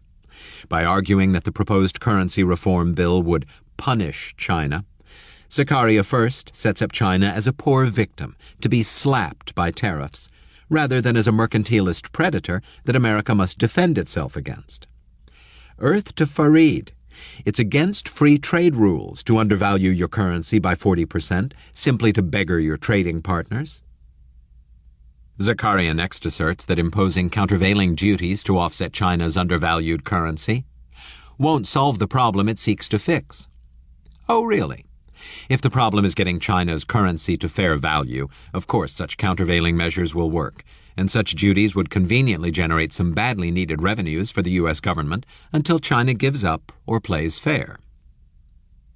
Note also that the "it takes one to know one" Zakaria cleverly seeks to label anyone who supports trade reform as a practitioner of dangerous demagoguery. And what would a pro-dragon Zakaria rant be without the assertion of China bashing and the rise of a growing anti-Chinese sentiment? This is indeed masterful propaganda, and Time Warner pays Zakaria handsomely for it. But the bigger problem with pundits like Zakaria is that they simply don't do real research to bolster their pro-China assertions. Consider, for example, Zakaria's characterization of the alleged sources of China's cost advantage over American manufacturers in that very same Time magazine article. To Zakaria, it's not just low wages, it's also other factors such as hospitality to business, compliant unions, and a hard-working labor force. Of course, there are all sorts of little things wrong with Zakaria's analysis. In the hospitality to business category, Zakaria must believe that rampant corruption in China somehow improves the business climate. As for Zakaria's term, compliant unions, that's certainly putting lipstick on a pig. Chinese labor unions exist in name only, and God and a waiting team of doctors must come to help any labor organizer who tries to form a real bargaining unit. And regarding China's hard-working labor force, if you mean that Americans are unwilling to work 12-hour days 6 days a week with regulated toilet breaks in sweatshop conditions, yep, Fareed, you got us there. But these are relatively little quibbles with Zacaria's analysis of China's production cost advantages. The really big problem with his argument is that he makes no mention whatsoever of the real sources of China's competitive edge. These, of course, are the aforementioned weapons of job destruction that violate virtually every rule in the Free Trade Book. Again, as documented in Chapter 4, they include China's massive illegal export subsidies, its rampant currency manipulation, its blatant counterfeiting and piracy, its illegal policy of forced technology transfer, and so on. And in that so on, let's not forget the cost advantage the Dragon's factories gain from using China's rivers and streams and the world's atmosphere as giant waste disposal sites. Just why does Zaccaria choose to omit the most important sources of the Dragon's competitive advantage besides its cheap labor? There are really only two possibilities. The first is that Zaccaria understands the power of these weapons of job destruction, but purposely chooses to ignore them. That raises issues of integrity. The second possibility is that Zaccaria truly doesn't understand the economics of the U.S.-China trade relationship. That raises issues of credibility, and the real possibility that this ultra-lightweight hot-air pundit might truly float away someday. Of course, at this point you may think we are picking on Fareed Zaccaria, but we do so only because we believe he is not just one of the most influential of the globalization gurus, but also its most irresponsible. To illustrate this last point, it is useful to evaluate one last argument of the globalization gurus that Zaccaria has helped to make popular. Here's Zaccaria's argument in all of its Marie Antoinette let Bombay eat cake glory. Even if China were to abandon its mercantilist ways, the rise in the cost of China's exports would not reduce the U.S. trade deficit or increase the number of U.S. manufacturing jobs. Rather, such a level playing field would merely, in Zaccaria's words, help other low-wage economies like Vietnam, India, and Bangladesh, which make many of the same goods as China. Of course, based on our own economic analyses, we believe Zaccaria is dead wrong about this. As we have said, we believe the American companies and workers can compete with any in the world on a level playing field, particularly in manufacturing, where automation and ingenuity often trump manual labor. But suppose Zaccaria is actually right. What he is saying is that America shouldn't crack down on Chinese mercantilism because it really wouldn't help us. It would only help a bunch of other third-world countries that nobody, or at least Fareed, presumably cares about. Places around the world badly suffering from China's beggar-thy-neighbor policies, like our good neighbor Mexico, and Zaccaria's home country of India. Well, Fareed, that's just plain cold. Have you forgotten your own roots and the slums of Bombay? The panda-pandering think tanks. Those who would build a Great Wall of America to fend off China's influence could end up jeopardizing everyone's long-term peace and prosperity, while doing little to improve prospects for political change in China. Albert Keidel, Atlantic Council. As a final member of the China Apologist Coalition, there are the various panda-pandering think tanks within and outside the Beltway that regularly thrust themselves into the middle of the China debate. We are not sure exactly why these think tanks are so predictably pro-China, and we don't mean to question either their integrity or their motives. We do, however, want to identify the usual suspects in this group, if for no other reason than when you encounter their claims in the media, you can appropriately discount the data or opinion based on their sources. Here, then, in no particular order, is our short list of the think tanks and analysts that we have found wanting on the perspicacity and insightfulness of their China coverage. Albert Keidel of the Atlantic Council, Peter Bottelier and Doug Powell of the Carnegie Endowment, Kenneth Lieberthal, Bob Rubin, and John Thornton of, and just about anyone else associated with, the Brookings Institute, Charles Freeman of, and just about anyone else associated with, the Center for Strategic and International Studies, almost anyone associated with the Council on Foreign Relations, with Elizabeth Economy a notable exception, Ed Gresser of the Progressive Policy Institute. Again, we do not wish to impugn the motives of these analysts or their institutes. We simply say, reader beware. summarizing the China Apologist Coalition's playbook. To end this chapter, it's useful to summarize the major talking points of the China Apologist Coalition. Whenever you see one or more of these arguments made in an op-ed article, editorial, speech, TV debate, or think tank report, you can be rest assured that the perpetrator is out to block meaningful reforms with China. Here, then, are some of the popular cons of the China apologists. The sine qua non. Accuse anyone who criticizes China of being a China basher. The Joe McCarthy. Brand anyone in favor of trade reform a protectionist. Let's play on our fears. Warn that any attempt to defend America against Chinese mercantilism and protectionism will lead to a trade war. Make it a Stephen King horror novel. Reference the role of Smoot-Hawley tariffs in the Great Depression to create the impression a trade war with China will wreck the global economy. Reverse psychology. Warn that if you try to pressure Beijing into undertaking reforms, it will simply backfire. Stall for time after time. Insist now is not the time to undertake reforms, and keep making that argument year after year. Play the Walmart poor people card. Claim that any harm to the American manufacturing base is more than offset by the gains to consumers from the lower prices of cheap Chinese goods. Use Stephen Roach's shell game. Claim that our trade deficit problem is a multilateral problem with the world, rather than primarily a bilateral problem with China. Engage in self-loathing. Blame America's low savings rate for the U.S.-China trade imbalance, and not China's mercantilist practices. Can I sell you the Brooklyn Bridge? Claim that China's currency really isn't that undervalued, or not undervalued at all. Use the Marie Antoinette Fareed Zakaria defense. Claim that trade reform with China won't help the United States, but just move trade to other low-cost countries like Bangladesh and Vietnam. Well, fool us once with these misrepresentations, then shame on the China apologists. But fool us repeatedly, and shame on us. Chapter 16. Life with China. How to survive and prosper in the Dragon's century. One ship sails east, and another west, and the selfsame winds that blow. 'Tis the set of the sails, and not the gales, that tells the way we go. Ella Wheeler Wilcox, The Winds of Fate. We promised at the outset of this book to provide you with both a survival guide and an action plan.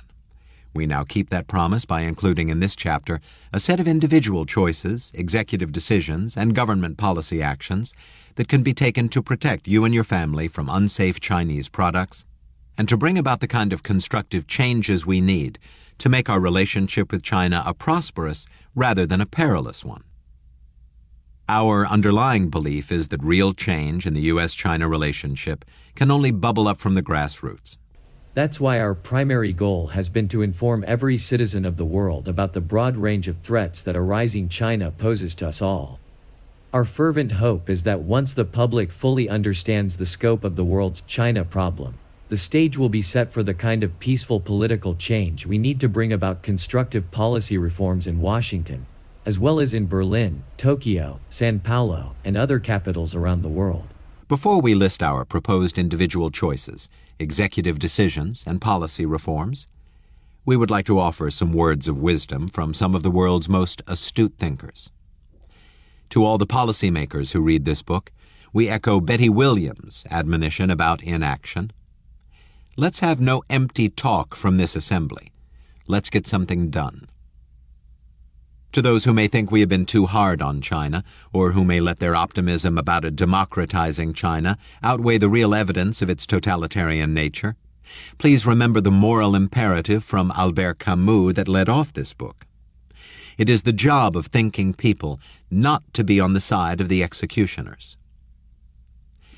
Finally, to any American citizen at the grassroots who feels powerless to fight back, please take heart from these words of William James. Act as if what you do makes a difference. It does. And every day, try to follow Theodore Roosevelt's credo.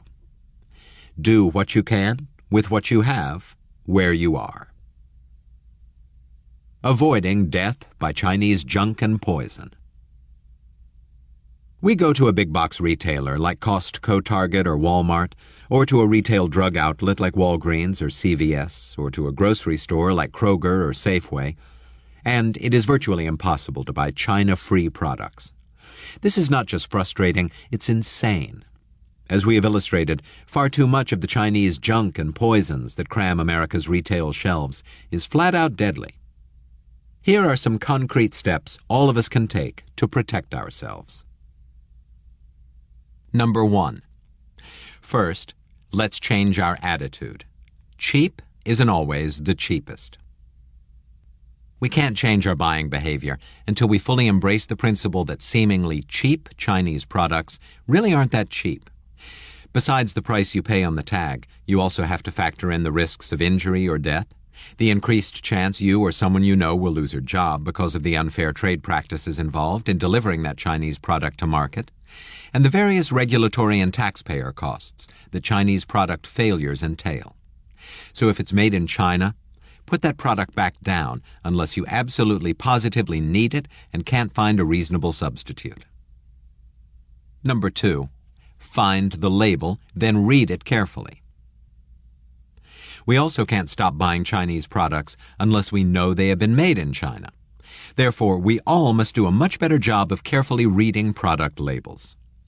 Unfortunately, while country of origin labeling is required on all products by U.S. customs regulations, finding the Made in China disclosure on a product can be like playing Where's Waldo, and sometimes even requires a magnifying glass. We are not kidding here. That's why labeling regulations must require standardized, easy-to-find, and easy-to-read information, similar to the useful nutritional labeling on our nation's food products. Label subterfuge is, however, not the only problem we face in trying to wean ourselves from Chinese products. This observation leads to our next action. Number 3. Tighten up the cyber loophole on country of origin labeling. In the traditional retail environment, country of origin labeling gives sharp-eyed consumers the opportunity to make choices about their purchases. However, as more and more consumers move to the Internet, this ability to use one's discretion is being lost, much to the benefit of unscrupulous Chinese manufacturers. To understand the problem, just go for a browse on Amazon's website. For any given item, you can see products are not wholly made in China, but rather many of the ingredients or parts in the products are of Chinese origin. For example, if multivitamin capsules are blended for packaging in the United States, producers can still slap on a Made in the USA label, despite substantial Chinese ingredients. A similar problem exists for products like putatively American cars that may have mission-critical parts like brake pads or tires manufactured in China. Because of the dangers this labeling loophole poses, we urgently need tougher ingredient and component labeling legislation. For example, Congress should require all food and drug producers to clearly label the countries of origin for all major ingredients that go into a product, and do so in a standardized and legible manner. As Jerome Krakenfeldzer has aptly put it, if you put it in your body, you deserve to know where it's from. Number 5. Let your favorite retailers know you prefer China-free. If retailers like Walmart, Target, and Nordstrom know you would prefer China-free alternatives, they will change the way they stock their shelves. So do take the time to talk with all the salespeople and managers at the stores that you typically frequent, and let them know you would be a much more loyal customer if the store offered more alternatives. To put further pressure on the big box and mall retailers that are so addicted to artificially cheap Chinese products that inflate their profits, you may also want to go online and look for websites that offer China-free products. Likewise, you should feel free to write a letter or send an email to the Customer Relations Division of both the manufacturers and the retail stores. Tell Apple and Best Buy that designed in California simply doesn't cover up built in Guangdong. Once retailers get the China-free message, they will start competing for your business, not just on price, but on country of origin. Finally, it is important to view this not as a Made in the USA statement, but rather as a made in the free world campaign. Real free trade without the kinds of mercantilist and protectionist practices that characterize China can be a good thing. Great products coming from our real free trade partners, like Japan, Mexico, and Germany, improve our lives and contribute to our mutual prosperity. We need these countries on board the real free trade agenda and ready to share the burden of sanctioning a mercantilist and protectionist China whenever that becomes necessary. Number 6. Beware of big-ticket items from China bearing foreign brands. One major way that China plans to penetrate American markets, particularly big-ticket items like that of automobiles, is to sell their products under the name of familiar foreign brands that create the illusion of China-free. A case in point is Volvo. This nominally Swedish auto firm is now wholly owned by China's Geely Automotive, and its CEO, Stefan Jacobi, has recently stated that the company is considering exporting Chinese cars to the United States under the venerable Volvo moniker. Note also that Honda has been selling a Chinese car, the Jazz, into Europe since 2005. So again, buyer beware. Cash-rich Chinese firms, particularly state-owned enterprises, are going to be snapping up major Western brand names like there is no tomorrow, and you will have to pay attention to the financial press to learn about these deals. Number 7. Tort reform that makes China and its middlemen truly liable. We are not even small fans of big lawsuits. However, we do believe it's just plain wrong that Chinese manufacturers can't be held accountable in American and international courts of law, while their American, European, and Japanese competitors are. It's equally absurd that American companies that import dangerous Chinese drugs, foods, and products can't be held more accountable either. The current situation actually reduces the motivation for real tort reform by giving American firms this Chinese escape clause. Move your production to some mysterious broker in Guangzhou, and then pretend you don't know exactly where your products come from. Don't laugh, this happens. That's why we need much tougher laws that clearly assign blame to any American wholesaler or retailer selling a Chinese product that ultimately harms someone here in America. More accountability will force retailers to find a way to push the liability back to where it actually belongs, or make other choices when they stock their shelves. So let the White House, Capitol Hill, and your own State House know that it's well past time to crack down on the American middlemen purveying China's junk and poisons. Disarming China's weapons of job destruction. America's politicians need to get a whole lot smarter about the box that a mercantilist and protectionist China is putting us in, because it looks more and more like a coffin every day. That's why Congress and the President must tell China in no uncertain terms that the United States will no longer tolerate its anything-but-free trade assault on our manufacturing base. If China refuses to lay down its weapons of job destruction, which violate every rule in the Free Trade Book, the President and Congress will have no other choice than to take swift action. Here's how America can unilaterally disarm these out the following ground rules, with appropriately tough sanctions for failing to play by them. Any nation wishing to trade freely in manufactured goods with the United States must abandon all illegal export subsidies, maintain a fairly valued currency, offer strict protections for intellectual property, uphold environmental and health and safety standards that meet international norms, provide for an unrestricted global market in energy and raw materials, and offer free and open access to its domestic markets, including media and Internet services. By passing such legislation, Congress can both safeguard the international system of free trade and ensure the long-term prosperity of the American economy. Such legislation is not protectionist, as the China apologists will no doubt leap to brand it. Rather, it is simply common sense and a legitimate self-defense in the face of Chinese economic aggression. Number 2. Global cooperation and coordination is the watchword. To quote the great American patriot Ben Franklin, "We must all hang together, or assuredly we shall all hang separately." That's why, as a companion action to passage of the Free and Fair Trade Act, The United States must partner with Europe, Brazil, Japan, India, and other victims of China's mercantilism and protectionism to petition the World Trade Organization for full compliance of its rules by China. Only by strength through numbers will the U.S. and others succeed in bringing a now beggaring thy neighbor China into a true community of free trading nations.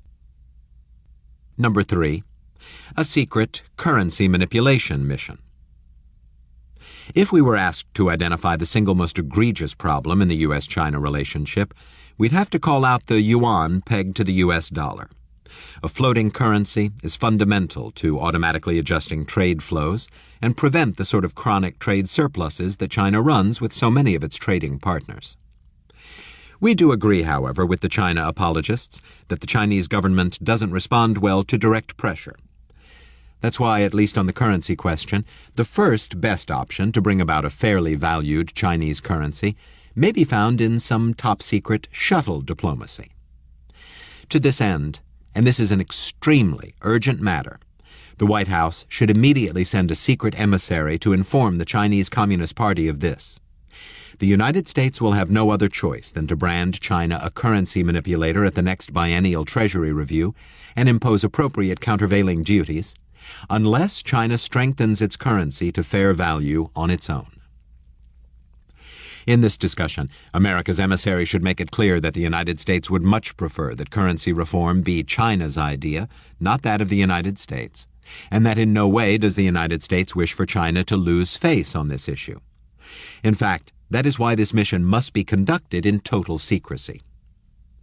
America's emissary must be clear, however, that after more than 7 years of debate on this issue, patience has run out in the United States politically, and time has run out economically. Of course, if China fails to act in a timely manner, the Department of the Treasury must follow through on branding China a currency manipulator and impose appropriate defensive duties to bring the Chinese yuan to fair value. Number 4. Recognize the real corporate risks of Chinese offshoring. Far too many American executives who decide to strategically offshore production and jobs to China invariably fail to adequately assess a range of risks.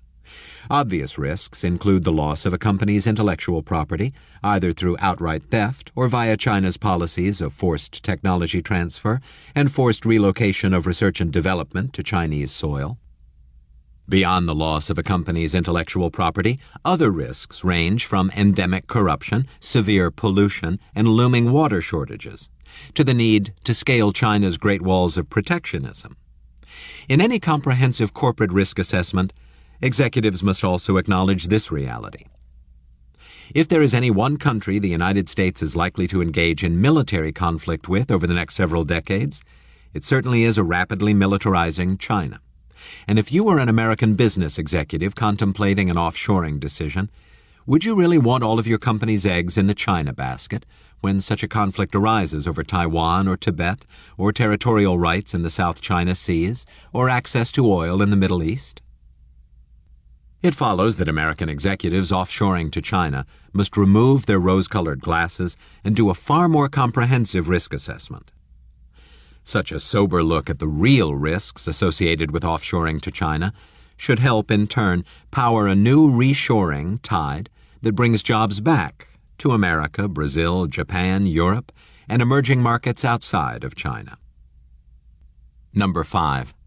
Be like Nucor Steel's Dan DiMicco, not GE's Jeffrey Immelt. If American corporate executives want to better understand the art of fighting back against Chinese mercantilism and protectionism, they need look no further than Nucor Steel and the example set by its CEO, Dan DiMicco. Besides running one of the most successful and technologically innovative companies in the world, DiMicco spends considerable time in the public arena lobbying for real trade reform with China. In this way, DiMicco provides a sharp counterpoint to the naive or even turncoat behavior of CEOs like GE's Jeffrey Immelt and Westinghouse's Jack Allen. Number 6.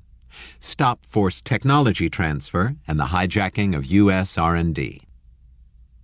As the U.S. China Commission has strongly recommended, the U.S. government must help U.S. companies resist attempts by Chinese authorities to mandate or coerce foreign high-technology firms to reveal sensitive product information as a quid pro quo for market access in China. The U.S. government must likewise help companies resist the forced relocation of their research and development facilities to China as a condition of market entry. We as a nation are dooming ourselves to decades of stagnant growth by surrendering our technology to the Chinese, and this must be stopped. Because of the importance of this issue, we must also consider legislation that would prevent our firms from entering into deals with China that require any such technology transfers as a condition of market access. Number 7. Stop the use of censorship as a non-tariff trade barrier. Many of America's greatest exports are from our best-in-the-world entertainment, media, and Internet firms. China's heavy-handed use of censorship in movies, television, and the Internet, combined with tacit support of rampant piracy, is a massive assault on free trade. While Facebook is totally blocked in Shanghai, its Chinese counterpart Renren is receiving a grand welcome in the United States and a $500 million listing on the NASDAQ. This is just so very wrong. To ensure that China does not benefit from such predatory economic warfare, Congress should pass legislation that blocks any Chinese media and Internet firms that engage in censorship from raising funds from the U.S. stock markets. Number 8. Prohibit Chinese state-owned enterprises from buying private firms. We must stop pretending that a giant national oil, telecom, or mining firm with the backing of the Chinese state that buys up a competitor in America, Canada, or Australia will ever create any real value for our consumers or shareholders.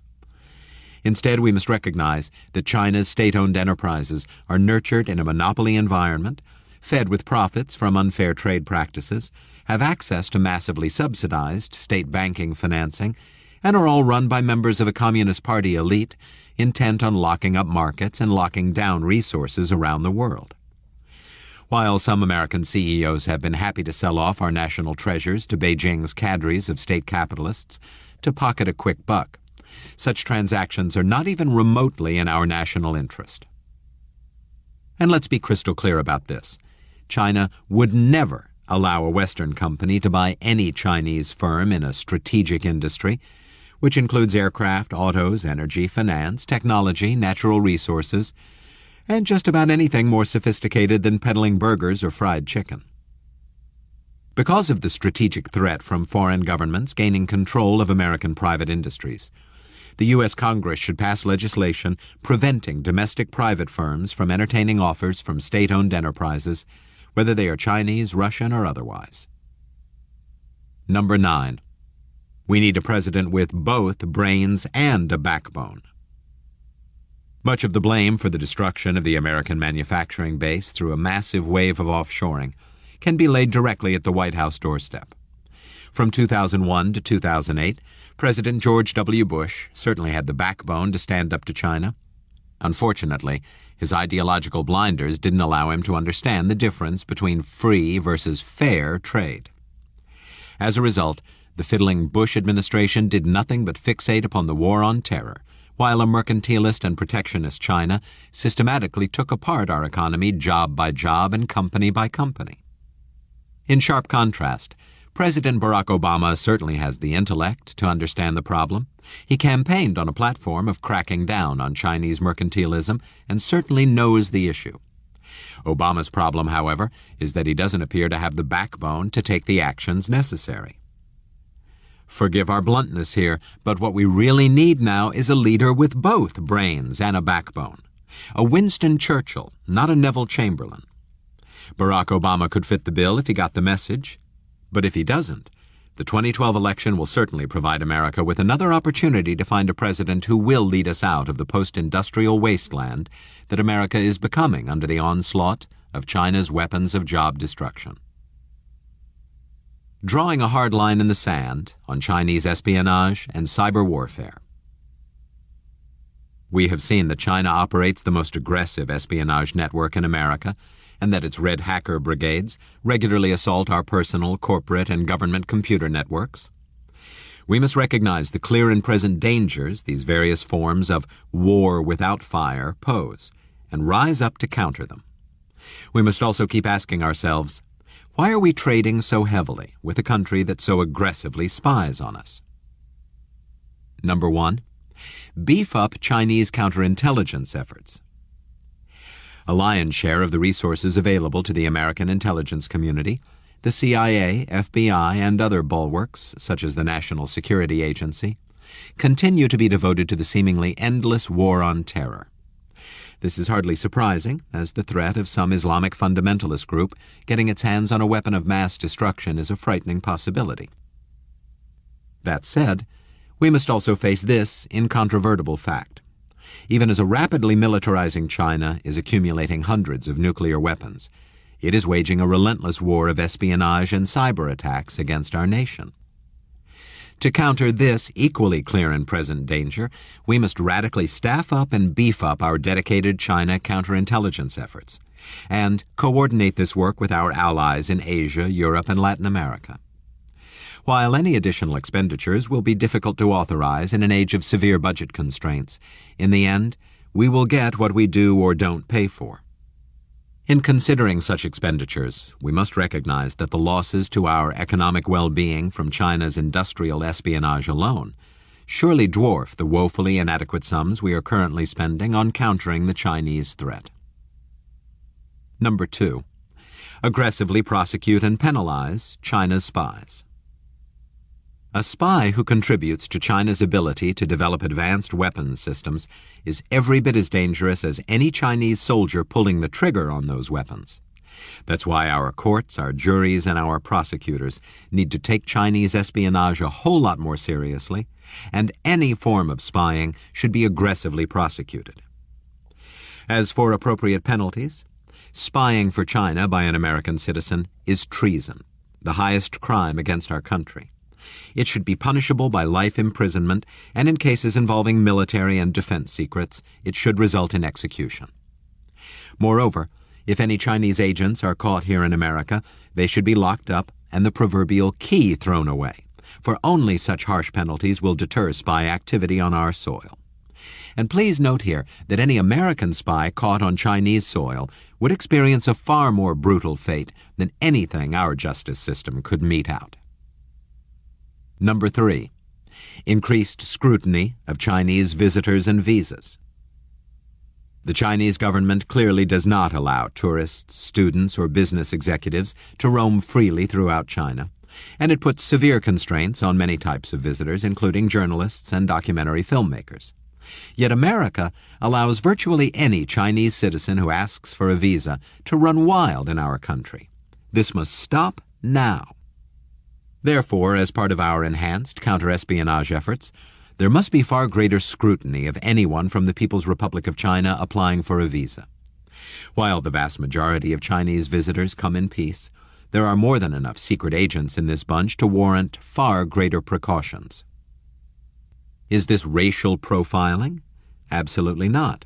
It is country of origin profiling, and it must be done precisely because China has proven to be the most aggressive nation in the world when it comes to exporting spies to U.S. soil. Number 4. Declare cyber attacks to be acts of war and respond accordingly. The Obama administration has called for a more comprehensive cybersecurity policy, and that is all to the good.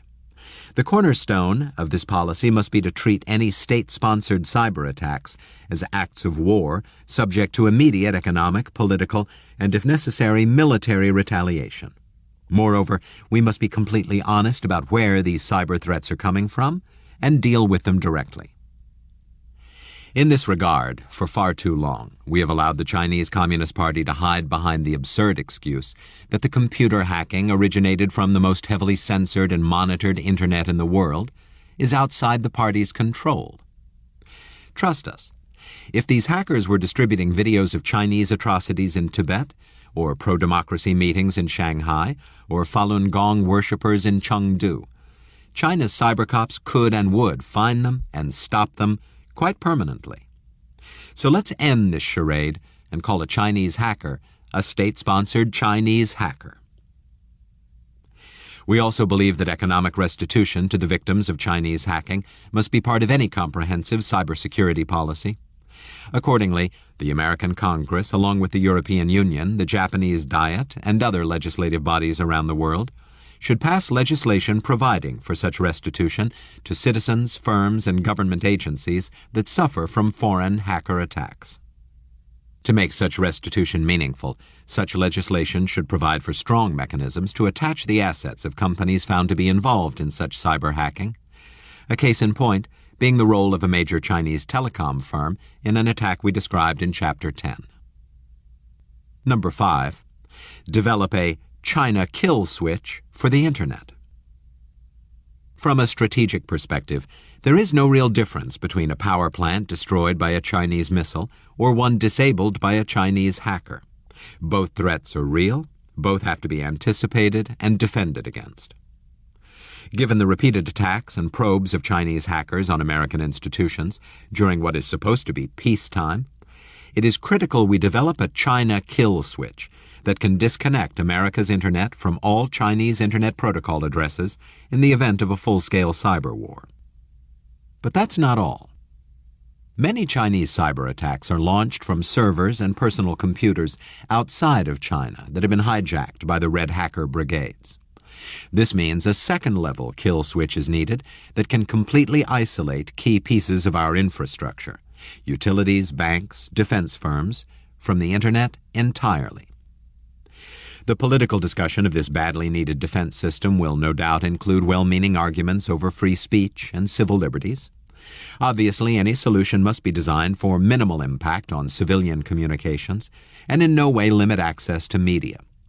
However, the external threat to our freedom is unfortunately much more real than some imagined domestic conspiracy, and if we trust our government with a huge nuclear arsenal, we also need to be able to trust that same government to make the right call on protecting our nation from a massive external cyber attack.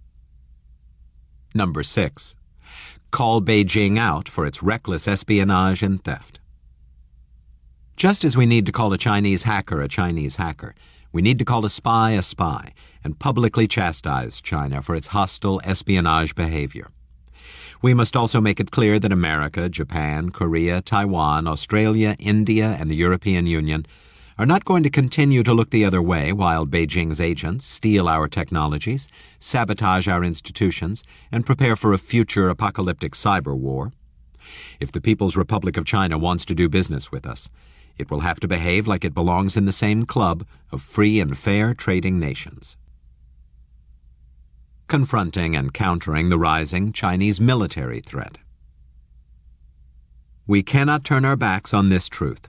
China's rapid economic growth at the expense of the American manufacturing base is financing an even more rapid Chinese military escalation. It is a multidimensional buildup of an air, land, sea, cyber, and space war machine that will soon threaten the global supremacy of the American military. We must both acknowledge and confront this threat, and as we do so, we must keep asking ourselves this question: why are we buying so many Chinese products when the profits are being used to build weapons that are increasingly aimed at us? Number 1. We can't overwhelm the Chinese with our industrial might. As a first strategic principle, America must recognize that China is putting the United States in the same role that Germany played facing Roosevelt's America in World War II. The United States beat the Nazis, not with superior technology, but with the overwhelming might of its industrial machine. Today the shoe is on the other foot because it is now China that can churn out hordes of ships, tanks, and planes on its factory floor. Because China's superior quantity of weapons can ultimately bury America's superior quality of weapons, just like America's materiel overwhelmed the Nazis. We must be ever more clever and strategic in our military strategy. As a first rule, we absolutely must get more bang for our buck out of our moribund, cost-plus military-industrial complex. The current weapons procurement system creates spectacularly expensive weapons systems that are constantly over budget, always behind schedule, and often trouble-plagued. At the same time, we must recognize that as China rapidly arms, our vulnerabilities will only increase. Therefore, if we are ever going to confront the Chinese on this silently escalating Cold War, the time is now. We need to publicly call them out on their anything but peaceful rise, and seriously ask ourselves if most favored nation status really belongs to a nation hell-bent on being our top military threat. Number 2, we can't be lured into an arms race and the Reagan trap. From a strategic perspective, America's political and military leaders must also recognize that a cash-flush Beijing would love to put the United States in the same role that the Soviet Union played facing President Ronald Reagan's America in the 1980s. As China well knows, the Reagan administration buried the Soviet Union by luring it into an arms race that eventually bankrupted the Soviets and triggered the worldwide fall of communist regimes. Here again, the shoe is on the other foot. China, with its trillions of dollars in foreign reserves, booming economy, and rapid militarization, would love to lure a fiscally precarious United States into an arms race that could ultimately break America financially. Again, this reality demands that America be both more clever and strategic in its approach, as well as more aggressive in acting to preempt China's lightning-quick military rise. Number 3, honestly assess our vulnerabilities. Following the recommendation of the U.S.-China Commission, the Pentagon should be required to report annually on the ability of the U.S. military to withstand a Chinese air and missile assault on its regional bases, and list a set of specific steps that can be taken to survive such an assault. The Commission has also urged our military to strengthen its interaction with allies in the Western Pacific, and expand its outreach to other nations in Asia to demonstrate the U.S.'s continued commitment to the region. Building up strong alliances with 3 of China's likely future targets, Japan, India, and Vietnam, represents an important part of this strategy. Number 4, we must disarm China's weapons of job destruction if we are to prevent China's massive military buildup. It was the famous Prussian military theorist Karl von Clausewitz who once said, "War is an extension of politics, but by other means." Today, in a similar vein, we must recognize that China's rapid military defense. If we surrender our manufacturing base to Chinese mercantilism while we continue to finance China's rise by buying Chinese products and running massive trade deficits, all we are doing as consumers is ensuring our own eventual demise. Countering the colonial dragon. As we have illustrated in great detail, Chinese boots on the ground are marching all across the African continent and into Latin America, looking to lock up energy and raw materials for China's industrial machine. So far, this budding colonial empire has gone virtually unchallenged. Stemming this tide of Chinese colonialism certainly won't be easy, but just as every journey begins with one small step, there are at least some steps we can take to meet this global Chinese challenge. Number 1. Stop China's UN veto abuses now. Here is one of the most important moral questions of our time that each of us as American citizens must continually ask ourselves and our political leaders. How can America's President, Secretary of State, and United Nations Ambassador remain silent as a rug merchant China continues to use its United Nations veto power as a bargaining chip to obtain natural resources and raw materials from rogue nations like Iran and dictatorships like those in the Sudan and Zimbabwe? This crass commercial behavior by China to build its colonial empire must be roundly condemned not just by the United States, but also by countries around the world, from Europe and Asia to Latin America, and especially Africa, which bears much of the brunt of China's bloody and barbaric veto strategy. Number 2, rebuild our diplomatic missions with a counter-China focus. We need to beef up and staff up the institutions that have typically helped the United States project soft power around the world. These institutions include government agencies like the Foreign Service, the U.S. Agency for International Development, the Peace Corps, and the many branches of the U.S. military that provide services in regions where American forces are deployed. As part of a revival of U.S. diplomacy, we also need to carefully monitor Chinese activities around the world. Such monitoring must be conducted at the global grassroots. Thus, in every one of the almost 300 embassies, consulates, and other diplomatic missions the United States maintains around the world, we should deploy one or more China specialists. More broadly, this focus will help build up a core of China analysts in the American diplomatic and intelligence communities. Nor should possible corporate contributions to the projection of America's soft power be overlooked. The fact here is that many American CEOs view themselves as patriots, and we need to engage their firms in getting their operations abroad to act as ambassadors for our nation. Number 3, get America's message out to the world. Both of us have listened to radio broadcasts from the Voice of America in far-flung places around the world, and we both know firsthand the power of such information. We also know how important facilities like American Centers, offering libraries and cultural programming, can be in swaying hearts and minds in developing countries. Regarding the Voice of America, it is useful to note that satellite TV is extremely popular in rural China, where even 200-year-old adobe brick farmhouses are sprouting big dishes.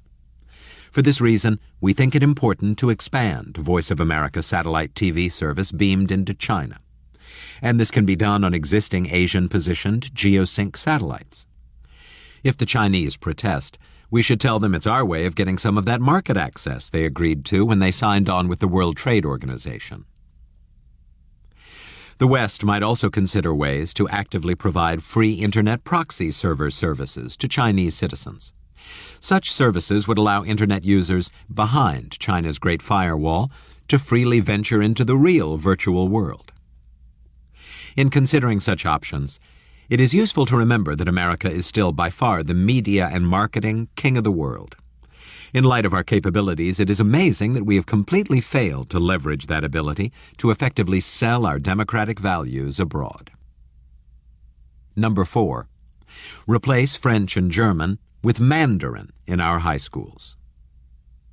We are all for multilingualism in today's world, but we find it extremely myopic that in this new 21st century, many junior high schools and high schools continue to require students to meet their foreign language requirements with courses in French and German, but do not offer classes in Mandarin Chinese. In fact, Mandarin should be offered beginning in elementary school. This is a case where we have met the enemy, and it is our school system. So lobby your school boards accordingly. While you're at it, have them replace cursive handwriting instruction with keyboarding. Stopping death on China by China. Immediately upon assuming the position of Secretary of State, Hillary Clinton informed the world that America would no longer pressure China on human rights. No more imprudent words have ever been spoken on this subject. The fact is, we need a Jasmine revolution in China, peaceful or otherwise, to either rid the people of China of Communist Party rule or have Communist Party leaders loosen their totalitarian grip on the world's most populous nation. Turning down the rhetoric and pressure on human rights abuses, as Secretary Clinton has done, moves China in exactly the wrong direction and gives the rest of the developing world the impression, hopefully incorrect, that the West tacitly approves of the regime in Beijing and its brand of totalitarian state capitalism. Number 1, reinstitute human rights as an element of U.S. foreign policy. The United States and other countries around the world must continue to exert pressure on China to respect basic human rights, including freedom of speech, association, assembly, and worship, along with freedom to organize in the workplace and reproductive self-determination. America must also be willing to stand up for the rights of indigenous populations, like those in Tibet, Inner Mongolia, and Xinjiang province. And that includes calling for an immediate halt to the ongoing ethnic cleansing campaigns now taking place in these anything but autonomous regions of China. Number 2, divest, don't invest. The divestment campaign against South African firms was highly successful in bringing down that country's racist oligarchy. We suggest the same tactic would be just as effective with a country as dependent on foreign investment as China. Do your part by not investing in Chinese firms, Chinese mutual funds, or even developing nation growth funds that are chock full of Chinese stocks. Frankly, you'll be doing yourself a favor by reducing your exposure to a risk-filled, corrupt, and non-transparent economy plagued by asset bubbles. If you want to play the China growth card, at least do it one step removed, by considering investments in the firms and currencies of resource-rich countries like Australia and Brazil that boom as China booms. Number 3. Restrict exports of Internet censorship tools. Far too many of the virtual bricks that have been laid down to construct China's Great Firewall have been made in America by some of our best-known companies, with Cisco being a poster child for this problem. It is far past time we put a halt to this kind of complicity and duplicity. Congress should therefore immediately pass legislation to restrict the export of any software or hardware products that may be used by totalitarian regimes to censor the Internet and telecommunications systems. Meeting the China Space Challenge. Of all the areas we've discussed, the competition to establish dominion over the high frontier may have the biggest impact on our children's future. Ensuring that our children are free from President Lyndon B. Johnson's nightmare of sleeping by the light of a communist moon requires prompt and immediate action. With America's public space program in disarray and the federal budget in crisis, bold new ideas are certainly needed. Number 1. Leverage America's private industry advantage to drive down costs. Government support was critical for jump-starting our space program after Sputnik. However, since the success of the Apollo program, the moral hazard of cost-plus accounting, coupled with pork-barrel politics, has created an incestuous oligopoly of inefficient aerospace giants and left us with a space exploration bureaucracy that timidly goes where man has gone many times before and at great expense. The time has now come to turn the government space monopoly over to real private industry and let both civilians and our military benefit from the market forces that have always served our nation well. The West was won by miners, ranchers, wagon trains, and railroads, not by Custer's cavalry. A single container full of government astronauts floating closer to the Earth than the distance between Boston and New York is not how you conquer the last frontier. In fact, reducing the costs of space exploration is something that exciting new companies like SpaceX, Scaled Composites, Sierra Nevada, and X-Corp are already doing. Even better, this sort of free-thinking, barnstorming aerospace design is something that China's giant state-owned enterprises can never replicate, and China's control-freak leadership will never allow. Although Chinese spies and hackers will surely try to steal the resulting technologies. We must therefore leverage America's private industry advantage in this critical dimension. For these reasons, NASA Administrator Charles Bolden has called for private firms to quickly take over the more mundane space trucking functions and thereby provide reliable, routine access to low Earth orbit. Delegating these more mundane functions to private enterprise would allow NASA to move back into more exciting exploration challenges. This goal has been backed by President Obama's budget, which includes $6 billion in additional NASA funds specifically allocated to contracting for private launch services. Congressional efforts to sink this plan, backtrack on privatization, and return NASA to a sleepy, socialized jobs program must be stopped. Number 2. Promote STEM education. China is producing 10 or more times the amount of scientists and engineers as the United States, and we as a country are falling far behind in these fields. We must redouble our efforts at the individual, family, corporate, and government levels to close this widening gap by encouraging our new generations to become engineers and scientists, and by providing appropriate funding, facilities, and opportunities. Accordingly, scholarships, student loans, and educational grants should be disproportionately tilted to science, technology, engineering, and math, the so-called STEM subjects. At the same time, parents need to encourage their children to pursue STEM careers. The media can do its part here, too, by generating positive messages and role models about bright kids who do great things that move civilization forward. Corporations can likewise make a point of publicly rewarding their top engineers in the same way they massage the egos of their star salespeople with awards dinners and trips to the tropics. Number 3. claim the moon before China does. After reading this book, do you really expect that China's space program will be dedicated to the good of all the world? Well, we still have a strong position to do so. We must also start laying out our claims to resource-rich asteroids like Eros and potentially colonizable spots like Ceres, Mars, and the Lagrange points. When other countries yell and scream about our land grabs, pull them to the table and create an equitable system that will allow free enterprise, free thinking, and free people to carry mankind's legacy to the stars, rather than a harshly repressive, totalitarian, and state capitalist China. Concluding thoughts. While each of the individual actions, executive decisions, and government reforms outlined in this chapter will significantly improve the prospects that the U.S.-China relationship will be a prosperous rather than a parasitic one, what is perhaps most needed around the world is a wholesale attitude adjustment. For far too long, we in the West have waited for a growing Chinese economy to somehow magically transform a ruthless totalitarian regime into a free and open democratic nation. We have waded through the massacre at Tiananmen Square, the ethnic cleansing campaigns in Inner Mongolia, Tibet, and Xinjiang, the development of the world's most sophisticated propaganda machine and stifling internet censorship, the unleashing of a flood of lethally dangerous products onto world markets, the gutting of America's manufacturing base, the wholesale polluting of the global commons, the repeated assaults of an elaborate espionage network on military and industrial targets, and the emergence of a five-dimensional expeditionary military force capable of one day enforcing all of its absurd territorial claims around the globe, and no doubt one day in space. We must wait no longer.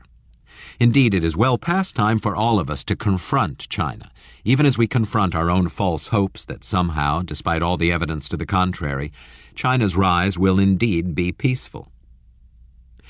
And it should also go without saying here that as we move forward on issues ranging from Chinese mercantilism and product safety to climate change, human rights, and military cooperation, working with China at any level will require constant vigilance.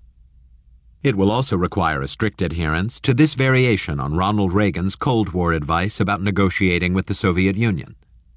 For, based on China's abysmal track record to date, with Beijing, we must appropriately mistrust and constantly re-verify. Epilogue. Back in 1984, I had the task of writing speeches for Ronald Reagan's trip to China.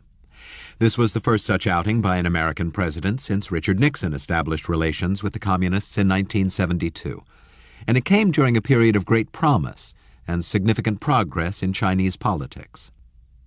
At the time, China's leader, Deng Xiaoping, appeared to be sincerely moving Mao's isolationist prison state toward the community of modern democratic nations and away from conflict with the West. In response, American companies like Coca-Cola, KFC, and Procter & Gamble were beginning to plant roots in China, and Chinese exports to the U.S. were growing, yet at this point offered no cause for alarm. As long as that process of democratic and economic liberalization in Chinese continued, America was right to respond with further engagement.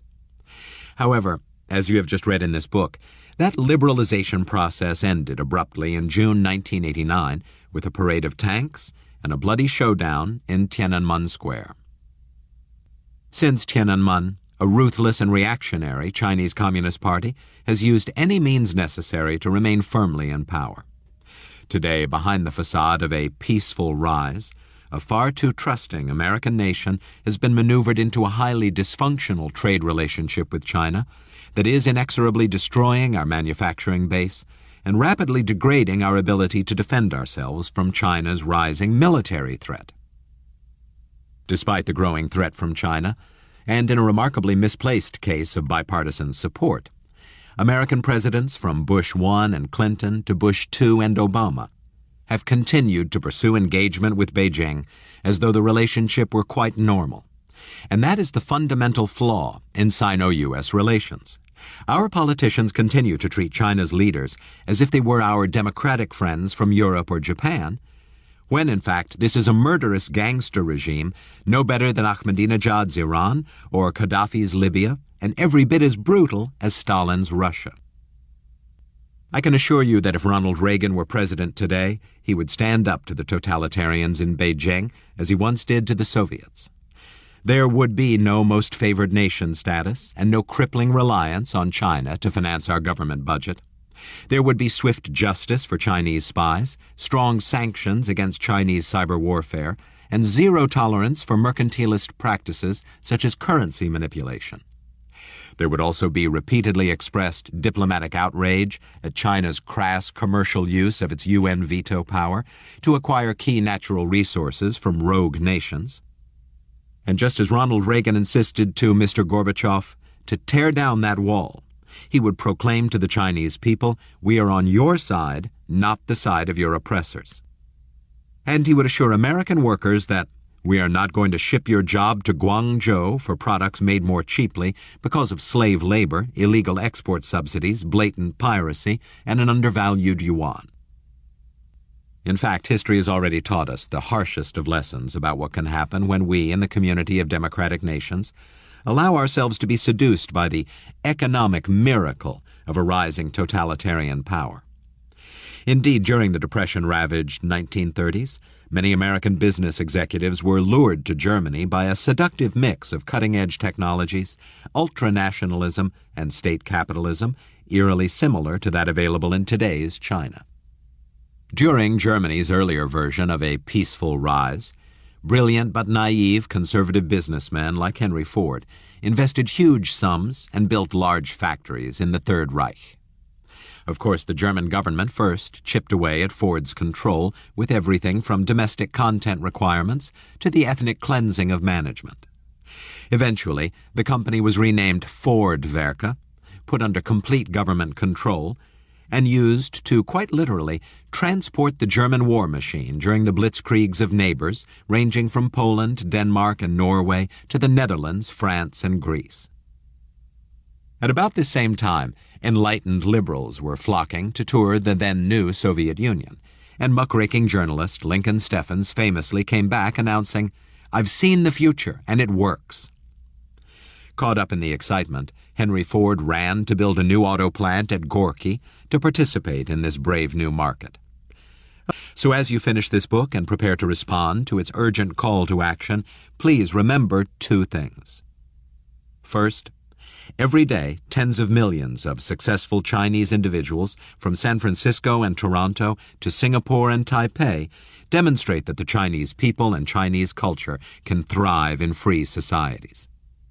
When people are beaten, tortured, or killed to hold on to power, or when foreigner investors and business partners are lied to and their trade secrets and technologies are pirated, that isn't Chinese.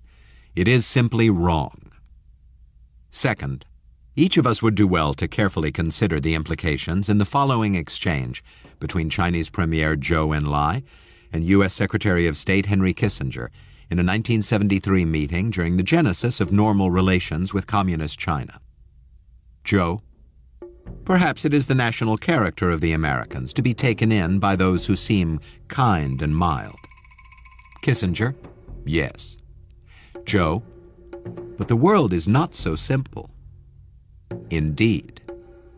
Congressman Dana Rohrabacher, 46th District, Republican, California.